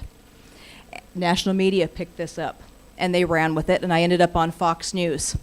And the groundswell of requests from people across my state saying, can you please run for governor, grew and grew and grew. You couldn't get any more grassroots than my candidacy. I came from a cattle ranch running a small business, and here I am, and I decided to run for governor. And there are some things that I did well on instincts and some things that I could have used a little bit of help with if I had known David and Corey at the time. So I hit the ground running, and we had a network across all 36 counties. We worked social media. We worked things on the ground, boots on the ground, more than any establishment swamp creature is ever going to attempt to do, because I was doing this not for a title, but because I loved my state, I loved my county, and I wanted to make a difference. And so I was out there constantly, and I thought, okay, if I can just work a little bit harder than the other candidates, see more people, do more, and run a campaign like they hadn't seen before, maybe we could take this state.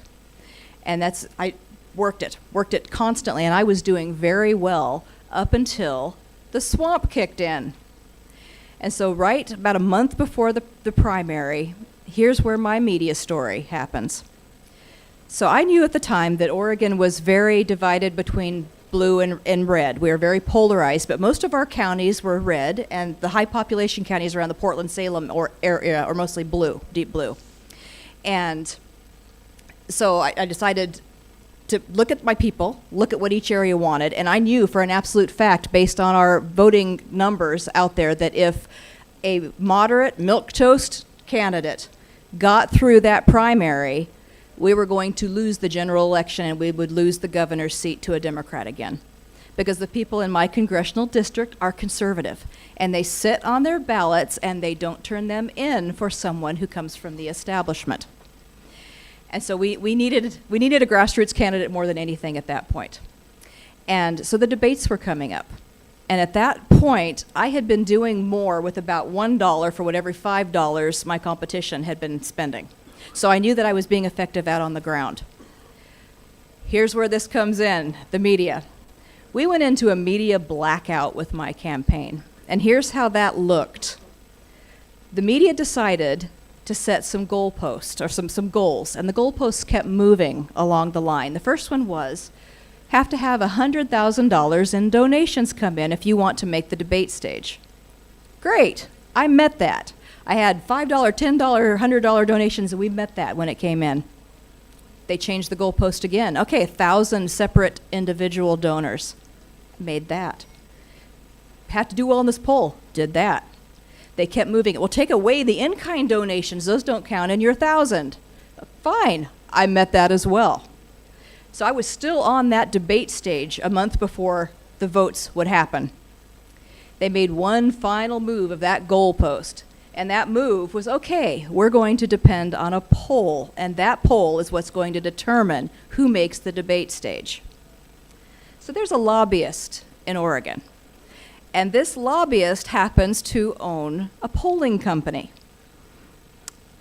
This lobbyist also happened to only donate to the Democrats or to one of my opponents on the Republican side. So you can see where this is going, right? The poll was done with maybe 150 people polled within a couple hours statewide. We had some evidence that people were called ahead of time and pre-screened on their responses. I know one individual personally who was argued with on the phone when he said that, yes, I would vote for Kerry. And so that I was barred from the debate stage. And that's how that exactly went down. And at the minute that happened, I knew that we had lost not only the general election that the Democrat was going to win. And that's the most frustrating part right there. That's why we need heavy hitters to run a boot camp, to come in and network, to do something for grassroots candidates, because that's the point where I had been running on instinct and the knowledge I had and done well up to that point, but I needed resources to come in at the grassroots level and help. We could have flipped that state red if we had been a little more organized and a little more focused. And so we did. We went on to lose the general election.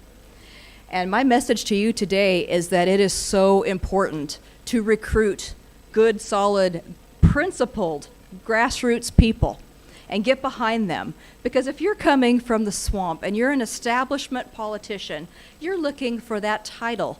You're looking for power and influence. You're not looking to save your family. You're not the mama bears out there fighting for your children. You're not the people fighting for small business. The grassroots absolutely is. And so when David and Corey stand here and talk about supporting and finding viable grassroots candidates, that's exactly what we need to do and what Republicans overseas can help with. So please support this organization if you can. Thank you very much. Carrie. If there are one or two questions, we have time for some very quick questions for Carrie, if there are any. If you have any questions? Okay. Nope. How much were you able to raise? How did you find raising money for your campaign? It's always tough in Oregon. I think I was somewhere over 300 and something thousand. Yeah. But Oregon's tough, you know, and being a blue state, I disagree with the point that only the swing states are where we should focus. Because if we focus on our deep blue states, we could start making them a little less deep blue and swing them eventually.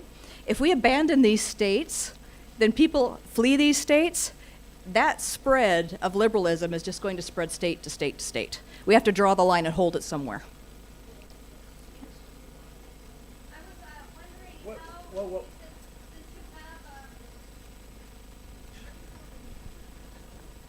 I was just wondering that since you had to have a certain number of people donate to your campaign, and Oregon is, you know, typically such a blue, how did you physically, what were your methods to get the different numbers of people to donate? I was heavily on social media, and I was heavily boots on the ground, county to county to county. We had some of these candidates who actually did not even get out to the majority of the counties. You know, they came out and they did one or two events in the entire season and did nothing. So my theory was if I worked just a little bit harder and got out there, I could do it. But I'll tell you, the media blackout was so extreme in Oregon. On election night during my watch party, they would put the establishment candidates' photos up on the screen, and when the number counts would come in and flip back and forth, and I'd come up to second place or third place, they would keep the establishment candidates on there and not mention my name. I ended up at the end of this race winning the second largest number of counties, if you look at it that way, in the state. I took the entire eastern half of the state of Oregon. That's never been mentioned. My name has never been mentioned again.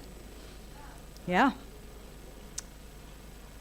Thank you very much, Carrie. A pleasure listening to you. And now we will move on to the next panel, I believe. Sounds good. Thank you.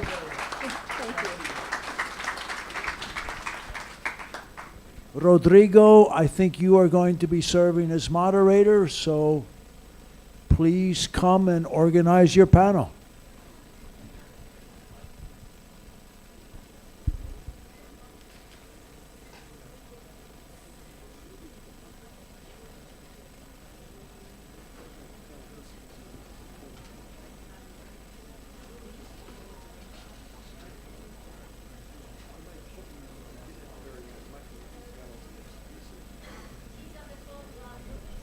He's what?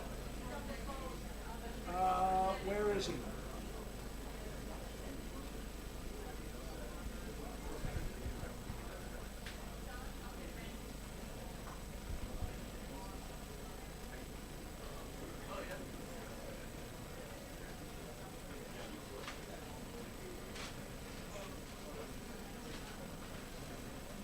Okay, we're ready to move to the immigration panel. Hello. We're going to start with the fourth panel. Or what time are we now? 7. Oh, it's already 5 o'clock. Do you want to take? Does everybody want to take a break a little bit, or a 5-minute break? Coffee break. 5-minute break.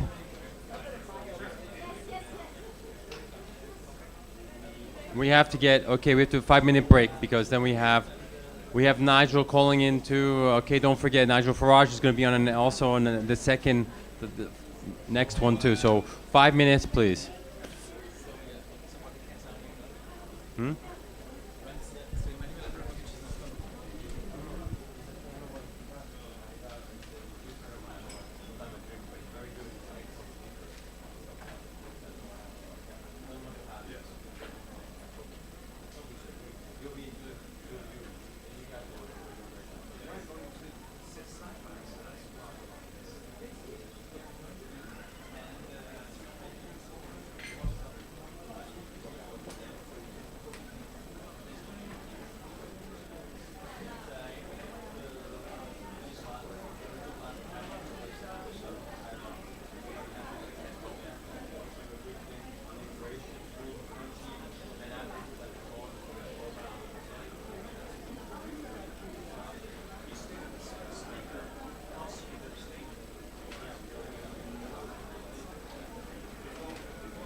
Ladies and gentlemen, for the first ring to your right, we will have the round 4 of the panels. We would like you to please step up to your seats for the next round. Thank you very much, ladies and gentlemen. Ladies and gentlemen, please step up to round 4. We're waiting for you to step up to round 4. Thank you very much. We have a short panel. It's a 30-minute panel that will be amazing. We have also a message from Mr. Johnson afterwards that we'd like to share with you. So again, ladies and gentlemen, come. Please have a seat. Thank you very much. Please, everyone.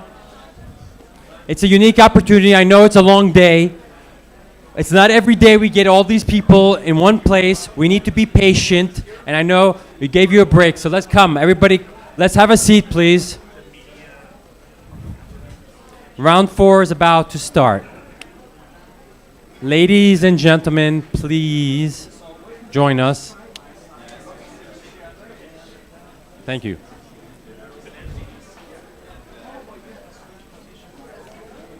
Kindly come get seated. I appreciate it very much.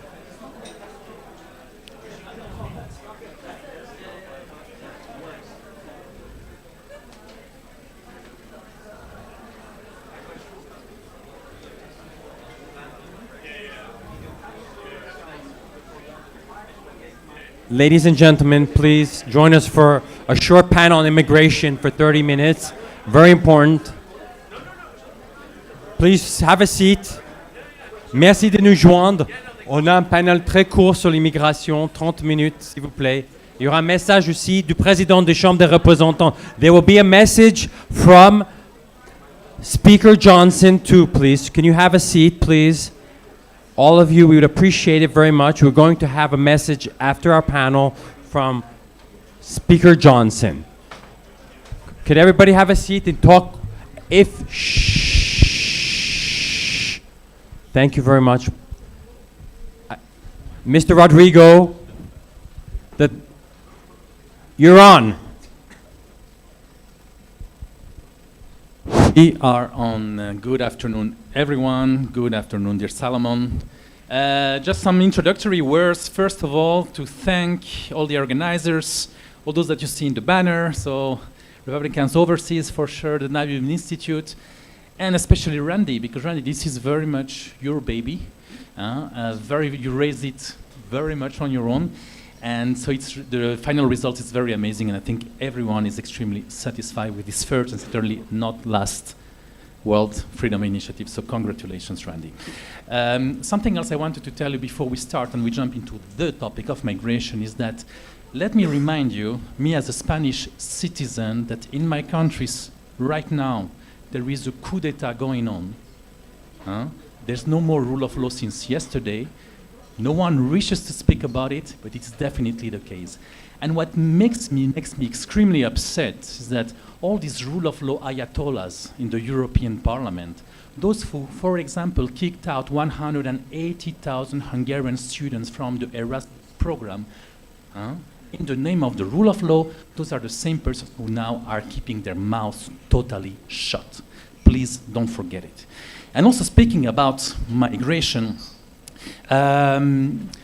it's fascinating because today we're going to speak about it not only with the CEO of the Republicans Overseas and basically the father of the Republicans Overseas, not only with the Oregon Republican National Committee man, but we're going to speak about it with a real legal migrant, with somebody who is basically the American dream, somebody who came to the US, I guess you were around 20 or something like that. 20, yeah. And since the moment you arrived, you integrated and you had a life that is not even a successful career, but it's closer to a fairy tale. And so that's Too why, kind. Mr. Yu, dear Salomon, it's really a pleasure to speak about migration with you. And also, I wanted to tell you that migration is one of the classical elephants in the room. That's correct. No one really wants to speak about it, except in conservative conferences. And certainly we're going to do it here without 1 inch of cancel culture, without biting our tongues and really speaking the truth. And starting with that, I wanted to say that I'm very happy now that I'm living in a country called Hungary and in a city called Budapest, where, 2 days ago, somebody tried to organize one small, single pro-Palestine demonstration, and it was prohibited because in Hungary you cannot praise terrorism. And I am indeed very happy and grateful to live in a country where wearing a kippah doesn't turn you into a walking target. And I'm not sure this is the case here in France, for example. It is certainly the case in Hungary. So no matter how much, crap you get from the European Parliament telling you that Hungary is an anti-Semitic country, as we learned today, we live in Orwellian times, and basically the total opposite is the absolute truth. If there is one country today in the European Union where Jews and Jewish people can feel absolutely safe, this is Hungary. So let's not forget that neither. Dear Salomon, please tell us first a bit about yourself, because if I would be like a leftist journalist, I will tell you, Salomon, but you're a migrant yourself. Why are you against migration? That will be like the tricky and stupid question that will come on the table. And so that's why, because we also need to have the feeling that we know how some journalists can behave. This is my first question for you. Thank you. As an immigrant, legal immigrant, and grow up in communist China under tyranny. You learn and appreciate the rule of law. And without rule of law, you can see the kind of political persecution, cancel culture happening in America and in the West. And for that reason, when I came to this country in 1980, I only knew thank you and Coca-Cola. So it was so important to me to learn the English language and also to simulate in American society and to be successful. And for that reason, it's more like you have to pay back what America did for me. And for that reason, if we don't enforce immigration laws and stop illegal aliens invasion of USA, we're all doomed. And I have no place to go. I found my freedom, and I have no place to go.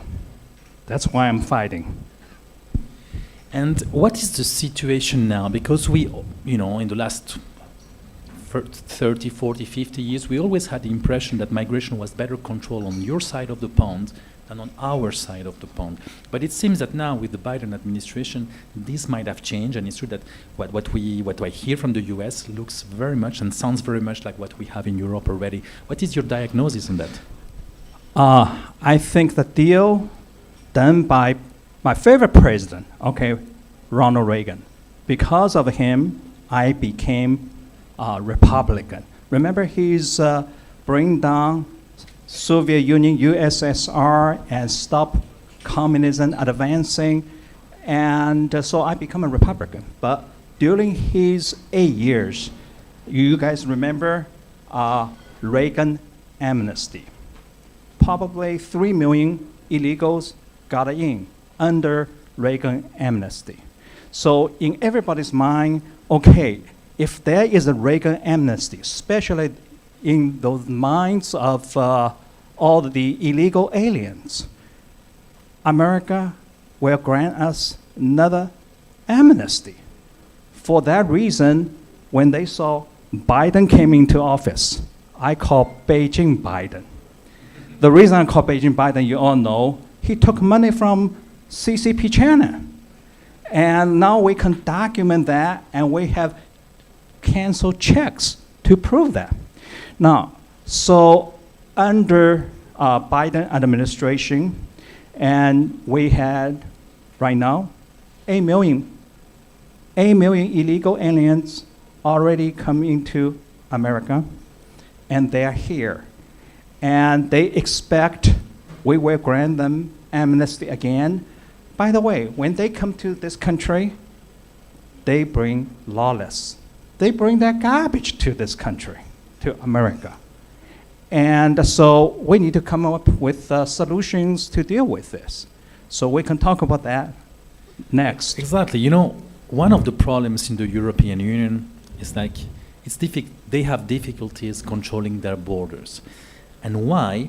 Because for decades already, the Geneva Convention, and so the legal figure of asylum is basically used as a Trojan horse. You can file as fraudulent asylum requests, and then once you're in, it's almost impossible to get out. And is it the same situation now that you're facing in the US? Well, in US, the problem right now is, one, current administration, Beijing Biden administration is not enforcing immigration laws on the book. Good example is Trump had an immigration law called Mexico waiting. Mexico waiting concept is that you have illegal aliens coming through, and Trump made a deal with Mexico government. Basically tell them, you give us 13,000 troops to enforce the border. If you don't, guess what? There will be tariffs on products from Mexico. So they did. Everybody said, you're not going to get that, right? But they realized tariffs on Mexico imports will kill their economy. So they provide 13,000 troops to enforce the border for us. Then what he did was he make all the illegal aliens waiting for political asylum on the other side border.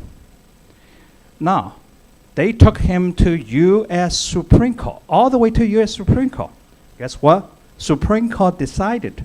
Supreme Court actually decided in his favor. And it's legal for those illegal aliens to wait in Mexico to be processed for asylum. And with that in mind, guess what Biden did? Not only refused to build additional wall, Trump didn't finish his war. And on top of that, cut the wires, allow illegal to come through. Then there is another effort. Okay, when you talk about EU, you talk about globalists. And guess who is funding those illegal aliens caravans? Soros. Now, you can find globalists' money everywhere in EU government.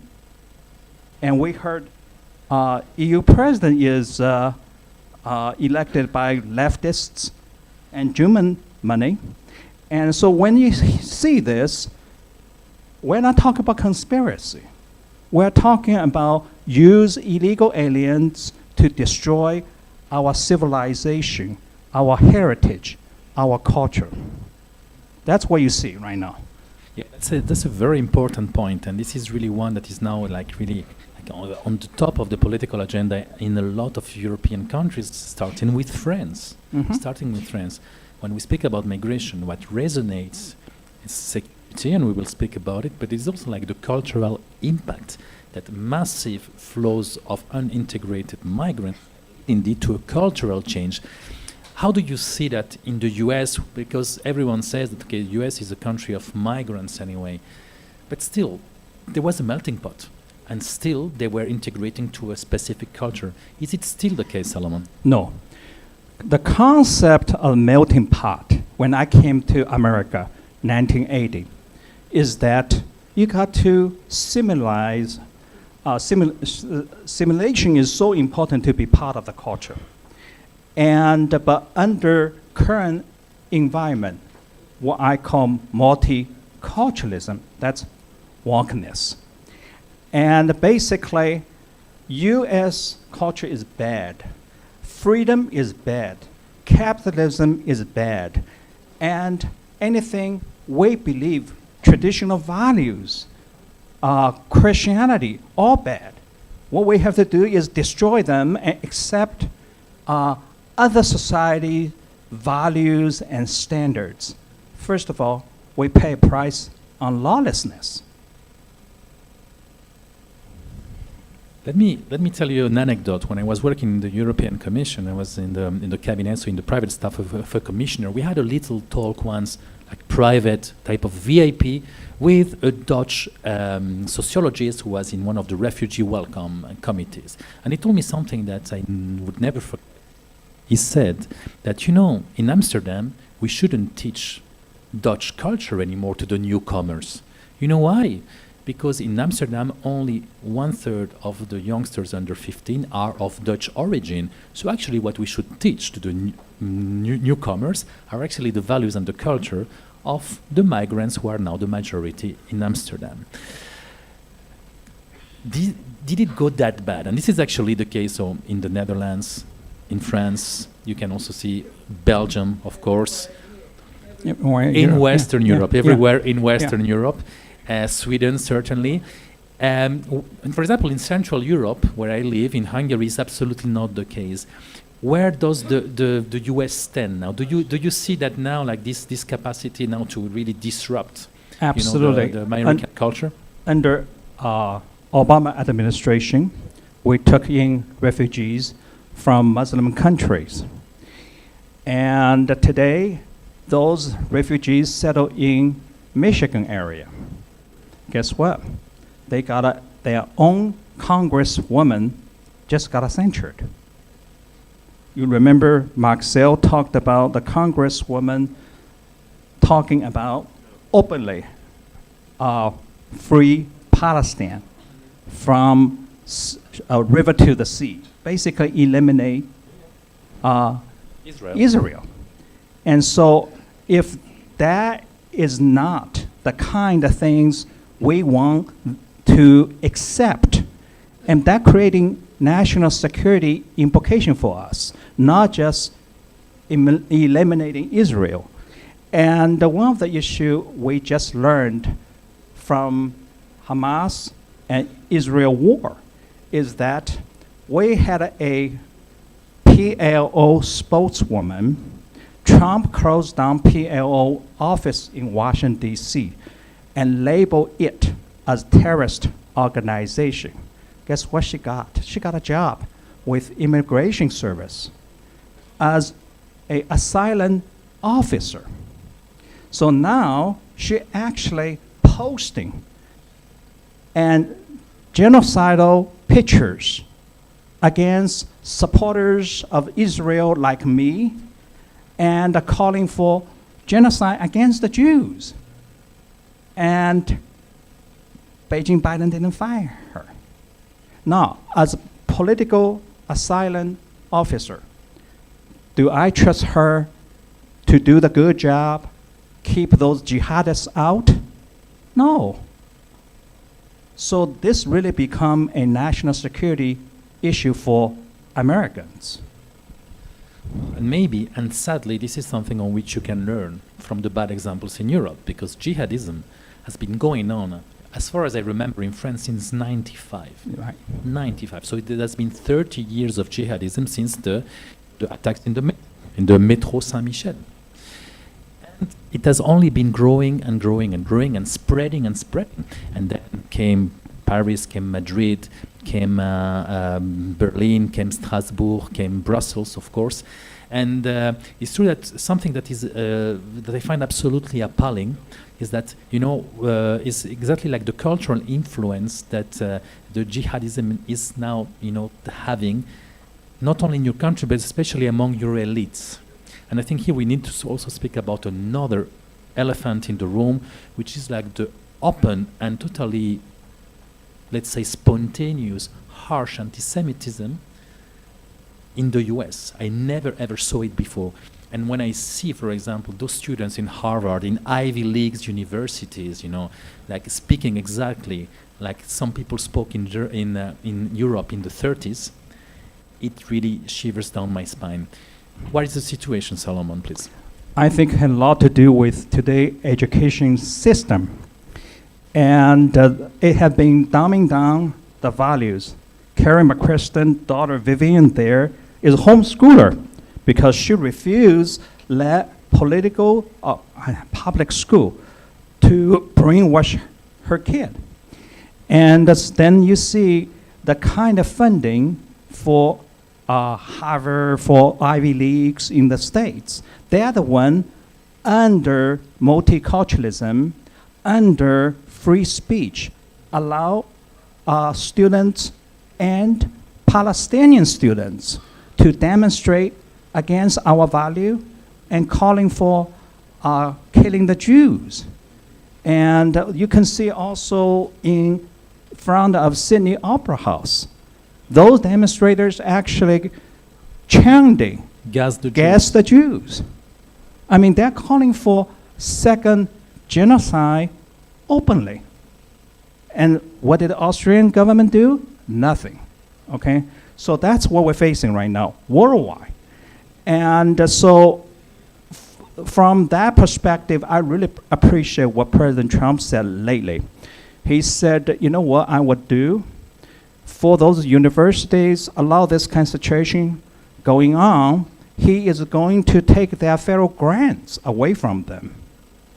And the other thing is very, very important for him. When he gets elected again, he will cancel those student visas and send them back home. And that's what we have to do. There is no other way around to deal with this kind of situation. And maybe not to give to grant citizenship so easily. I know in the US it's a bit more complicated, but here it seems that in many countries in Europe, to obtain citizenship is basically like a small, tiny bureaucratic process. No one is going even to ask you one day if, but by the way, do you love the country where you want to get the citizenship from? Not even that, and basically they send you passport through mail. In your country it's a bit less the case, but do you think that will be part of the solution? And also another question, Salomon, is like, let's speak about solutions. What about returning irregular migrants? Is it possible? Why not? What would you suggest? Yes, the answer is yes. I am going to shock you guys and by using the word deportation. Thank you. End of January next year, there will be a RNC resolution. And I will be the author and chief sponsor for that resolution. Basically deal with this issue called deportation. The concept is, one, you got to enforce existing immigration laws on the book, including Trump's Mexico policy. And two, we really, really need vetting process. You can't allow PLA spokesman or former spokesman to be our political asylum officer for immigration naturalization service. And on top of it, when I came to this country, there was a policy, okay? It's not law, it's not federal law. The policy is called deputizing local cops, city police officers, and county deputy sheriffs to perform immigration responsibility as well. And it was very simple then. If you pull somebody over for routine traffic violations, and if that person is on the deportation list, you arrest them, you hold them, and for immigration agents to pick them up and then send them away. And the other thing is that, sadly, 99% immigrants, illegal immigrants, came through our border, got released. And even though they apply for political asylum, they never come back for court hearing, for federal court hearing.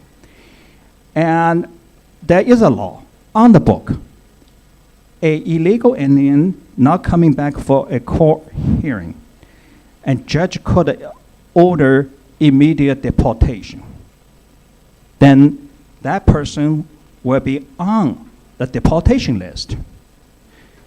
So the problem is when I enforce that, and because nobody wants to upset.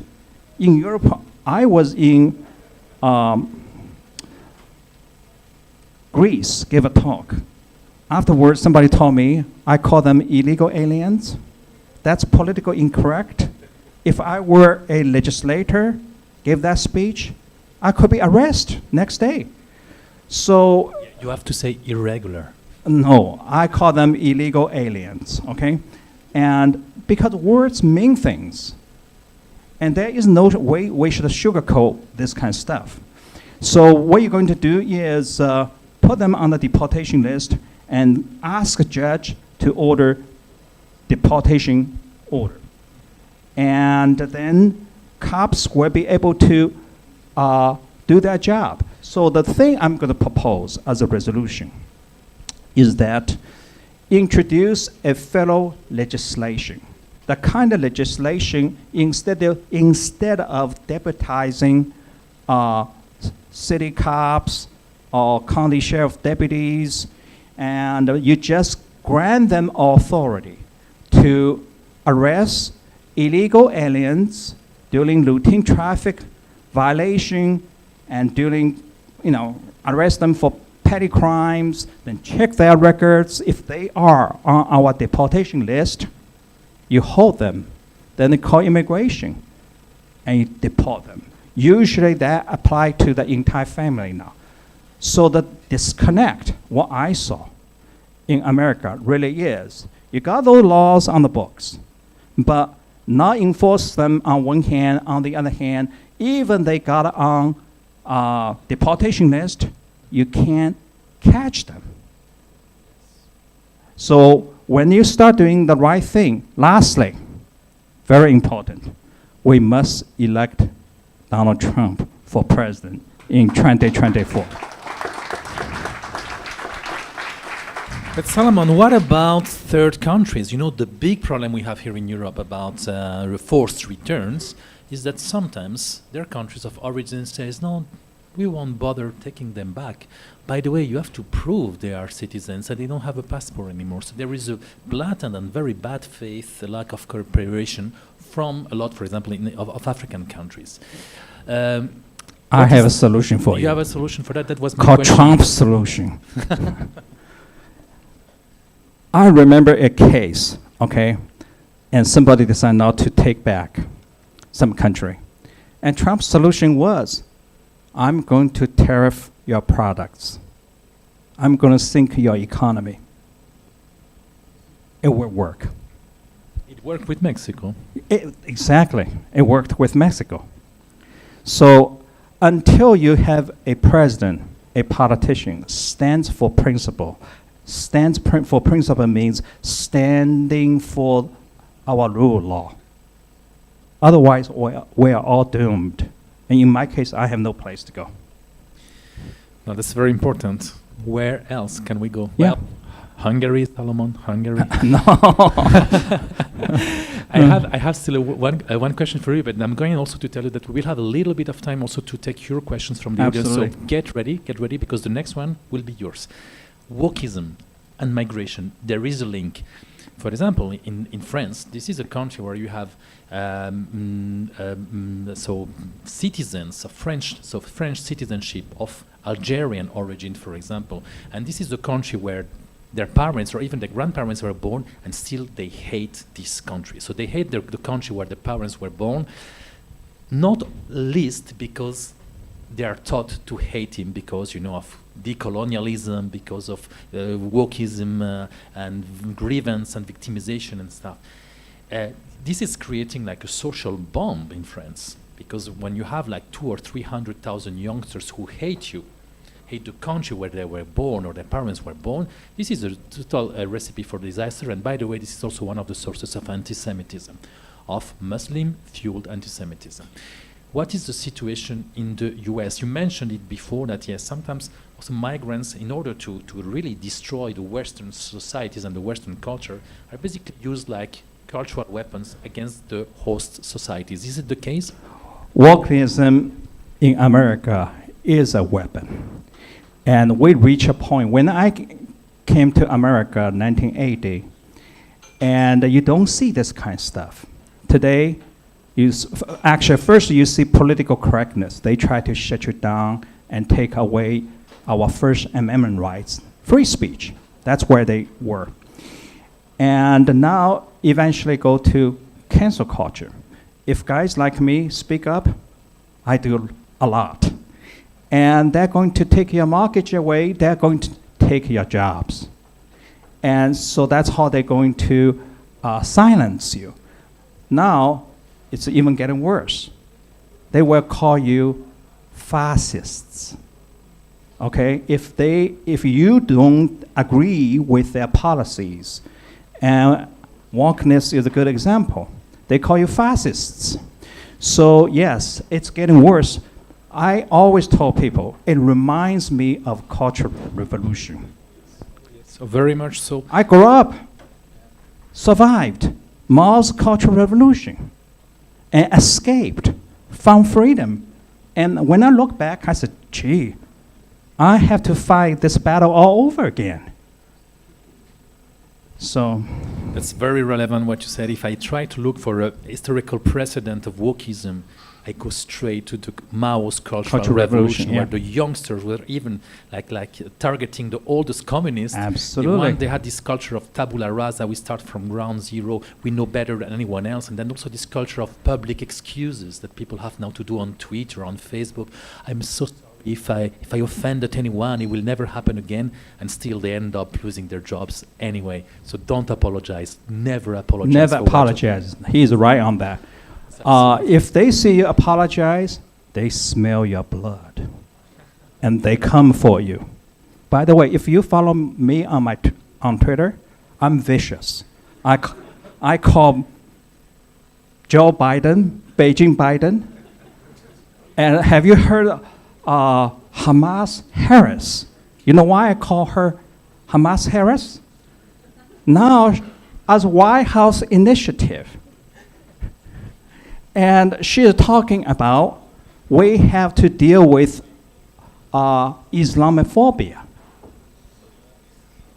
Muslims not attacked by our citizens in America. Nobody hate them. To the contrary, Jews got attacked, and in Paris, Jews got stabbed. Swastika was painted on the door. And even in the worst case scenario, Jews were killed in their supermarkets, in their schools, and in their museums. That's in correct. both France Yeah. and Belgium. Yeah. This is anti-Semitism. Yeah. Not to speak badly about Soros. Yeah.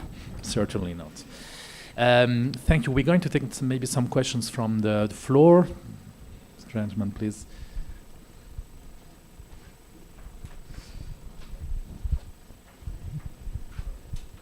Solomon, it's John. One question I have for the asylum issue, everybody crossing over from the Mexican border right now is claiming asylum.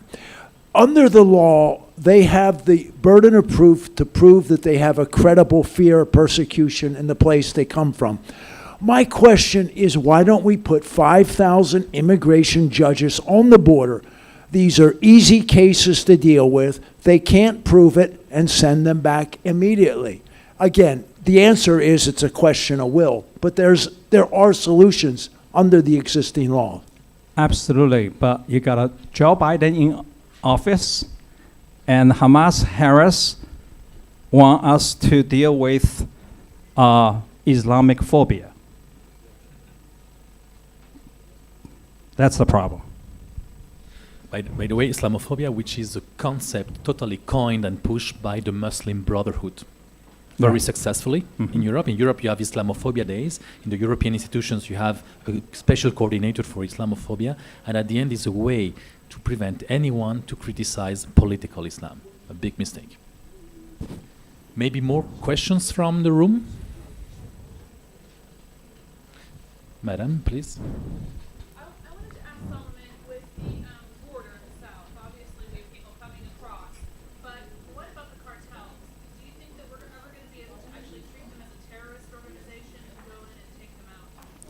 Just to repeat the questions, what about the cartels? Will we be able to treat them as terrorist organizations? I think we should. And the problem is it's a will. Also, you talk about sex trafficking, drug trafficking, and they are breaking all the laws on our book. Another thing is they are actually commit the kind of crime should be persecuted under statute and went up persecuting them. We'll catch them, we'll release them. That's a problem. Yeah, and this is about human trafficking, which is a plague. And again, let me remind you that there is this wonderful movie that was so much criticized by the left, hence is an excellent one, Sound of Freedom, who basically tells you exactly what human trafficking is about and what sexual exploitation of children is. And it's very telling that a part of the woke left is not very keen on watching this movie because they're not very keen on fighting sexual exploitation. Let's not ask why. If we don't have further questions from the room, you have still 3 seconds to raise your hand. And if not, I just wanted to thank you, Salomon, for this great talk. Thank you. Appreciate that.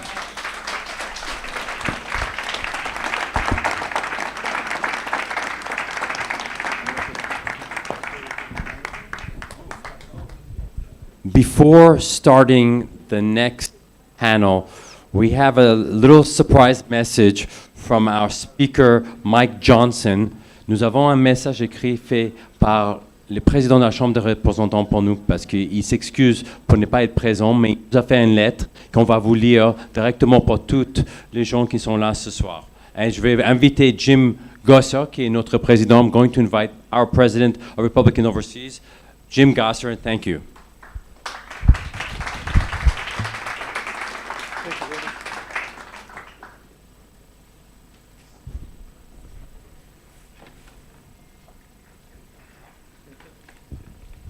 Thank you, Randy.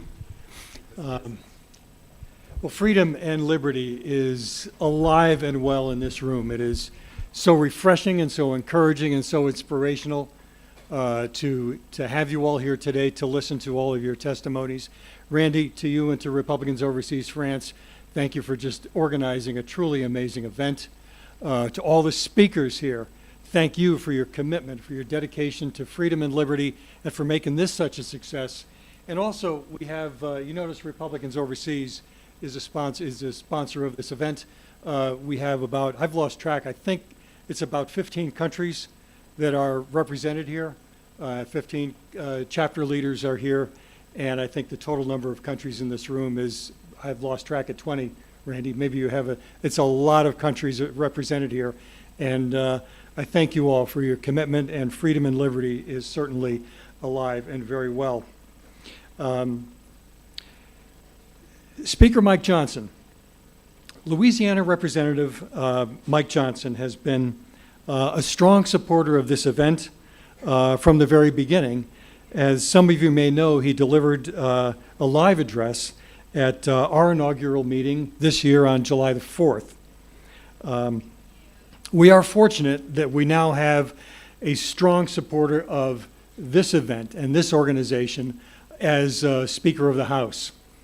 In a way, as we heard from President Trump earlier today, we're now about to hear the words from the individual who's third in line for the White House. He is hard at work right now on the really unenviable task of restoring regular order to the budget process of the House. And when it's successful, it'll be the first time in 27 years that the House has passed an actual budget and actual appropriations according to regular order. And as has been discussed here today, the fiscal state of the United States is critical, and it's critical for the world that it be corrected. Although Speaker Johnson was committed to attending here, to attending this meeting in person, once he became Speaker, we knew that that would not be possible due to his schedule being so packed and so critical over the next couple of weeks. Unfortunately, the demands of his 22-hour work days has cost him his voice, and he sends his regrets that he was unable to record a video message for us. And in the text message he sent, his words were this. He said, this is the greeting I wanted to send in my own voice, and I sincerely apologize for not being able to do so.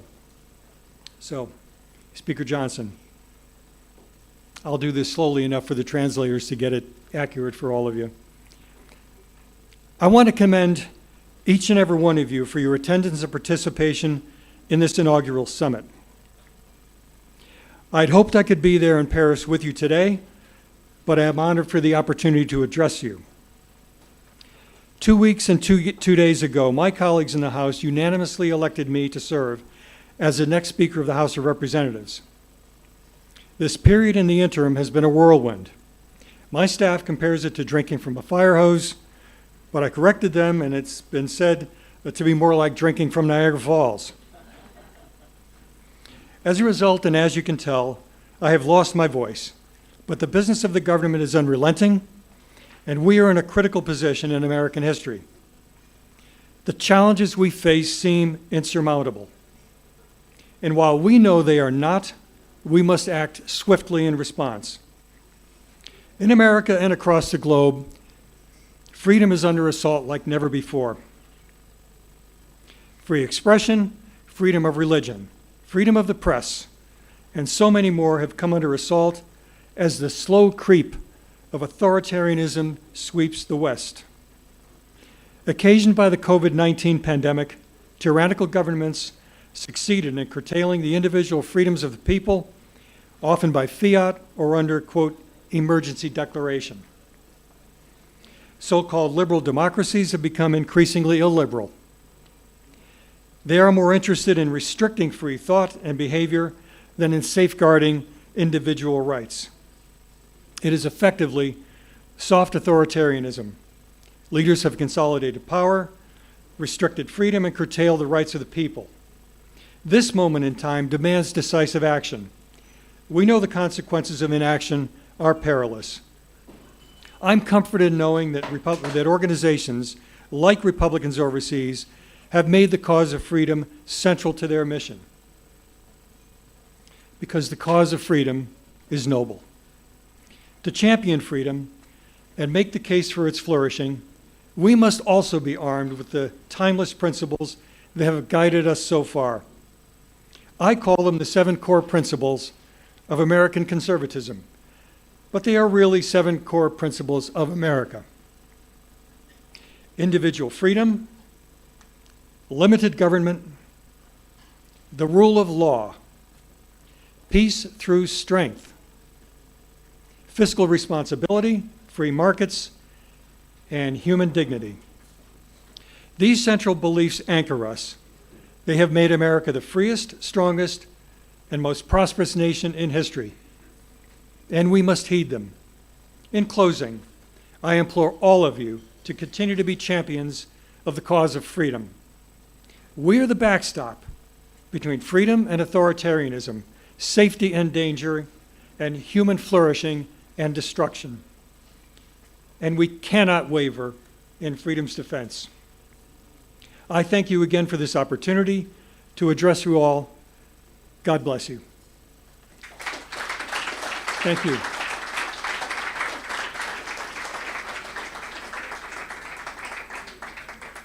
I'm glad he's on our side.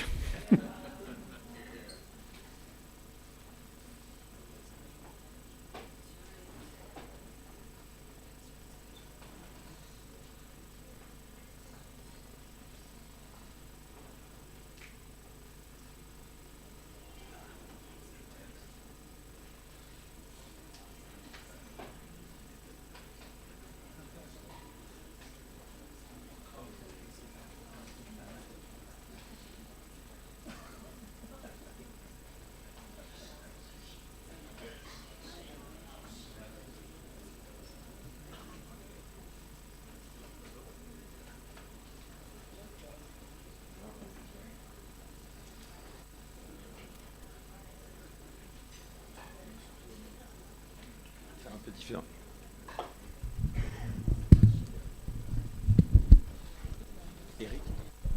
Eric.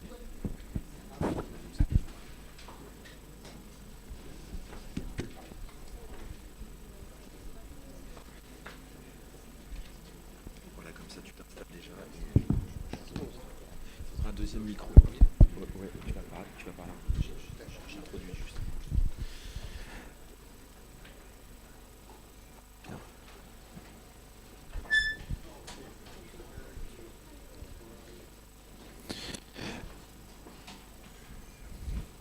Okay, so good afternoon, everyone again. I'm very honored to be with you tonight to lead this discussion about wokeism, and we have a panel of prestigious guests to debate this topic.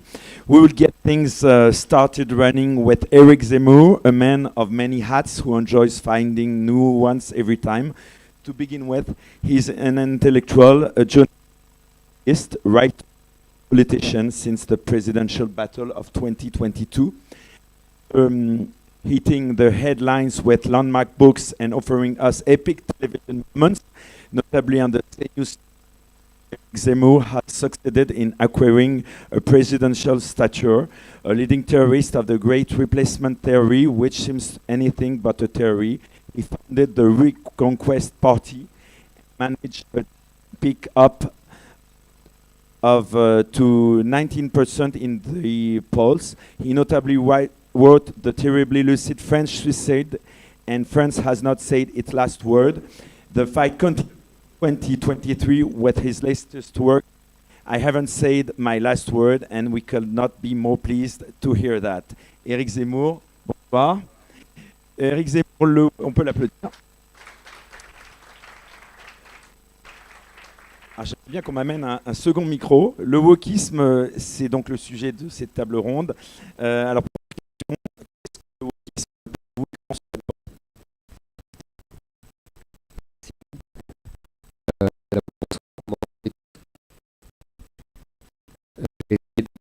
Un peu longuement simple, expliquer que j'avais beaucoup de traducteurs qui vous permettre, je vais essayer d'aller un peu plus loin. Oui,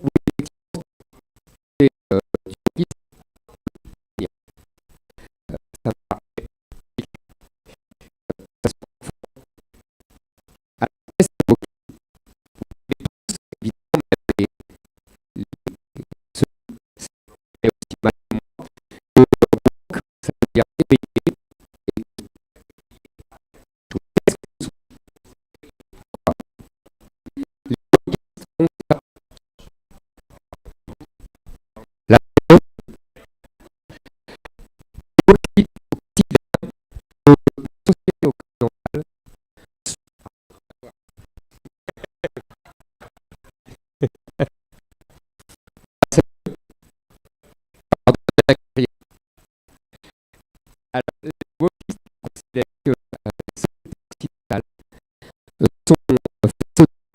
Ça va la misogynie, le sexisme, l'homophobie, la transphobie, l'islamophobie. Et c'est ce qui définit les sociétés occidentales. Et c'est ce qui est le cœur événement social majeur de nos sociétés. Même si on ne s'en aperçoit pas ici, et bien c'est des éléments subtils qui conditionnent et qui nous conditionnent quand même. Donc, c'est lié, à partir de là, ils définissent et privilégiés comme blancs et homosexuels et des victimes à vie, qui sont les femmes, qui sont les homosexuels, qui sont les musulmans, qui sont les noirs. Ça, ce sont des victimes à vie et il n'y a pas d'individualité. C'est-à-dire que chaque individu, si vous voulez, un ouvrier blanc, s'il arrive à devenir ingénieur en travaillant toute sa vie, c'est parce qu'il est privilégié, parce qu'il est blanc. Si un noir est riche au départ et qu'il se ruine, c'est parce qu'il est noir et qu'il a été victime des préjugés de la société blanche. Donc il n'y a pas de mérite individuel, il y a seulement l'incarnation par chacun incarne un groupe. Ça c'est une première chose. Donc ça c'est le wokisme. Donc les gens, les militants woke sont éveillés à ce genre de discrimination et doivent expliquer aux gens et à la société que c'est le malheur de nos sociétés occidentales et qu'il faut sans cesse le corriger. Ça, c'est la première chose. Alors, la question suivante, évidemment, c'est comment il arrive, d'où il vient et comment il arrive à se répandre.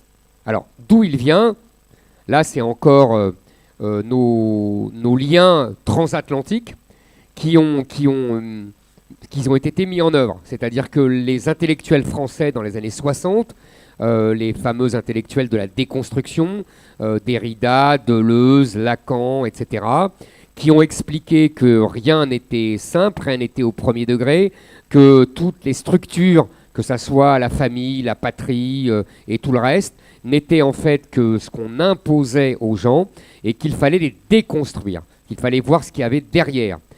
Cette théorie, cette French théorie, comme disent les Américains, est allée aux États-Unis, elle s'est répandue dans les campus américains et c'est devenu le wokisme.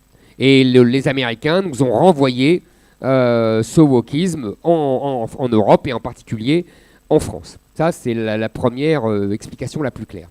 Maintenant, ce qu'il faut bien comprendre, c'est comment il s'impose. Parce que ce n'est pas évident. Après tout, on pourrait en rire, ou on pourrait la rejeter.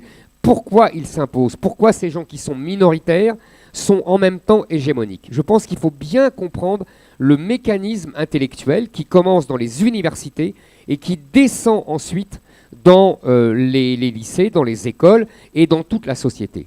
Il faut bien comprendre ça. Je vous donne un exemple que j'emprunte d'ailleurs à un intellectuel anglo-saxon qui s'appelle Peter Boghossian et qui a très bien expliqué ce mécanisme à partir de ce qu'il appelle, et de ce qui existe vraiment, les fat studies, c'est-à-dire les études sur les gros, sur l'obésité. Qu'est-ce qu'il nous dit? Il nous dit, au départ, il y a quelques universitaires qui sont persuadés, mais c'est leur conviction, que notre regard négatif sur l'obésité vient de nos préjugés et que ces préjugés entraînent des discriminations et des souffrances parmi les obèses. Bon, très bien, ça pourrait rester une opinion entre 4 ou 5 personnes, mais c'est là où le génie des woke s'opère. Qu'est-ce que font ces universitaires? Ils créent une revue avec un comité de lecture. Ce comité de lecture sélectionne des articles qui sont publiés dans la revue, qui s'appelle Fat Studies. Je tiens à préciser quand même que ça existe, je n'invente pas. Donc, la revue commence à publier des articles sur les persécutions et sur les préjugés autour des obèses. À partir de là, il y a un comité de sélection des articles. Et donc, on envoie des articles qui prouvent et qui attestent de ces persécutions et de ces préjugés autour des obèses. Et puis, à partir de ce comité de lecture, à partir de cette revue qui est publiée, qu'est-ce qui se passe? Eh bien, on crée des séminaires universitaires avec des étudiants. Et des dizaines d'étudiants s'inscrivent, des centaines d'étudiants s'inscrivent, des milliers d'étudiants s'inscrivent. Puis, cette revue et ce comité de lecture universitaire, eh bien, il va créer des diplômes. Parce qu'on va tester le fait que des étudiants qui se sont inscrits dans ce séminaire enregistrent bien et expliquent bien les théories autour du Fat Studies. Et aux meilleurs élèves et à tous les élèves qui recrachent bien la doxa, eh ben on va leur donner des diplômes. Et ces diplômes vont être labellisés par l'université. Et à partir du moment où vous avez un diplôme labellisé par l'université, eh ben, vous allez trouver du travail autour de ces théories, que ce soit Fat Study ou théorie du genre ou que sais-je encore. En revanche, ceux qui vont essayer au sein de l'université de contester ces soi-disant études vont être marginalisés. Je vous donne un seul exemple que je connais très bien. Madame Michèle Tribala, qui est la seule démographe iconoclaste depuis 30 ans, a été complètement marginalisée à l'INED. Et on continue. Nous avons ces étudiants qui rentrent dans le monde du travail et qui vont répandre les théories qu'ils ont apprises à l'université. Nous avons des journalistes qui ont été dans les mêmes universités que ces universitaires et qui vont répandre les théories dans les journaux, dans les médias. Et à partir du moment où ils vont les répandre dans les médias, ils vont convaincre des gens et les politiques vont reprendre ces théories pour éventuellement en faire des lois. C'est comme ça que depuis 20 ans, la théorie du genre a été imposée dans toutes les universités occidentales. Au début, ce n'était rien d'autre que du militantisme. Mais le militantisme est devenu savoir. Et cette mécanique universitaire, c'est du blanchiment de militantisme en savoir. Et quand ensuite, dans les médias, vous allez vous opposer, c'est ce qui m'est arrivé, vous allez vous opposer à cette théorie, on va vous dire, mais monsieur, c'est scientifique. Regardez, c'est attesté par l'université Intel, c'est attesté par l'universitaire Intel. Et ce n'est pas fini. Ces universités, ensuite, ça va redescendre. Ça va redescendre dans les instituts de formation des professeurs, qui vont être éduqués à cette théorie. Et dans les centres de formation des professeurs, ensuite, ça va se répandre dans les livres scolaires. Ensuite, dans les lycées, dans les collèges, à l'école primaire. Parce que tout va redescendre. Et évidemment, si jamais vous contestez cela, on va vous dire, mais enfin, vous contestez la science. Vous êtes vraiment un analphabète. Vous êtes quelqu'un qui conteste la science comme on a contesté Galilée. Et ça, vous êtes pris dans une machine absolument implacable, qui consiste à imposer des théories qui sont fumeuses au départ. Je vous donne un seul exemple, on devrait en rire si les gens ne l'avaient pas repris sérieusement. Il y a 20 ans, une anthropologue française a décrété que les femmes étaient plus petites que les hommes parce que, au temps de Cro-Magnon, les hommes de Cro-Magnon volaient la viande aux femmes et leur interdisaient de manger de la viande. Ben vous voyez, vous en riez. C'est exactement ce que j'ai fait moi aussi. Ben je peux vous dire que pendant des années, cette théorie a été enseignée, s'est retrouvée dans le journal Le Monde, le plus grand journal français, très sérieusement. Et que ceux qui en riaient ou le contestaient étaient pris pour des misogynes, des gens qui contestaient la science, etc., etc. C'est ça le wokisme. Comment on peut faire face au wokisme alors d'après vous? Ah, alors. Là, il y a plusieurs, il y a deux manières d'affronter le wokisme. Soit on est au pouvoir, soit on n'a pas le pouvoir. Ce n'est pas la même chose. Si on a le pouvoir, on fait ce que fait Orban. En vérité, c'est Orban qui a raison. C'est pas du tout lui le liberticide. C'est lui qui essaye de restaurer la liberté universitaire. Et ce sont les wokistes qui essayent de la briser, de l'interdire. Ils interdisent, ils sont totalitaires. Ils interdisent tout ce qui n'est pas leur théorie fumeuse. Puisqu'évidemment, ils l'imposent comme la science. Mais c'est exactement comme le marxisme. Qu'est-ce que c'est le marxisme? Le marxisme, c'est une théorie de Karl Marx qui a la prétention, comme on est au XIXe siècle, et que tout est science au XIXe siècle, qui a la prétention d'être scientifique. Et qui va se répandre dans les universités en disant, mais voilà, c'est la science. Ils nous refont le même coup. Et c'est le même totalitarisme, et c'est la même façon d'interdire toute opposition. Donc, qu'est-ce qu'on fait quand on a le pouvoir? Simplement, on combat. C'est-à-dire qu'on interdit, on établit des lois, on a les moyens législatifs. Et on ne fait pas semblant, comme par exemple notre gouvernement qui, soi-disant, interdit l'écriture inclusive, autre arme et autres théories fumeuses, soi-disant scientifiques, mais qui ne les fait pas appliquer. Alors maintenant, quand on n'a pas le pouvoir, comme nous, qu'est-ce qu'on fait? Moi, j'ai dit dans un discours l'année dernière que j'allais m'opposer et utiliser mon parti politique, non pas seulement à préparer des élections comme ils le font tous, mais à mener ce combat culturel.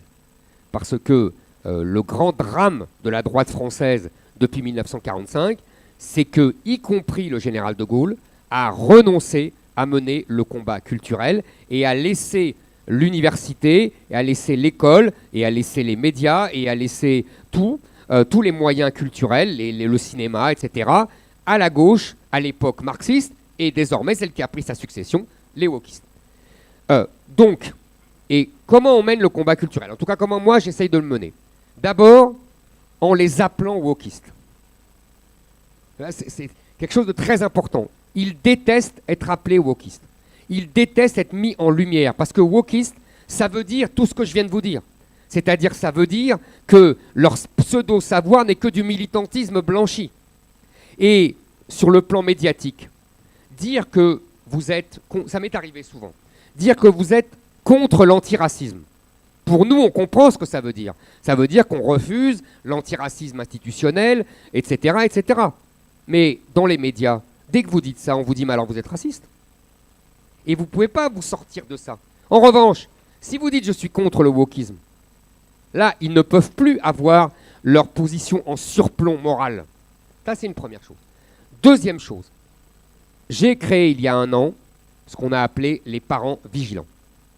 C'est-à-dire un groupe de parents qui voient et dénoncent ce qu'ils voient dans les manuels scolaires, l'idéologie wokiste, qui voient dans les méthodes des professeurs, qui voient dans les associations qui ont table ouverte dans les écoles françaises et qui sont des associations pro-migrants, qui sont des associations pro-LGBT, etc., etc., et qui font de la propagande auprès des enfants de 8 ans, de 10 ans, de 12 ans, qui leur apprennent qu'ils ne sont pas forcément une petite fille, qu'ils ne sont pas forcément un petit garçon, qui leur apprennent que les migrants viennent de partout dans le monde et que c'est bien et qu'ils doivent ouvrir leurs bras et ouvrir leurs frontières. Bref, qui endoctrinent nos enfants les plus jeunes possibles. Toute cette méthode-là, nous les dénonçons. Les parents vigilants sont maintenant 60 000. C'est un résultat formidable. Et d'ailleurs, on voit la réussite de nos parents vigilants à la fureur qui commence à prendre parmi les syndicats d'enseignants, tous de gauche, parmi les médias qui font des séries de papiers pour dire que nous sommes une menace dangereuse pour les enseignants, qui disent que nous faisons de l'entrisme dans les écoles, alors qu'évidemment ce sont eux qui font de l'entrisme dans les écoles et que simplement on réagit à leur entrisme, qui disent que nous menaçons les enseignants alors que nous ne donnons jamais de nom, qui disent que nous sommes une arme de guerre contre les enseignants alors que justement nous avons parmi nous des enseignants qui nous disent que nous avons raison et que nous menons le bon combat car c'est une catastrophe pour les enfants.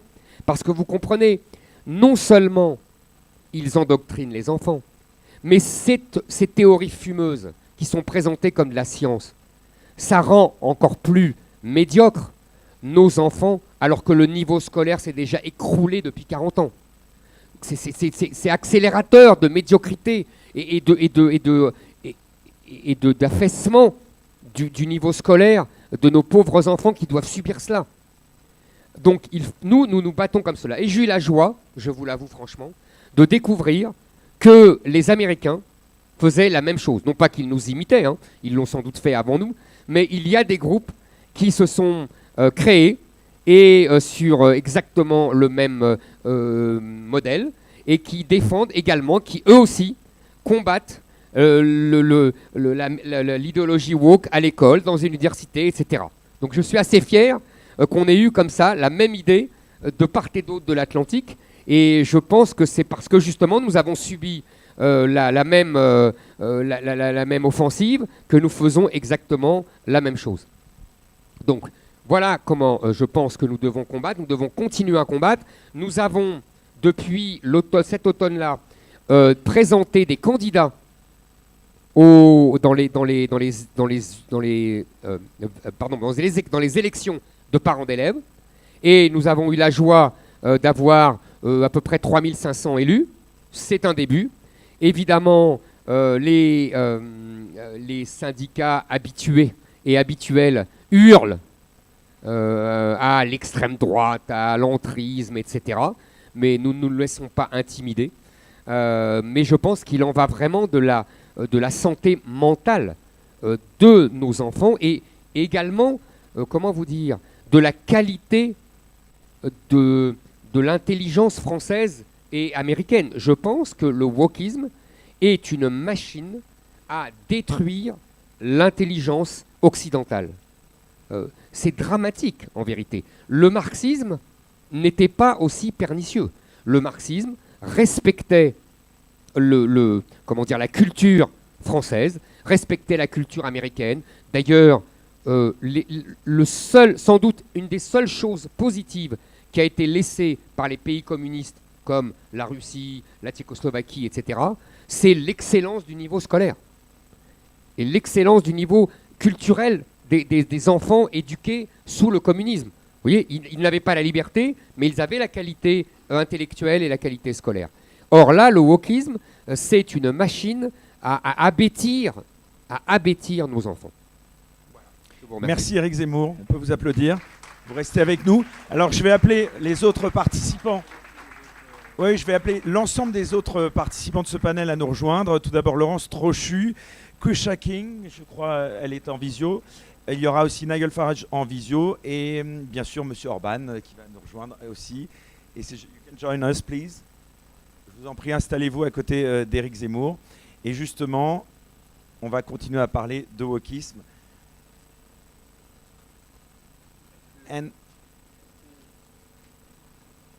Est-ce que... Mais, Nigel Bon. Okay, so we'll now move on things further with Nigel Farage, best known as the leader of the Brexit. He's also a former member of the European Parliament and top UK TV talk show host. After starting his work life as a commodities trader at the London Metal Exchange, he started to go into politics because of the Maastricht Treaty. Founding member of UKIP in 1993, he started fighting for Brighton's European withdrawal. After forcing the Conservative Party to hold a referendum, he even gained the name of Mr. Brexit from Donald Trump. In 2019, he was forced back into Westminster politics in order to stop the Brexit betrayal. With his new Brexit party, he won the May elections. Finally, he is also a presenter of Farage on GB News, the #1 rated commercial news program on British News Channel. We feel lucky to have you with us today. Nigel Farage, can you hear us? So, hello, Mr. Farage. Given your recent experiences, can you tell us how wokism has entered into corporate and banking system?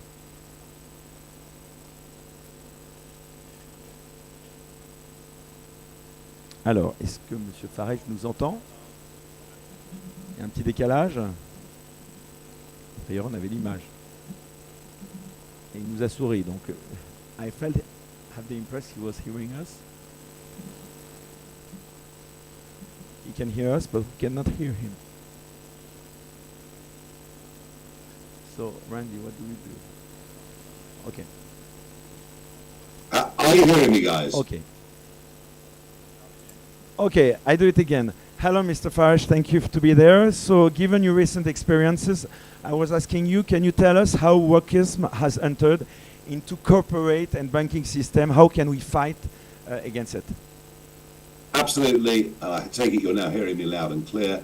Good evening, everybody. Sorry not to be there with you in Paris, but I'm off tomorrow on a big expedition away for several weeks. That's why I couldn't attend. So we know already that wokism, well, basically Marxism, because that's what it is. It's Marxism, it's using race, it's using gender to try to divide us, just as, just over 100 years ago, the Marxists used class in Russia to bring down the Tsar. We know that our academic institutions are literally poisoned from top to bottom. And it's not just universities, it goes through secondary schools, even right down to the age of sort of 5, 8-year-olds being taught things that most parents don't think are appropriate. We know that the left-wing woke culture has completely overtaken the public sector. No surprise there. But what I learned this year was the extent to which wokeism had gone through the private sector, the banking sector in particular. Now, we've all heard about ESG investing. You know, we take your pension money and we invested in wind energy, we invested in things that probably won't make any money, but we feel better for doing it because we show the world what great citizens we are. So here was my experience. I banked with the National Westminster Group since 1980. Had a personal account there for 43 years. In my time, as you said in your introduction, as a commodities broker in the City of London, I ran a business account for 9 years, running my own company, and I currently run my own company account through a subsidiary of that bank called Coutts, but it's 100% owned by the NatWest Group. I have income from media, from a variety of things. I get a phone call to say, Mr. Farage, we are closing your personal account and your business account, and you've 60 days to find alternatives. Quite a shocking phone call to receive after 43 years. I asked for a reason, and I wasn't given one. I was told the letter would explain everything. A few days later, a letter came, and it said absolutely nothing. Just, we are closing your accounts. You have 60 days to find alternatives. So off I went to find alternatives. And look, I mean, let's be frank about it. I'm not rich, but I'm certainly not poor. I have good income. I have solid cash balances. I've never had any judgment, any financial judgment against me of any kind at all. You know, I don't take money from third world dictators or anything like that. You know, I run a pretty regular financial life, never had problems with the tax authorities or anything of the kind. I went off around London and I had interviews and I filled in forms, and 10 banks refused me. 10 banks said, no, we can't do your business. It's too difficult. It's too risky. You know, you are a politically exposed person. Now, I was lucky. I was lucky that one of the very few good things that Tony Blair did was to bring in a Freedom of Information Act. So I was able to write to the bank to issue what's called a subject access request. And after 30 days, back came this document. And it was quite extraordinary. I was being debanked because my views did not align with the values of the bank. And in the report, Russia was mentioned 144 times, just because Hillary Clinton and others have said that I'm funded with the Kremlin, which I never, ever have been. Brexit was mentioned 86 times, and of course Brexit to the corporate sector in Britain is like that because they're all globalists. They don't believe in national security.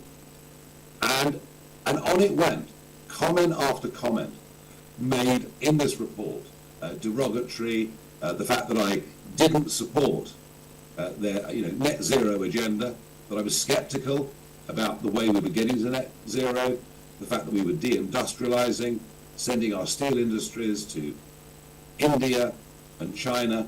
These were all reasons that I was to be cancelled. I was to be debanked. And the odd thing was, so much of the rest of the banking sector thought and felt the same way. I was quite shocked to dig down deeper to find that the regulatory authority, the Financial Conduct Authority, which oversees financial markets in the UK, and that of course is insurance, it's banking, it's stocks, it's bonds, it's everything. And it's not just the City of London. You know, all of us need and use pensions, access financial services in some way.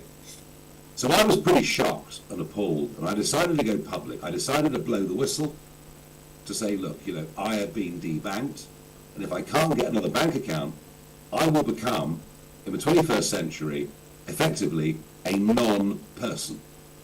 Because you can't live, you can't exist without a bank account, without means to pay and receive money. Because cash, well, there are some circumstances in which you can still use cash, but frankly not enough. So I went public, and I was met, it was extraordinary. I was met with an avalanche of emails and letters from people saying they've done the same thing to us too. And it now turns out that 1 million people in Britain had their bank accounts closed over the course of the last 5 years. Not many of them for their political views, but because they've received a payment that was considered to be odd. And this all goes down to rules and regulations made in Brussels, made by the European Union, that basically say that we have to adopt and support an agenda of diversity and inclusion. And that within the banks means that they now promote people according to their ethnicity, according to their stated gender, although in the case of NatWest Bank, who I had this enormous row with, their ID badges are interchangeable.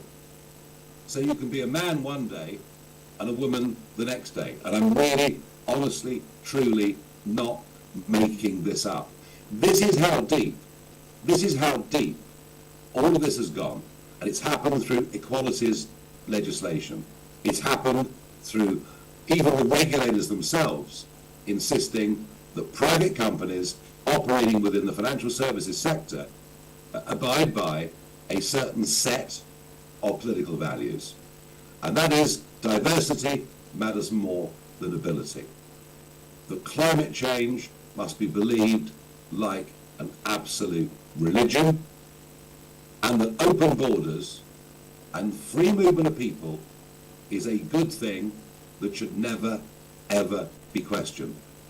So this rot is in the banking sector. It's in the insurance sector.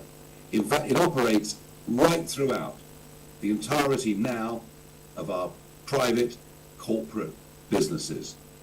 It really has. The rot is now set so incredibly deep that it's unbelievable. And the people that pay the price are people like me, who have opinions that they don't agree with.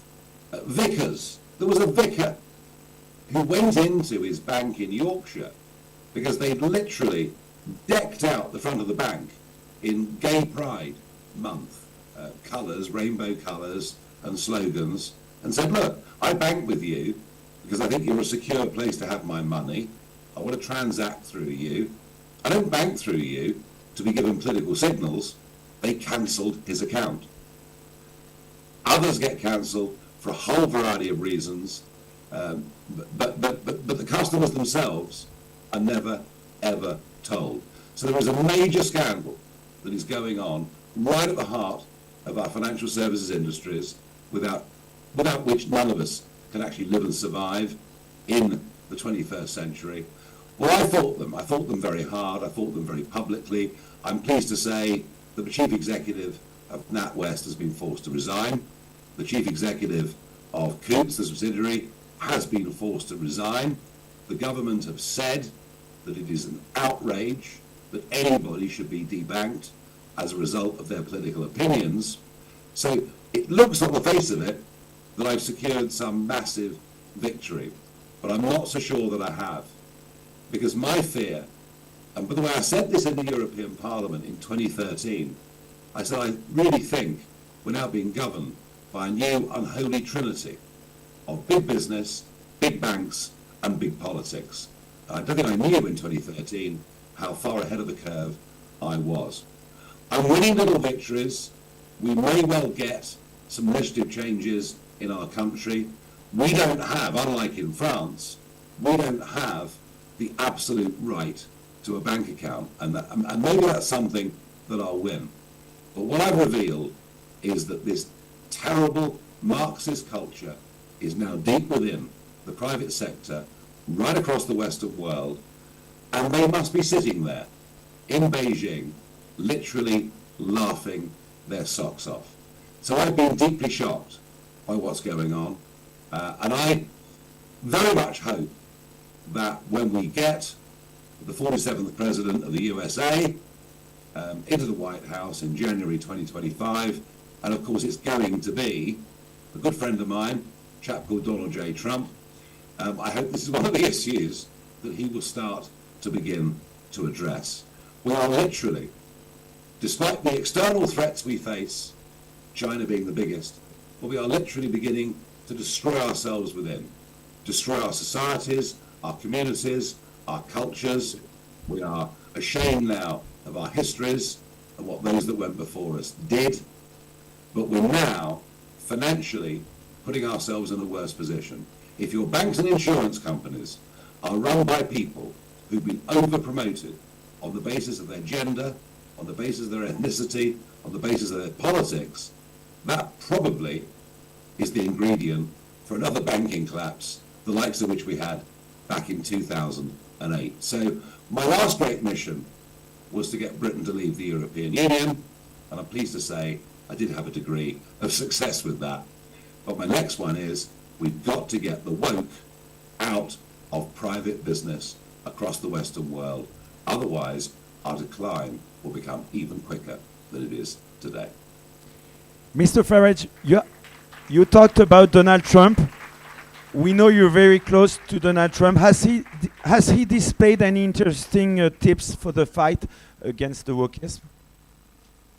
Yeah, I mean, look, Donald Trump is the ultimate politically non-correct leader in the world these days. He understands this fully, whilst I never ever betray in public any private conversation with him, which is why I've stayed friends with him for many, many years. Let me assure you, he understands. He fully understands what is going on in corporate America and across across the rest of the world. The question is, we can have political leadership, but you have to ask yourself also, what can we as individuals do about it? Well, in the end, after being turned down by 10 banks, Lloyds Bank in the UK, established a few hundred years ago, Lloyds Bank's chief executive said, we would never ever get rid of a customer on the basis of his or her personal, political, legal views. And so I've moved my account to Lloyds Bank. I think many others have followed. So we all have a bit more power than we think. We're all able to choose where we spend our money, what we do. And sometimes people talk about boycotts. I don't believe in boycotts because they're negative. I think positive affirmation, saying, right, this company is saying and doing the right things. It believes in free speech. It wants to get the woke and the politics out of business, so we can do that. The other thing we can do is, if we're shareholders in companies, we have the right to turn up to their public annual general meetings and start to ask questions from the floor. And it's only a matter of time before the investment industry realizes that actually the whole ESG agenda is not delivering good results for their customers. Just look at the bankruptcy of a major wind company in America a couple of weeks ago, the fact that the British North Sea auctions didn't find one wind farm company that was prepared to get involved without massive taxpayer subsidy. And look at the fact that actually oil and gas companies have done terribly well. So I think actually all of us can give a little push to say, look, our pensions, our investment, our insurance, our banking, all of this should be completely apolitical. So I would say to everybody in the room and outside that actually we have more power as individuals than sometimes we think. Thank you very much, Nigel Farage.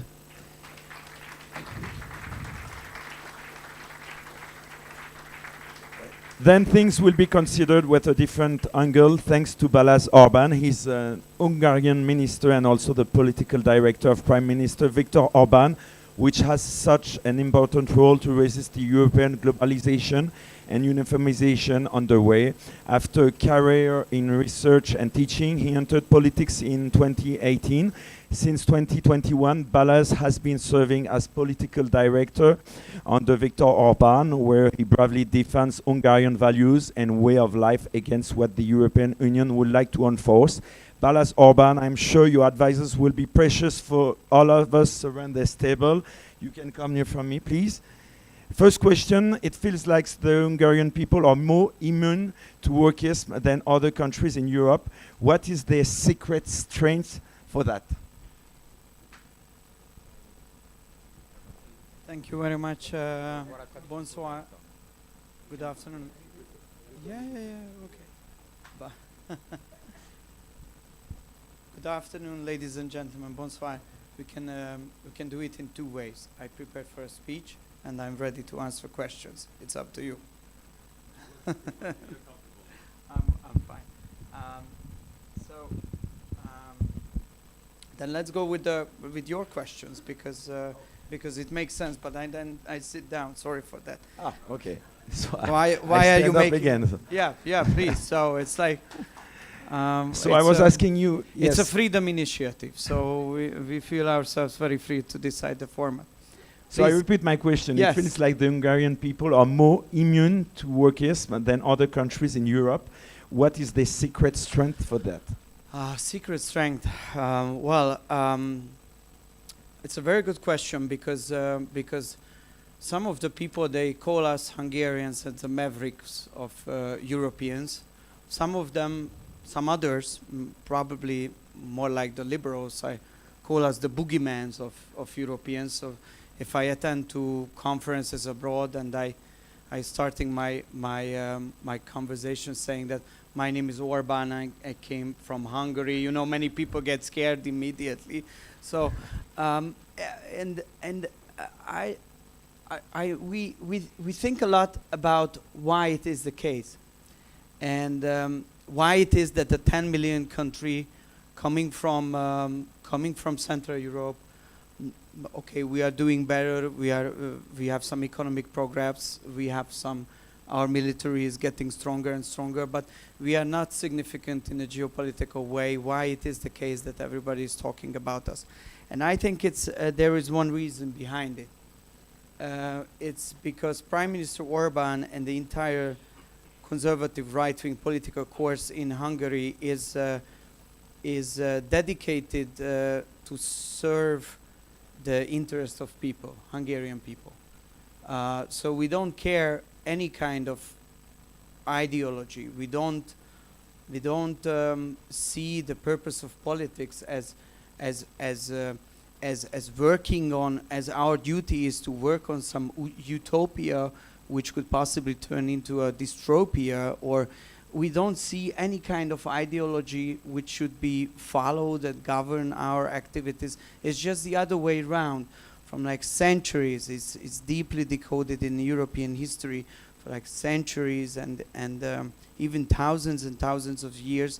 Politics was about that the leaders should be taking care of those who are under their guidance, and they should be able to protect them, and they should be able to create an environment for them which gives them peace, security, and prosperity, and provides them freedom.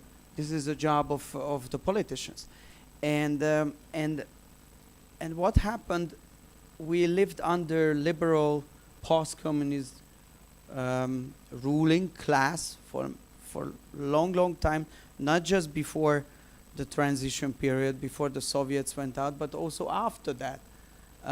We had liberal government for like 8 years before we were elected, and they have done what the liberals are doing all over the world. They ruined the country, and people voted first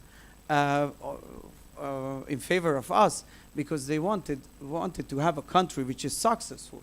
They were fed up with this, with the collapse of the country, collapse of the economy, collapse of the social order, collapse of security. They wanted something else, and then we realized that, and since then we didn't up. So if you are in power, it does not mean that you have the right to give up the principle that you are there by the people from the people's will, but you have to follow it. So since 2010, what we're doing is that if civilizational questions, I mean really important historical questions, coming into the top of the political discourse, we ask the people what they want.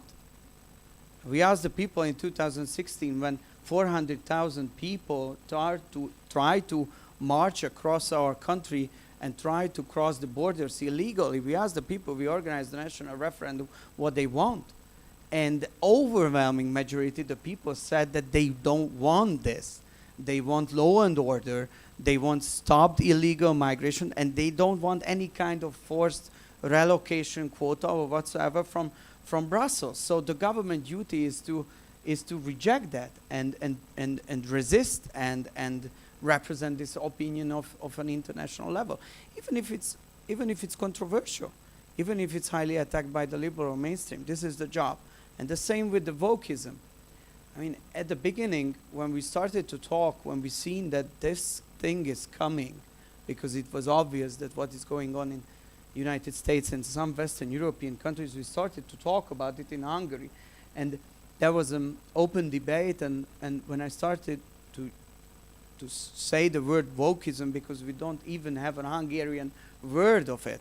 So I also have to use the English word because there is no Hungarian word about it, and I started to talk about wokeism. Then an old lady came to me and asked me why I'm talking about the French journal Vogue. What it has to do, the Vogue, the women magazine, with all these crazy things. But then it's slightly it arrived, and people, even ordinary people, citizens, started to realize that what is coming through Netflix and what is coming through all the digital platforms, that what is pushed by NGOs supported by George Soros, a very talented, famous Hungarian, anyway. But so it's like it's something very scary. And then the government initiated another referendum, where more people voted against gender propaganda in schools than supported the accession of Hungary to the European Union. So it's really a huge political victory. And I think the outcome or a takeaway for foreigners from this is that if you turn towards the people, ordinary people, and the silent majority, they will support you. You just have to keep and don't give up the fight. And then history will prove also that you were right. Just think about the migration case. Now all Western European and American cities are suffering of the consequences of mass illegal migration. Our Jewish people are not feel themselves safe on the streets. Meanwhile, in Hungary, where we have zero illegal migration, especially migration which is coming from different civilization, even the Israeli government made the decision that the football games of Israel national team will be held in Hungary, in Felcsút, which is actually the hometown of Viktor Orban, and he is the president there of the football academy. And Israel, as a national team, will play there because most probably Mossad said that this is the most safe place for Jewish people compared to all the other opportunities. Viktor Orban's hometown, who was for like 30 years accused of falsely accused of anti-Semitism by the liberals and by the George Soros people all over the world. So bad decisions has very, very bad consequences. You have to stick with the people, together with the people, and then history will prove you wrong. Will prove you are right. This is the Hungarian model. Can you tell us a bit more? What are the measures that the Hungarian government had chosen to counter the influence of that woke ideology?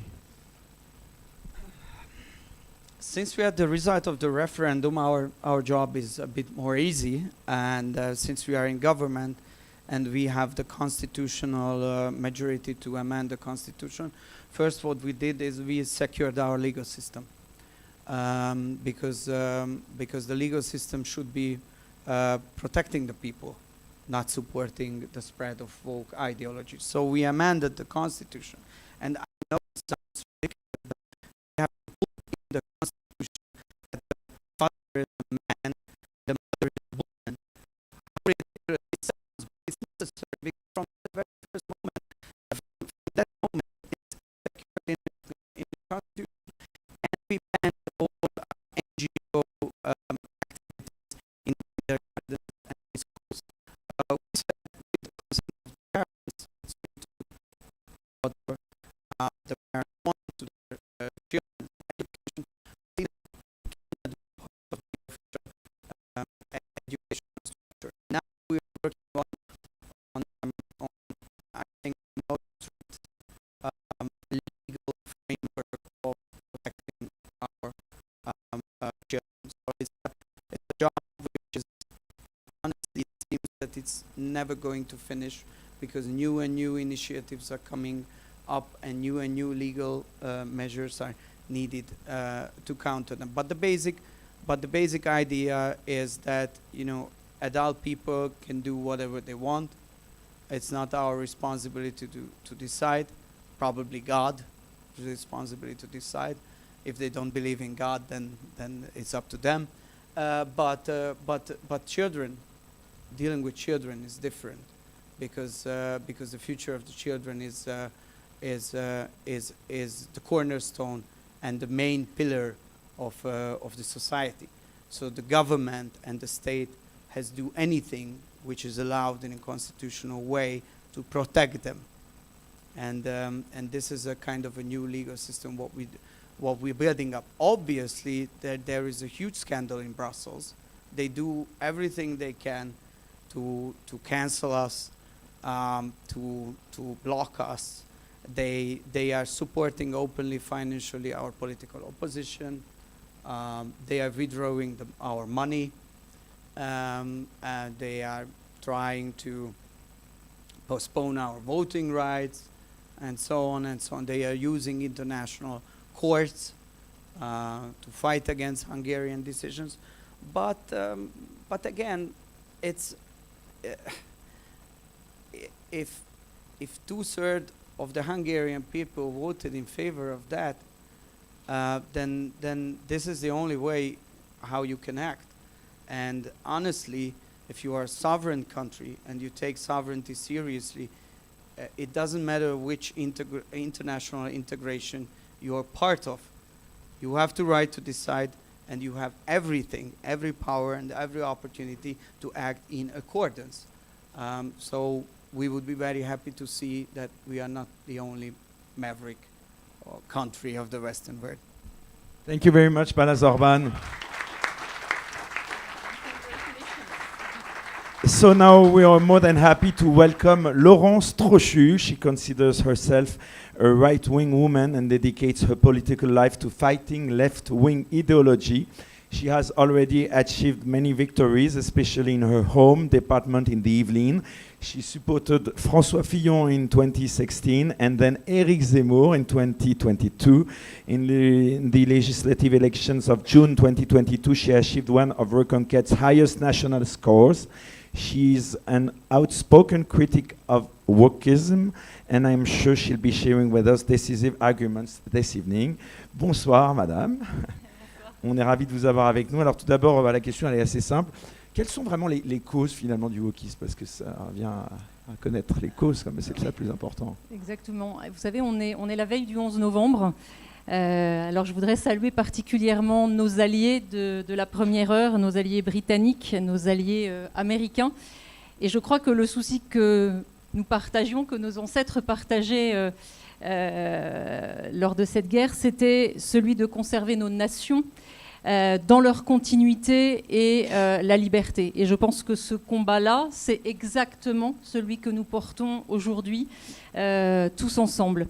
Et les causes du wokisme, Eric en a fait la genèse du point de vue, je dirais, philosophique et universitaire.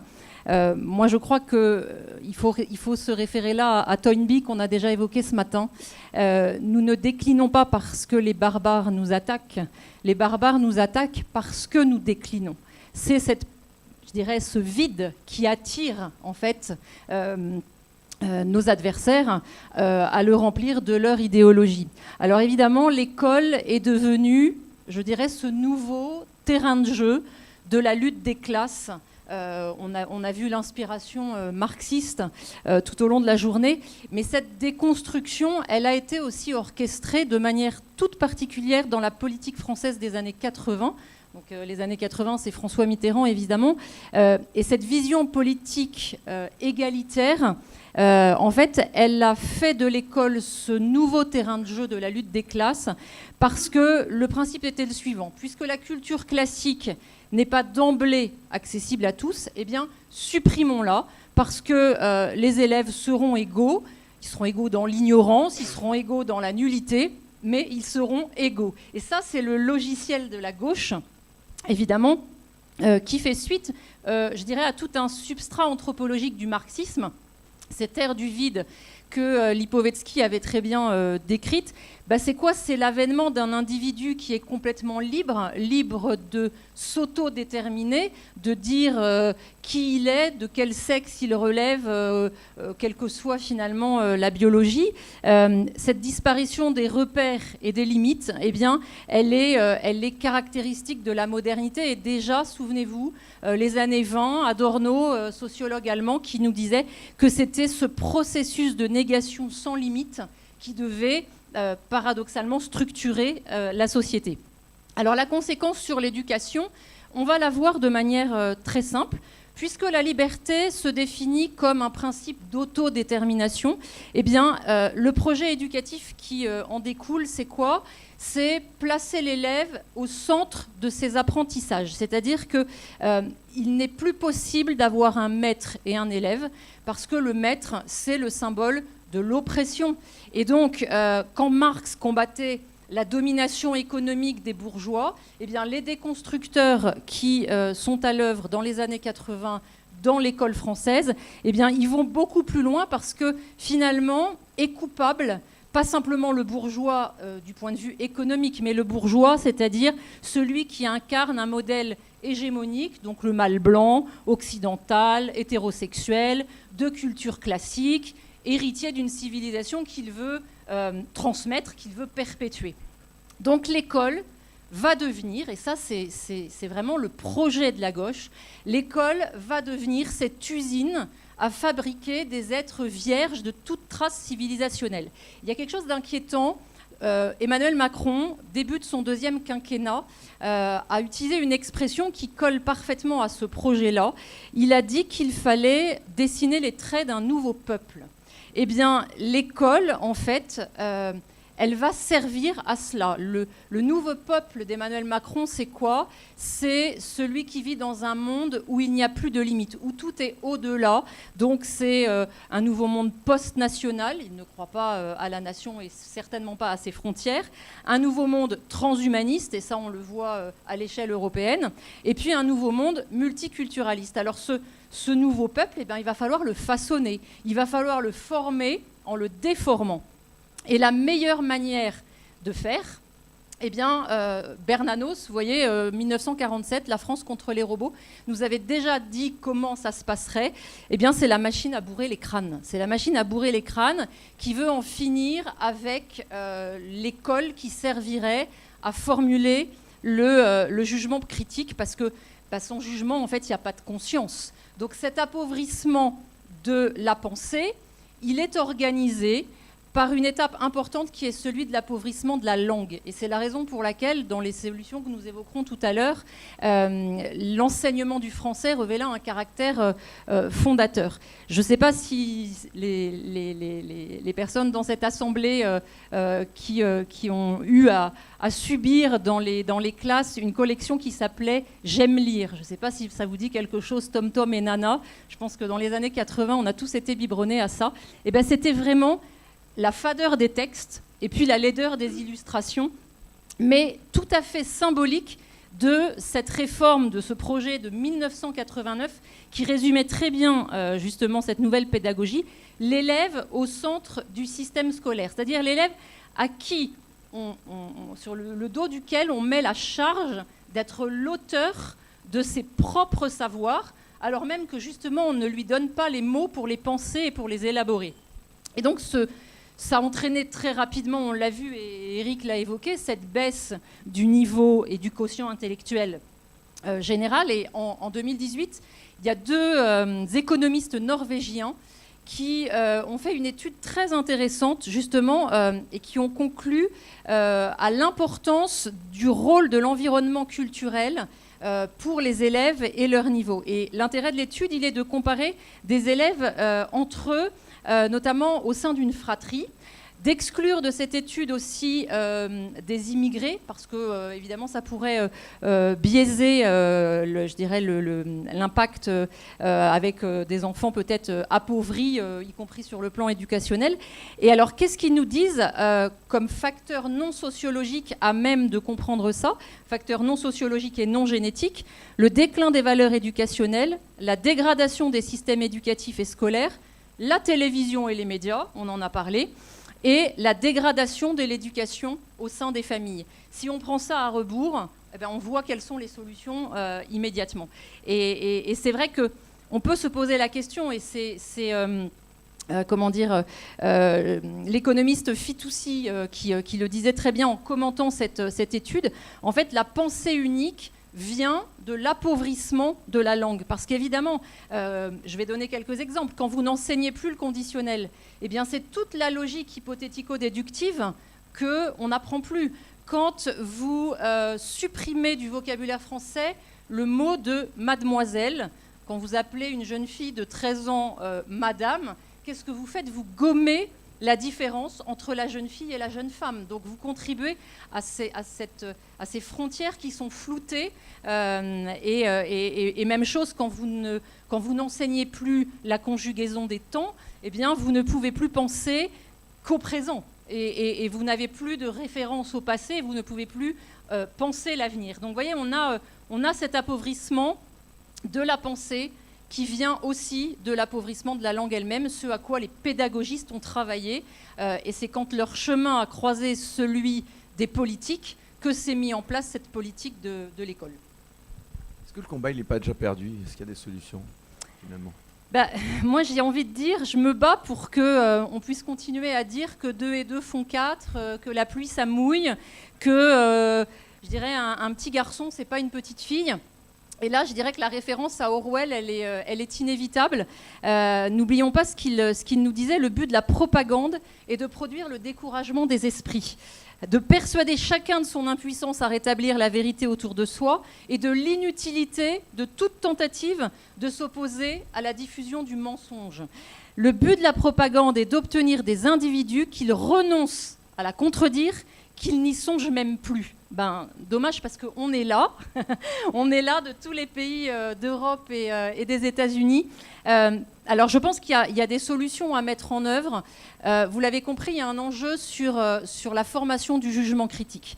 La formation du jugement critique, ça va passer par le rétablissement des savoirs académiques. C'est-à-dire que la structuration de la pensée va nous permettre de donner aux élèves les outils pour penser le réel. Justement à cette époque où on a ce sentiment qu'on est dans une supercherie universelle et où dire la vérité finalement, et je cite encore Orwell, c'est un acte révolutionnaire. Donc je pense qu'il ne faut pas qu'on se décourage. Et vous voyez aujourd'hui, parce que nous sommes dans l'opposition, ce serait plus simple si de fait nous étions aux manettes, nous sommes dans l'opposition. Aujourd'hui, où se trouve la liberté scolaire? Eh bien, elle se trouve dans justement ce fleurissement des écoles qu'on dit hors contrat ou qu'on dit libre. Et moi, je fais le rêve que leur modèle puisse devenir demain, quand nous serons en capacité de décider, le modèle par lequel nous pourrons offrir à tous les Français l'excellence de l'éducation, parce que la méthode globale, la grammaire fonctionnelle, les maths abstraites, l'histoire enseignée sans référence chronologique, c'est quoi? C'est la disparition du raisonnement, c'est l'émergence de l'intuition. Et moi qui ai enseigné la philosophie en terminale, je peux vous dire que mon premier acte de résistance à cela, ça a été de bouleverser l'ordre de la classe avec la disposition des chaises et des tables. Quand je suis arrivée dans ma classe, tout était mis en table ronde. Et moi, je ne savais pas très bien si ma place était à gauche ou à droite d'un élève, au milieu, pour m'adresser tour à tour aux uns et aux autres. Et je leur ai dit, on ne va pas fonctionner comme ça. Ah bah oui, mais madame, on ne pourra plus faire de débat. On ne pourra plus faire de débat. Dans leur tête, ça voulait dire, en fait, on ne pourra plus exprimer les uns et les autres nos opinions. Je leur ai fait comprendre que leurs opinions, j'en avais rien à faire, qu'on était là pour chercher la vérité. Alors je leur ai dit, on va faire un premier exercice, commencer à sortir leur manuel. Je dis non, rangez tout dans votre cartable. On a repris les tables, on a repris les chaises, on a réinstallé le bureau sur l'estrade. Et j'ai dit, voilà, maintenant, on va commencer l'année scolaire comme ça. Et je crois qu'il y a des gestes symboliques qui traduisent finalement quel est le rôle du professeur, quelle est la place de l'élève. Et je pense qu'on a un deuxième axe qui est de lutter contre le mirage numérique. Le mirage numérique, c'est la recherche de l'innovation à tout prix. Et je me souviens avoir connu un très très grand moment de solitude en 2016 quand j'étais conseiller départemental des Yvelines, puisque revenait au département, la charge d'équiper les collèges en tablettes numériques. Et donc, avant de se lancer là-dedans, ça coûtait un pognon de dingue, comme dirait l'autre. Je me suis dit, il faut peut-être qu'on regarde s'il y a des études d'impact, qu'on regarde ce qu'ont fait les pays qui ont été pionniers en la matière. Je pense par exemple au Japon, je pense à la Corée, etc. Et puis, en regardant un peu plus ma délibération, j'ai vu qu'elle était accompagnée d'une circulaire de Najat Vallaud-Belkacem, qui était à l'époque ministre de l'Éducation. Et Najat Vallaud-Belkacem disait encourager la diffusion des tablettes numériques au collège, au lycée et même à l'école, parce que c'était l'outil, moi je dirais le cheval de Troie, de ce qu'on appelle dans le jargon la pédagogie inversée. La pédagogie inversée, c'est quoi ? C'est les cahiers au feu, la maîtresse au milieu. C'est-à-dire qu'on va encore une fois, rendre l'élève auteur de son propre savoir. Et je vais vous lire quelque chose de vraiment inquiétant. C'était le discours du délégué au numérique de l'Académie de Versailles. Le professeur est passé du face-à-face au côte-à-côte, laissant l'explication première à la machine pour être plus à l'écoute des besoins individuels de chacun. Le numérique apporte une toute autre approche de la pédagogie. Le professeur se transforme en classe, en un médiateur entre l'élève et l'outil. Un médiateur entre l'élève et l'outil. Alors, évidemment, ça révolutionne le métier des enseignants, bien sûr. Alors même que l'OCDE, dans des rapports qui datent peut-être maintenant quand même de 10 ans, nous disent que ça n'a, les outils numériques, aucune incidence positive sur le niveau des élèves. Mais ils s'en fichent. C'est pas grave. Ce qui compte, c'est qu'on soit dans l'innovation. Et il y a vraiment quelque chose de très grave qui a été signé dans une tribune de Libération, justement par tous ces pédagogistes. L'enjeu n'est pas tant de prouver qu'avec le numérique, les élèves vont mieux ou moins bien réussir, mais de s'interroger sur la place que le numérique peut ou doit avoir au sein de l'école du XXIe siècle, dont l'ambition est de construire une société plus juste, plus émancipatrice, en un mot, plus républicaine. Et bien la feuille de route de l'éducation nationale en France depuis 10 ans, elle est là. Donc forcément, cette liberté scolaire qu'on réclame, elle est plus que jamais nécessaire. Et ce wokisme qu'on combat et qui passe par tous ces outils-là, eh bien, c'est ce que Viktor Orban appelait, lors du sommet de la démographie auquel j'ai participé, le nouveau communisme. Et finalement, on pourrait dire que Marx n'est pas mort, il s'est simplement réincarné. Et c'est ça le drame. Mais l'espoir nous vient aussi de cet incessant dialogue entre la France et les États-Unis. Je pense à Tocqueville, auquel j'ai consacré plusieurs années de mes recherches. Tocqueville, et je terminerai sur cette citation qui nous dit « Les nations de nos jours ne sauraient faire qu'en leur sein les conditions ne soient pas égales, mais il dépend d'elles que l'égalité les conduise à la servitude ou à la liberté, aux lumières ou à la barbarie, à la prospérité et aux misères. » Je crois qu'on a tous ici choisi notre camp et on va y arriver. Voilà. Merci Laurence Trochu. Alors justement, pour finir, pour ces 10 dernières minutes, je crois que nous avons donc une ultime invitée donc en ligne et donc je vais la présenter. Voilà, elle apparaît à l'écran et donc oui, en anglais. Who would better finish this debate than Quisha King, the famous host of the Quisha King Show and founder of Action Up America, that helps parents organize to get critical race theory and gender ideology out of their communities. Currently, she's a national speaker on education issues and parental rights across major national TV shows. She was notably a featured guest at Governor Ron DeSantis' 2022 States of the State Address. Quisha fights for Christian conservative values around the country and has a passion for educating the next generation. Good evening. Can you hear us? Yes, I can hear you. Bonsoir. Bonsoir, Quisha. Thank you. So, first question, what is the right level for fight against wokeism? The states, the federal government, or the local communities for you? So I believe, let me just give a quick little backstory. So after the 2016 election, I started having a conversation with a close family member about BLM, and at this time I thought that everything that I heard on the news was correct about black men, unarmed black men being killed by the police in these astronomical numbers.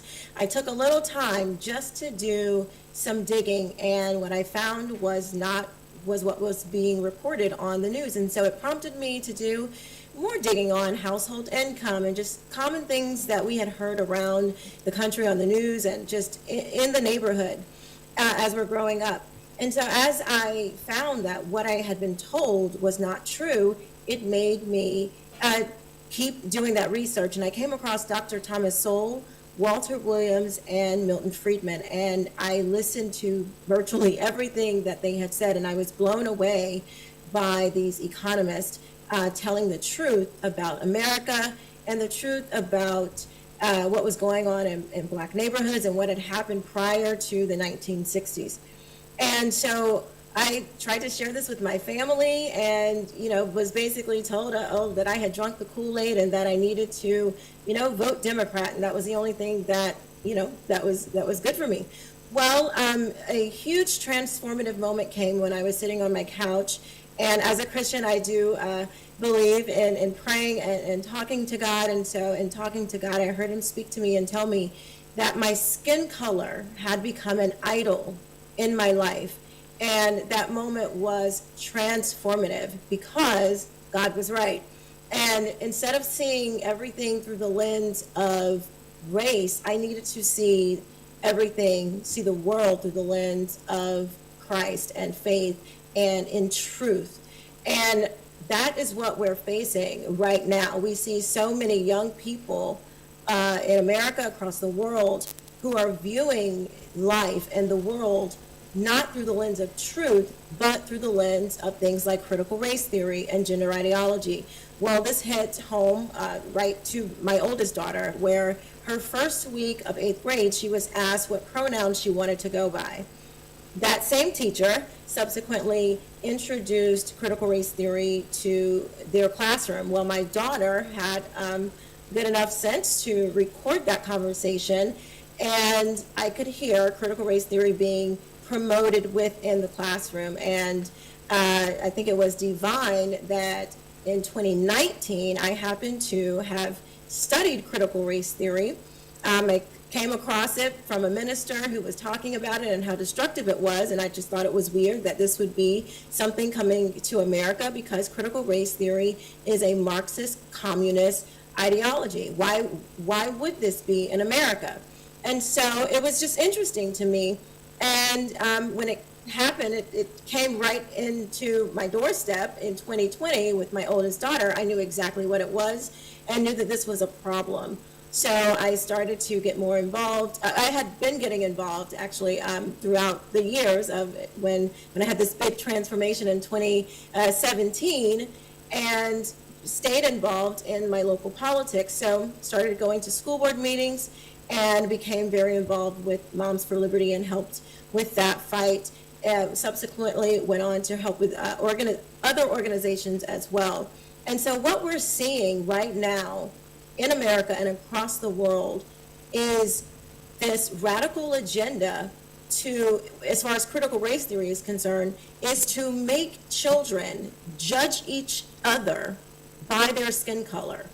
Because critical race theory says that if you are black or a person of color, as they like to say, then you are automatically oppressed. It doesn't matter your background, it does not matter anything else, you're oppressed because of the level of melanin that you have in your skin. And for white people, if you happen to have less melanin, you are considered an oppressor. It doesn't matter of your family background. It does not matter. You have a, quote, white body. And so, therefore, you need to practice anti-racism. And so these things are very troubling because many parents in America, and I'm sure across the world, they don't want to teach their children. We don't teach our children to view others in that way. And when this ideology is being promoted in a school classroom, Monday through Friday, 7 to 8 hours a day, virtually 13 years, you are essentially creating a brainwashing of children. And so those children who sit under that constant brainwashing, what is going to happen to them? Well, they're going to grow up. They're going to take that ideology they're going to accept it as truth. If they do choose to go to college, they're going to further that ideology because, as we can see, I've heard throughout some of the other speakers where in the universities we know that this is being promoted. It actually started in the universities and has now trickled to elementary and junior high schools and high schools. We're seeing this being promoted all throughout our country, through corporations, through the elementary schools, through everywhere, in every major institution, we're seeing Marxist ideas being accepted and promoted in the United States of America, in the West in general. And so one of the things that I have found to be very helpful is talking to people in small groups. In 2020, I ran the Black Voices for Trump office here in Florida, where I live. And I noticed that talking to people in small groups and helping them to understand these ideas and helping them to slowly walk them through a process, you were kind of like deprogramming people because they've literally been inundated with these ideas for so long. You have to slowly walk them through, slowly walk them out of that mindset and just give them the truth. And so what we found was talking to people in small groups, helping them to see the truth and what was going on in their neighborhood. Because sometimes when we're having the bigger events, you can't really get to what's happening right in your own community. And as I've done this work with the different organizations, the one question I'm asked the most is, what can I do? Well, when you're faced with these huge obstacles and these complex ideas, it can feel very overwhelming to parents to know what they can actually do. And so when we take small groups of people and say, hey, this is happening in your elementary school, or this is happening in your high school, or this is happening in your child's classroom, you know, you take this to your neighbors, you take this to your family and friends, it becomes a much more powerful reason to get involved, because the issue is now at home.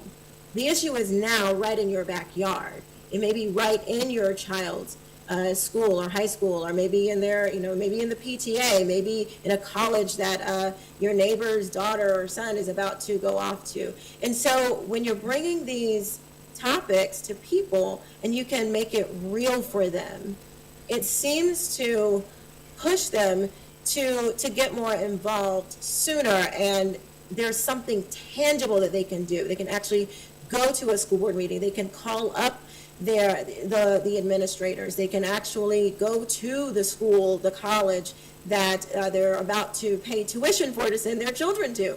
And, you know, I often say, you know, half jokingly that, you know, if you're going to send your children to college, for them to come out and think that men can be women and women can be men, you're definitely going to need a refund, because that is not an investment that you want to make.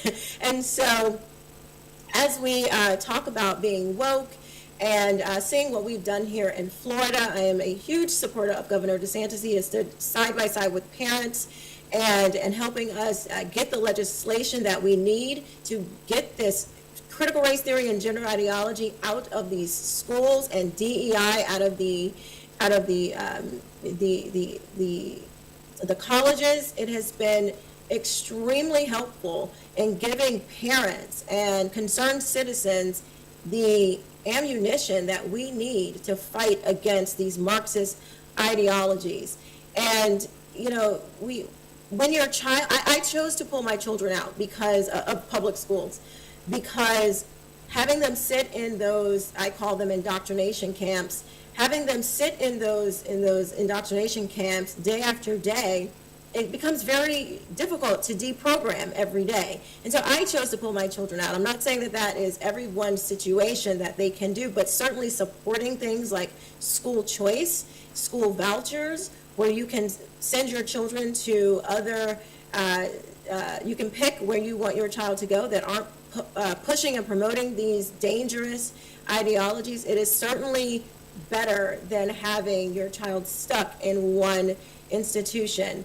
And when you are, when your child, if they happen to be confronted with this, teach your children that there are ways to confront these teachers, these administrators who are pushing these things in a respectful way, and say, you know what, I don't appreciate, you asking me what my pronoun is. That's not something I believe in, and I think you should, maybe respect everyone's feelings in this matter, and not just a few, because everyone doesn't believe that men can be women and women can be men, because it's not true. So sharing with your children, if they are age appropriate, to advocate for themselves when they are faced within that moment where a teacher or administrator, or they are coming into contact with people that are trying to push these ideas on them.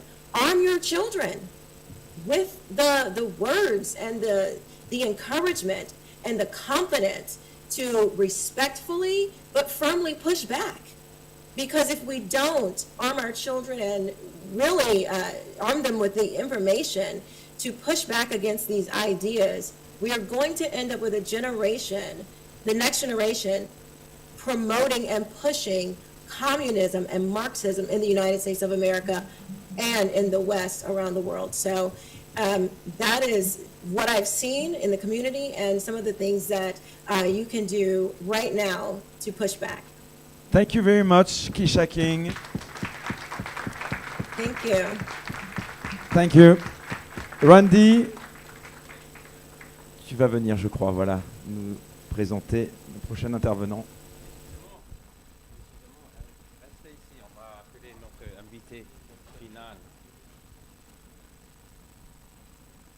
Mrs. Noem, we're going to, it'll be your chance to, Governor Noem, wait 2 minutes. I'm going to give a presentation. Thank you for your patience. Just be 2 minutes to join us.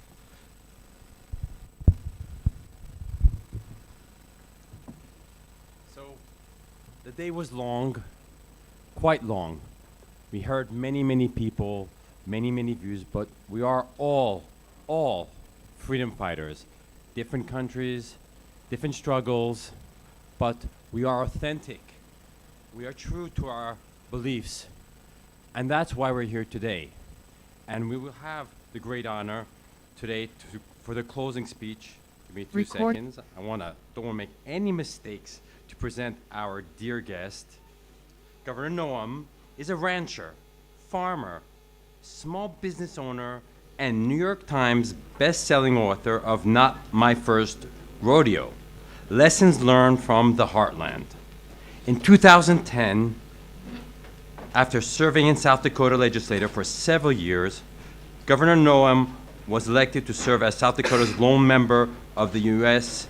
House of Representatives. During her time in Congress, in addition to many other successes, Governor Noem helped pass the Tax Cuts and Jobs Act, which put $2,400 back in the pockets of average South Dakota families. In 2018, with the platform of protecting South Dakotans against tax increases, government growth, federal intrusion, and government secrecy, she was elected as South Dakota's first ever female governor. In 2022, Governor Noem was reelected with the largest vote total in the history of South Dakota. As governor, Noem has respected the rights of her people by trusting them to exercise their personal responsibility to make their best decisions for themselves, their loved ones, and in turn, their communities. Governor Noem has focused on building stronger families, keeping South Dakota open for business. Despite all of this, Governor Noem often says that her greatest accomplishment is raising her 3 children, Cassidy, Kennedy, and Booker, with her husband Brian. All have a deep love for their family and an even deeper love for the Lord. Again, we are privileged to have Governor Noem with us tonight, and thank you for coming and joining us. Thank you, Mrs. Noem. Thank you.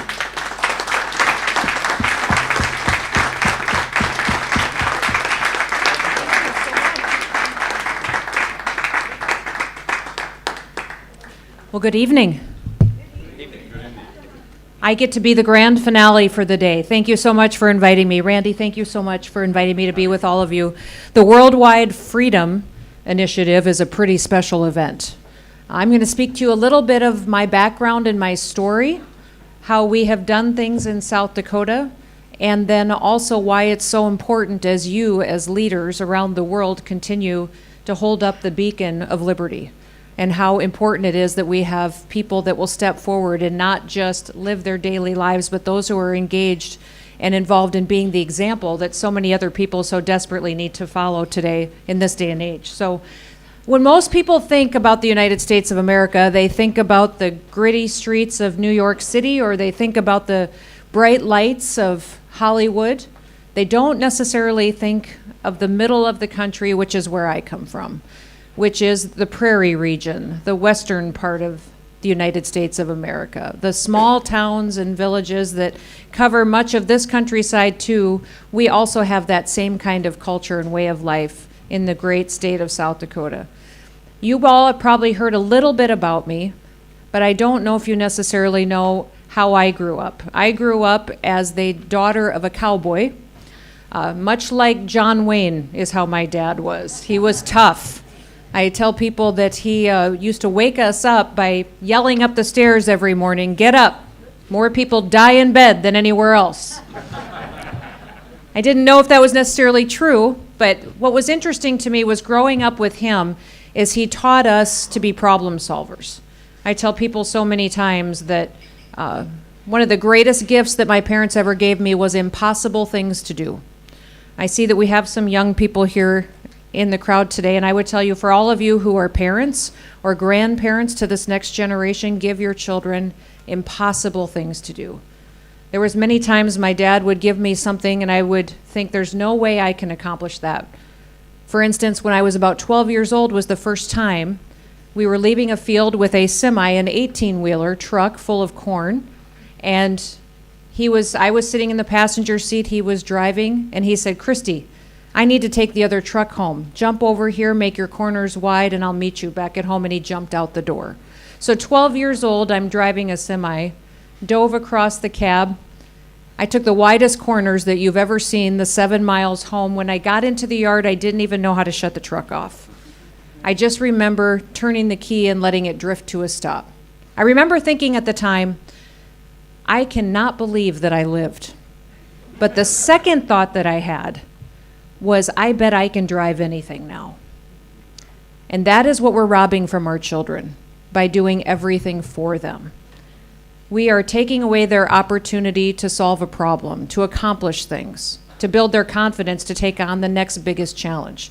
Defending our freedoms and liberties in this world today will be difficult. It will be challenging. We will need to have a generation that has taken on some impossible things and accomplished them to give them enough confidence to continue to go out and take on the next biggest obstacle that they face. So for all of you who are parents or grandparents, I would ask you to give your children impossible things to do. By doing everything for them, you are crippling them.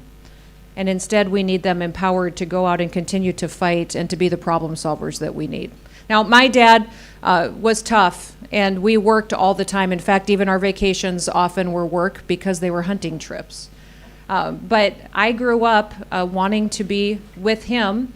But when I was in college, he was killed in an accident on our farm. People ask me so many times how I got involved in government and politics, and it was during that time.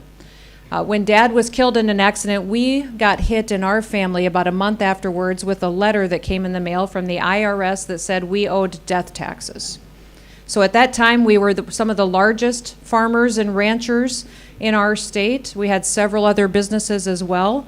And we had a bill from the IRS that we could not pay. I was 22 years old at the time, ended up quitting college to come home and take over all of the businesses, and I learned that we were not going to be able to pay these taxes, and it made me angry. So that's how I got involved in government and politics, was I just started showing up at meetings, got passionate about tax reform. At the time, the estate tax in the country at the federal level was 55%. So if you can imagine having land and machinery and cattle, but not any money in the bank, paying those taxes was very, very difficult. In fact, I ended up getting a loan for some of it, got some wealthy farmers to loan me other amounts of money to help cover that. It took me 10 years to pay it back. But it got me involved in government and policy and ended up running for office. I served in our state legislature.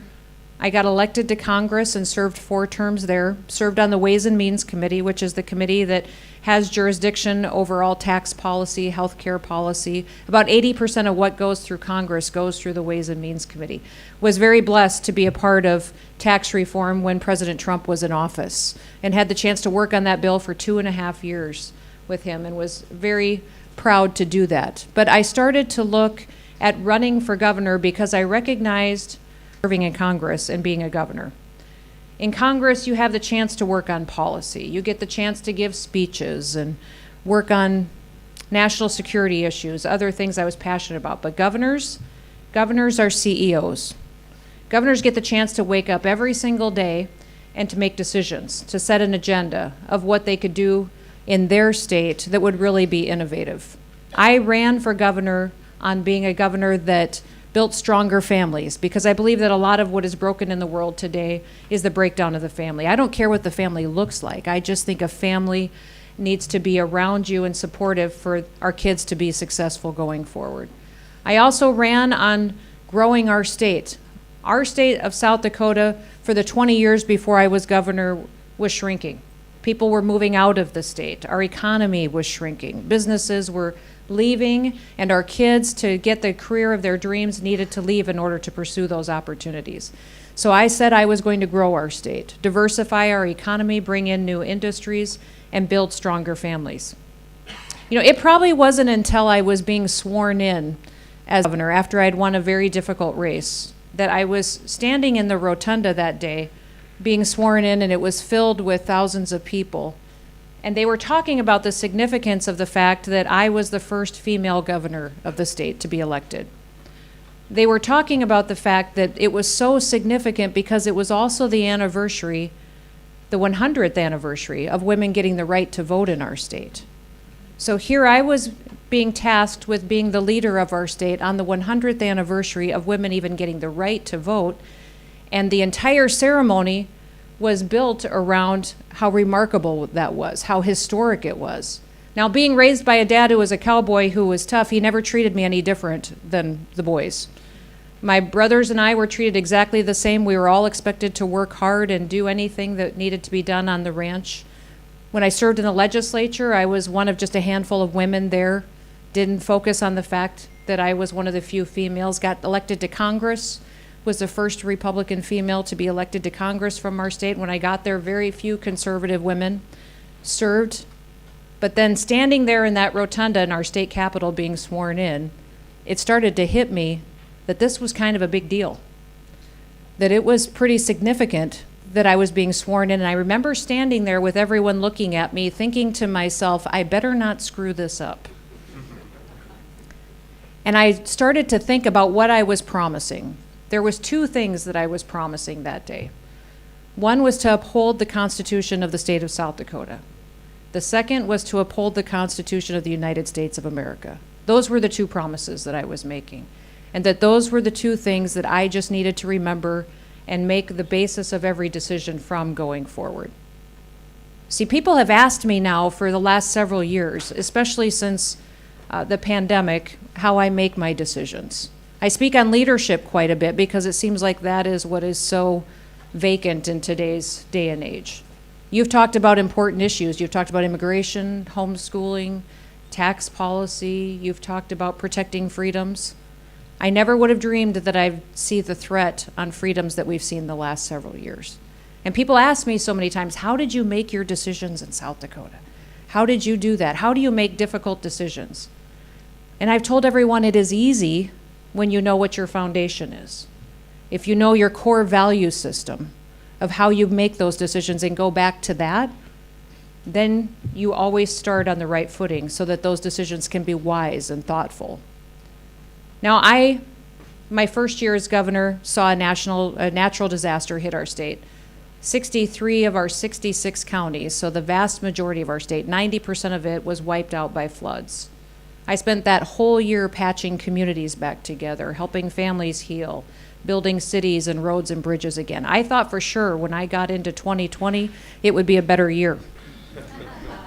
And then COVID came.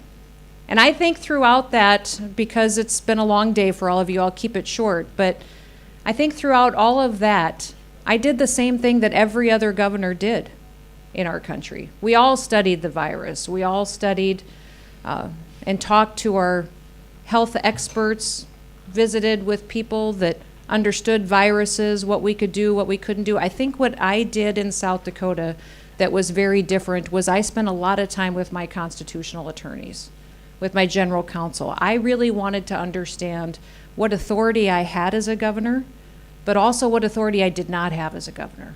Because I believe that when leaders overstep their authority, especially in a time of crisis, that's when we lose our country.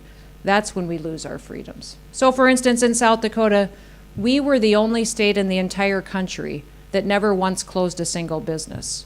We never once mandated anything. We never once dictated what people had to do. I stood up in front of my people and told them that we were going to embrace personal responsibility. I'd give them all the information that I had, but we were going to get through these difficult times together. In fact, I didn't even define what an essential business was, because I don't believe that governors have the authority to tell you that your business isn't essential. We were the only state in the entire country that when the president offered those elevated unemployment benefits, I said, thank you, Mr. President, for that flexibility, but we don't need it. Our people want to work, and they did overwhelmingly. I've had other governors tell me since then, Christy, when you made those decisions, we thought you were crazy. We had conference calls every single week where we would talk as governors throughout the United States about what we were doing, the decisions that we were making. Eventually, that turned into a call of states that were just open still, that hadn't shut down their economies, hadn't shut down their businesses. That got to be fewer and fewer people every week until I was the only one left. It was a bit of a lonely time for leaders because at that time, every night on the national news and frankly around the world, they were making me sound like I was someone who didn't care and was making irrational decisions. But I will tell you this, to this day I know for a fact, I was the only one making my decisions based on the Constitution. And based on a Constitution that as I look at France and have the opportunity to be here today for the first time, where so many of the great French thinkers brought to us the ideals of our Constitution, brought to us the embodiment of what that independence and what that liberty really is. It was a monumental friendship between France and the United States that gave us our structure that I still hold to and so many leaders need to hold on to in order to protect personal freedoms and liberties. I would have never dreamed that I would see government use fear like they did to control people, and that they would use fear like they did to pursue an agenda, to fundamentally remake our society, to remake our country, to remake the world. And then people rolled over and just gave up their freedoms. Because the government told people that they couldn't gather together in meetings, people gave up their freedom of assembly. Because the government said that you couldn't go to church, they gave up their freedom of religion. Because the government is allowing certain social media platforms, they're allowing certain entities to tell you what you can say and what you can't say, people are giving up their freedom of speech. We need defenders of freedom and liberty today. What I believe happened in our state is that we just did what conservatives have always said they believed. But we did it, and we proved that it works, that it really is better for families, it really is better for businesses, that it is better for those who want to be happier. Today in South Dakota, we are growing by population at 10 times the national average. We've got historic revenues coming in. We don't have income taxes. We don't have personal property taxes. All we have is a 4.2% sales tax, and we are breaking revenue numbers coming in because our economy is growing so fast. We're breaking records in new housing developments. Our birth rate is going up faster than it ever has in history, and the fastest in the country. Incomes are going up faster than anywhere else, and women-owned businesses are growing, and their incomes are growing faster than they ever have before. What's interesting to me is that even while all of this is going on, we also broke the nation's historic unemployment record with the lowest unemployment in the history of the United States of America at 1.8%, because everybody in South Dakota gets up and they go to work and they provide for their families and embrace personal responsibility.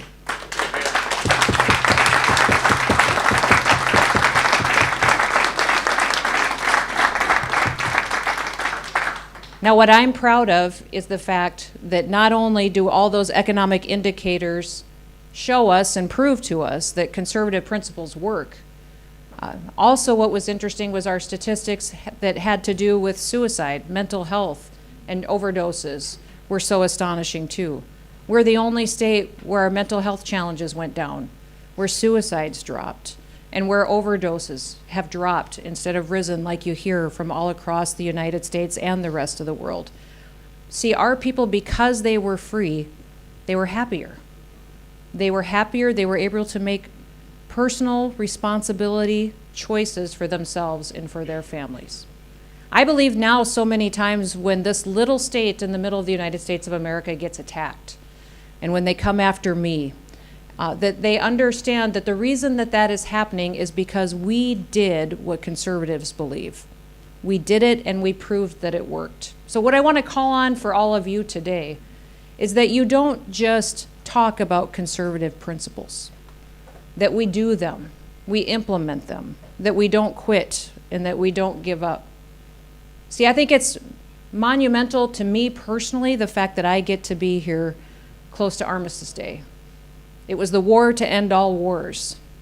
And it's a reminder for all of us to be steadfast in what we embrace and the light that these few democracies that are left in the world portray to the rest of the world. We have to embrace those ideals in order to avoid future conflicts.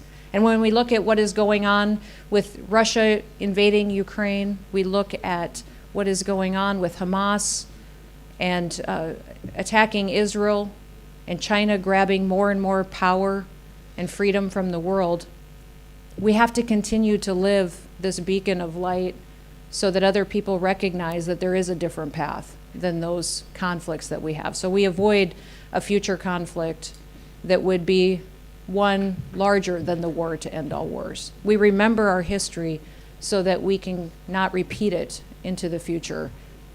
What I would ask all of you is, we have the Statue of Liberty in New York City Harbor that was a gift from the nation of France. Few people know the official name of the Statue of Liberty. It's Liberty Enlightening the World. And as you watch the Statue of Liberty, as she holds her torch high, it is enlightening the world and showing people the way. We are desperate for leaders and examples to lead the way for the world. I would tell you that in South Dakota, because we made very different decisions than any other state did, it's lighting the way for how to be economically successful, how to embrace liberty and freedom. But we don't do that and then turn and not talk about it. We have to continue to carry that testimony forward so that, like the Statue of Liberty, we're holding it high as an example. Now, we're not forcing our will and forcing other countries to comply with that liberty, but we're showing them the path so that they can follow that example that it is. That's what the United States has always been. That's what our relationship has always been with France. That is what we need to continue to do today. So as you are all sitting here as leaders, I would encourage you, everything that you've heard today, I think is remarkable and policy that needs to be pursued and talked about, debated, passed on to the next generation. But the other thing that I would tell you is that I would love for all of you to hold that torch high and bright and lead the way, because others will follow. Others will follow. I had other leaders tell me, whether it was at the national level, at the state level, or the local level, throughout the pandemic, that when you made your decisions in South Dakota, you gave us cover. Because you kept things open, Several weeks later, I felt more comfortable opening up my economies again, letting my businesses open again. So while things may seem difficult in whatever role that you're in, whatever you're doing, and you may wish to not always constantly be in conflict or the one standing strong, just know that what your light and what your example is makes a monumental difference. You are the leaders of the future, the leaders of right now, but you're also the custodians of our history. You're the protectors of our culture and our tradition. You're the defenders of our people. You literally are the only ones left to continue to defend democracy so that others may know that story. Don't let our history that we've so lived through and generations have lived through be for nothing. Let it be for something that our kids and our grandkids can be proud of the legacy that we've left behind. I've got people that work with me that work so hard all the time, and I had one time my press secretary, who, if you know, the press secretaries many times feel like they're constantly in conflict with media. He was exhausted and tired, and I said to him, I said, listen, I know you're tired, and I know it feels like it never stops, but I said, when you die, you will have lived a life of significance. So know that even though defending liberty and carrying it worldwide may be difficult and tiring and wear on you, that you will have lived a life of significance. I remind people consistently every day in my state, if we don't hang on to the ideals that form the foundation of this country, where will we go? Where will we go that will give us more opportunity, more freedom, more personal responsibility than the United States of America?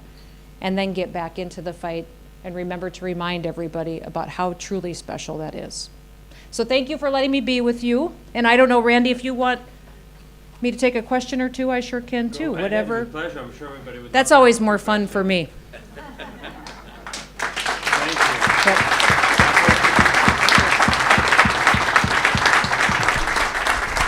Wait to, okay.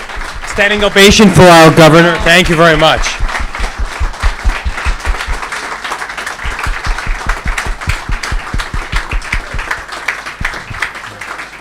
Does someone have a question or two? You can have a seat. Thank you. And thank you, Governor Noam, for opening up a small session for questions. Would you have a question? Vous avez une question? Mr. Orban, question? You're wondering when dinner is. Yeah. Anybody have a question for Mrs. Noam? Yes. Mark, with pleasure. Mark Zell, Chairman, Republican Services, Israel. Yes. And I want to thank you, Governor, for your extraordinarily concise and moving and impressive speech. My question to you is, Donald Trump, what is your opinion of him? And if he picked you to be vice president, would you serve? Pretty direct question, I see, yeah. Well, I will do my very best to answer your question. What I love about President Trump is that he let me do my job. As governor, he let me make the decisions that I was supposed to be making in my state. If Joe Biden had been in the White House, he would have never let me do my job. He would have forced me to shut down my state, take away people's freedoms, punished us for it. In fact, every day, what happens now is under this administration, I feel like I get up every single day on defense and fight for my people. I spend 80% of my time just trying to protect what we have. Where when President Trump was in the White House, I was on offense. I could be creative. I could figure out how to cut regulations that made us more efficient, how to give people more opportunities. I could be on offense and take ideas to him, and he would help me do that and lighten the burden off of people. Under Joe Biden, what has happened now is instead, I spend most of my time just trying to defend the people in my state. So I'm so thankful that when President Trump was president of the United States, that he embraced giving us as other leaders the opportunity to actually do our job. Thank you very much. One last question. Anybody have one last question? Give you the honor of presenting a last question. I was thinking about, because South Dakota is America, the heart of America's farmland. We have an ardent defender of the farmers from Holland. Maybe she has a question for you. And I think it's important. It's also a very strong fighter, a very charismatic woman. So why don't you give one of your questions to the governor? Thank you very much. And it has been this much, or I was living in South Dakota. You're kidding me. Yes, we Fantastic. visited, my husband and I visited South Dakota, but circumstances, life sometimes takes another road. But we went there to look if we could farm there already, because in the Netherlands you didn't have a chance in hell to stay a farmer and really do what you want to do. I'm very much impressed by what you tell us, and I think I can use your story for our own farmers to get more courage again. Well, the one thing that I would like all of you to do is when you talk about food policy, when you talk about legislation that impacts farmers, whatever your safety programs are, it's a national security policy. I've been talking about this for the last 25 years since I've been involved in farming or involved in making policy that impacts farmers. But the more that we allow other countries to control our food and grow our food for us, the more they control us. Yep. We have seen for 25 years in the United States of America, China come in, and they started back 25 years ago when I was talking about buying up our fertilizer companies, our chemical companies, buying up our genetics. Now they're actively buying land in the United States of America. They are buying up our entire supply system. And when they control our food, they will wholly control us. People think a pandemic was scary. Wait until they go to the grocery store and they can't get food to feed their family just because a country who hates us controls that supply chain. So China plays the long game. They've had a plan for thousands of years of how to dominate the world.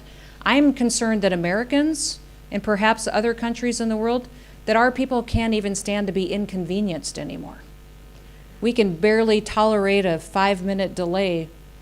Instead, we'll say, well, we'll give up that freedom, that right, that inconvenience to make it simpler. So, we were the first state in the country, in the United States, to ban TikTok and say that it would just be...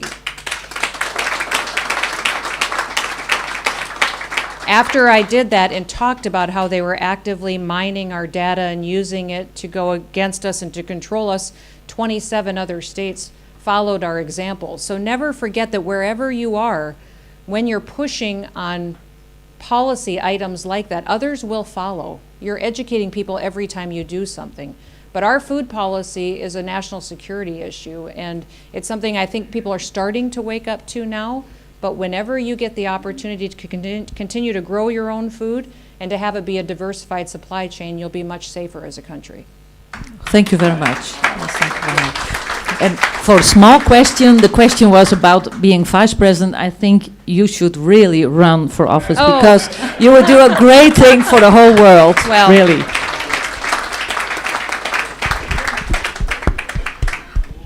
We have time for one more question for you, Mrs. Noam. We can, sure. Thank you. Till we get one that gets me in trouble, right? Yeah. Thank you very much. Good evening, Governor. I'm Florent Noblet from the French Reconquest Party with Mr. Zemmour, who is our president. Wonderful. What is your, from your overall perception of the situation today in France? Because certain people in France, we are frightened by a certain way of decline, that it's a reality. Is it a certain position that you have this kind of perception from the United States or not, in terms of not only agriculture but also in terms of industry, of diplomacy, and of course of wokeism? And what do you think about? What I would say to you is, so many times when you're looking at what's happening on the streets today and what's happening in government in France, it can get discouraging. I would encourage you to lean on your history.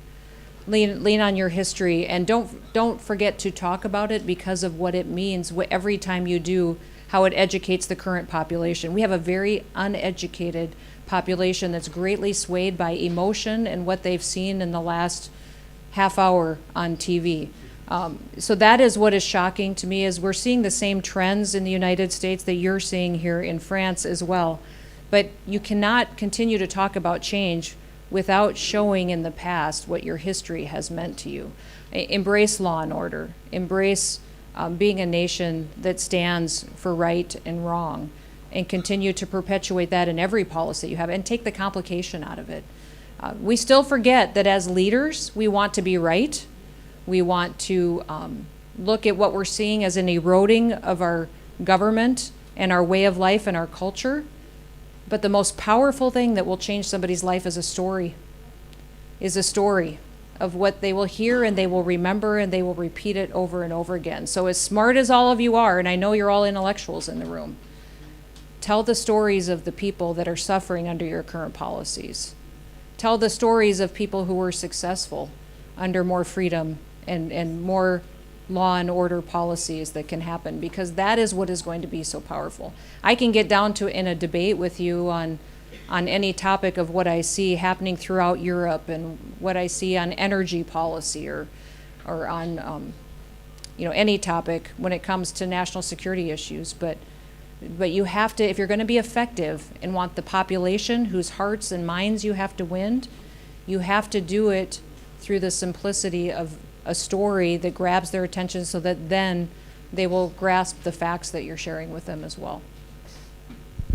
Thank you very much, Governor Noem. Everybody give her a standing ovation, please, again, for coming all the way from South Dakota to join us. Thank you, Mrs. Noem. Absolutely. Thank you very, very much. I'd like to make some closing remarks and give me a few minutes of your time. As the day closes, we have covered many, many topics. We have gone a long journey. A journey, everybody talks, why do we go on a journey? Well, the fact is, it's not to get from a point from A to B. The journey is the whole path from A to B. And that's the journey we are taking today. The journey is to where we want to take from point A as people who we are, and B is to a place we want to go and to be for our future, for our children's future. We know we need to fight. We know that we must rely, and as Governor Noem says, we must be examples of courage. She talked about COVID, and like I say to people, I'm not such a great sense of humor, my kids make fun of me. I say, what do courage and COVID have in common? They're both contagious. So if you can show some courage like we have today here, a little, the fact that you are here today is already a sign of courage. The fact that we have all these leaders here is a sign of hope. And it's a sign of courage that we can do better tomorrow. Tomorrow will be better. We must be the moral compass for the future. We must fight. They tried to cancel us here 3 days ago. I fought like Governor Noem, and she was saying, we have long nights, long days. I haven't slept for 3 days, but if we want to fight for freedom, that's the fight we need to take. No one said it was going to be easy, but we must show the example to our future generations.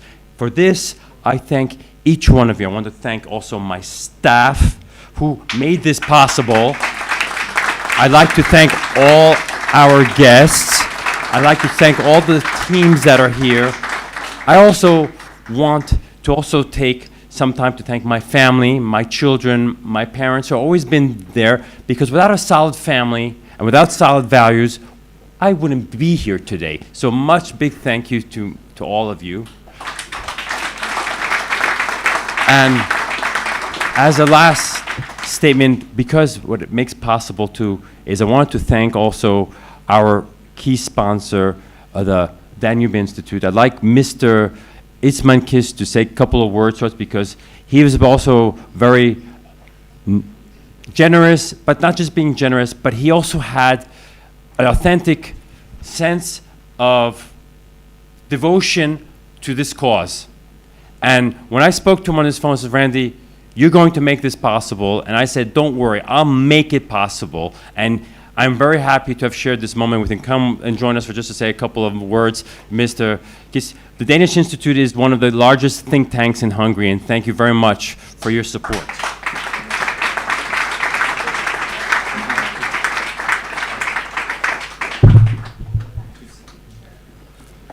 Thank you very much, Randy, for the kind words. It's a real privilege and honor to be here with you. I think these events are crucial.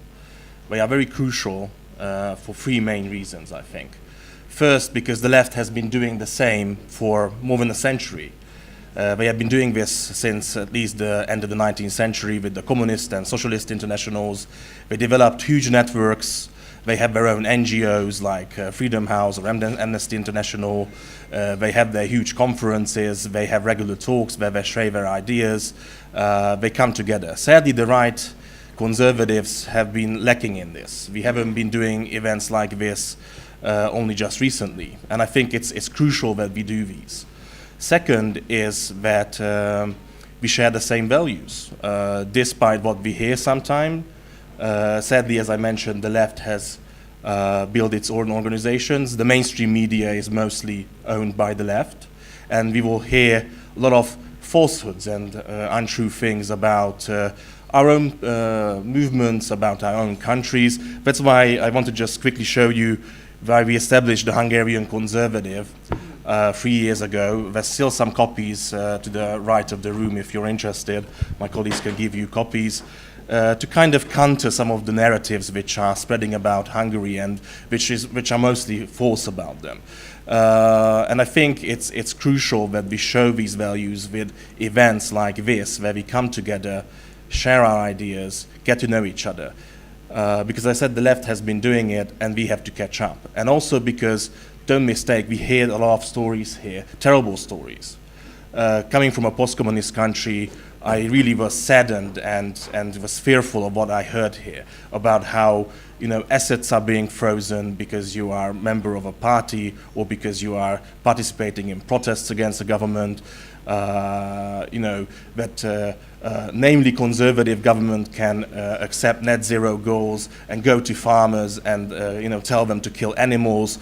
These are terrible things. These remind me of communism in Hungary, where you had plans and the government could just do whatever they wanted to do with you. This is wrong, and you know, these people will come after us. So we have to stick together. We have to talk. We have to share ideas. And also the third reason is that we can learn from each other. And I think we had a lot of interesting speeches here, which we could take away and learn from. And I think Hungary has a lot of things to offer as well. Again, that's why we established this journal. Of course, I would warn you about following blindly policies. Sadly, Hungary did that mistake under socialist governments in the 90s and the 2000s. But still, you might find interesting elements in Hungarian policy which you might mimic. Of course, it's also important to share political campaign strategies, as was mentioned here with the Trump campaign team. So I think these are the three main reasons we have to organize more events like this, and that's why I'm very grateful to Randy. Thank you very much for organizing this, especially with all the backlash you have been getting. You really had to, you know, do the miracle and reorganize the whole conference almost in 2 days. So thank you very much for that. Also to Solomon, I hope we can work together in the future more. And of course also to, I'm not sure if Rodrigo is still here, our honorary Hungarian, who basically you know, brought us together and introduced me to you. So once again, I would like to thank you all. Thank you, of course, to all the guests, and I very much hope that this is the beginning of the beautiful friendship, and then, you know, this is going to be the first event of many. Thank you, and I hope you all have a lovely dinner. Thank you very much.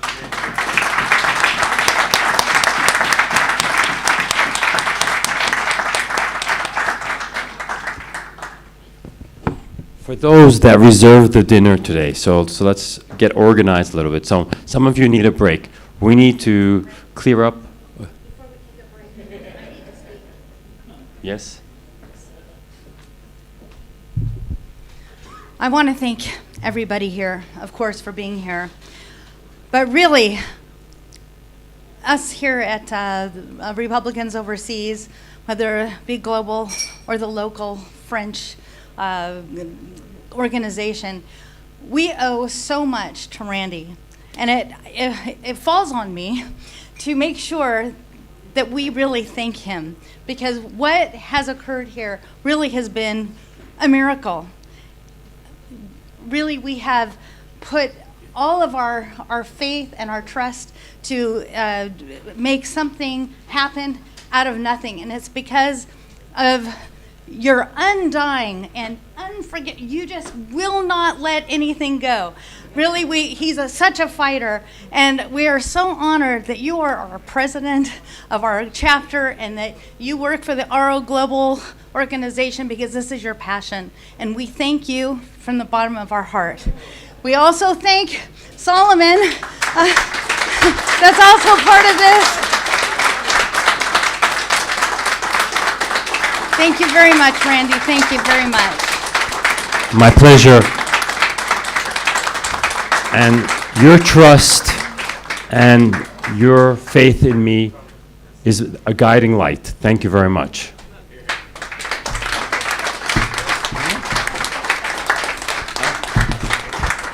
Don't leave, the speakers don't leave. We have gift baskets that are prepared by our super Camilla Furman. We're going to be distributing to all the speakers.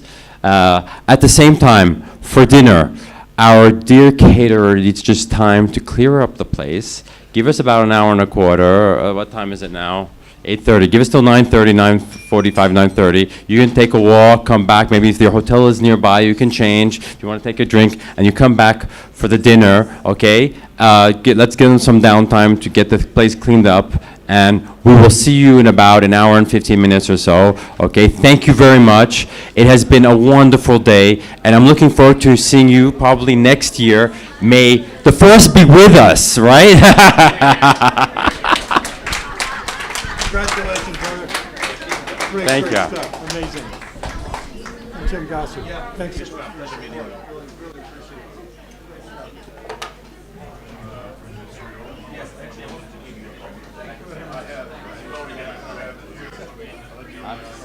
I have to call up, huh? Thank you.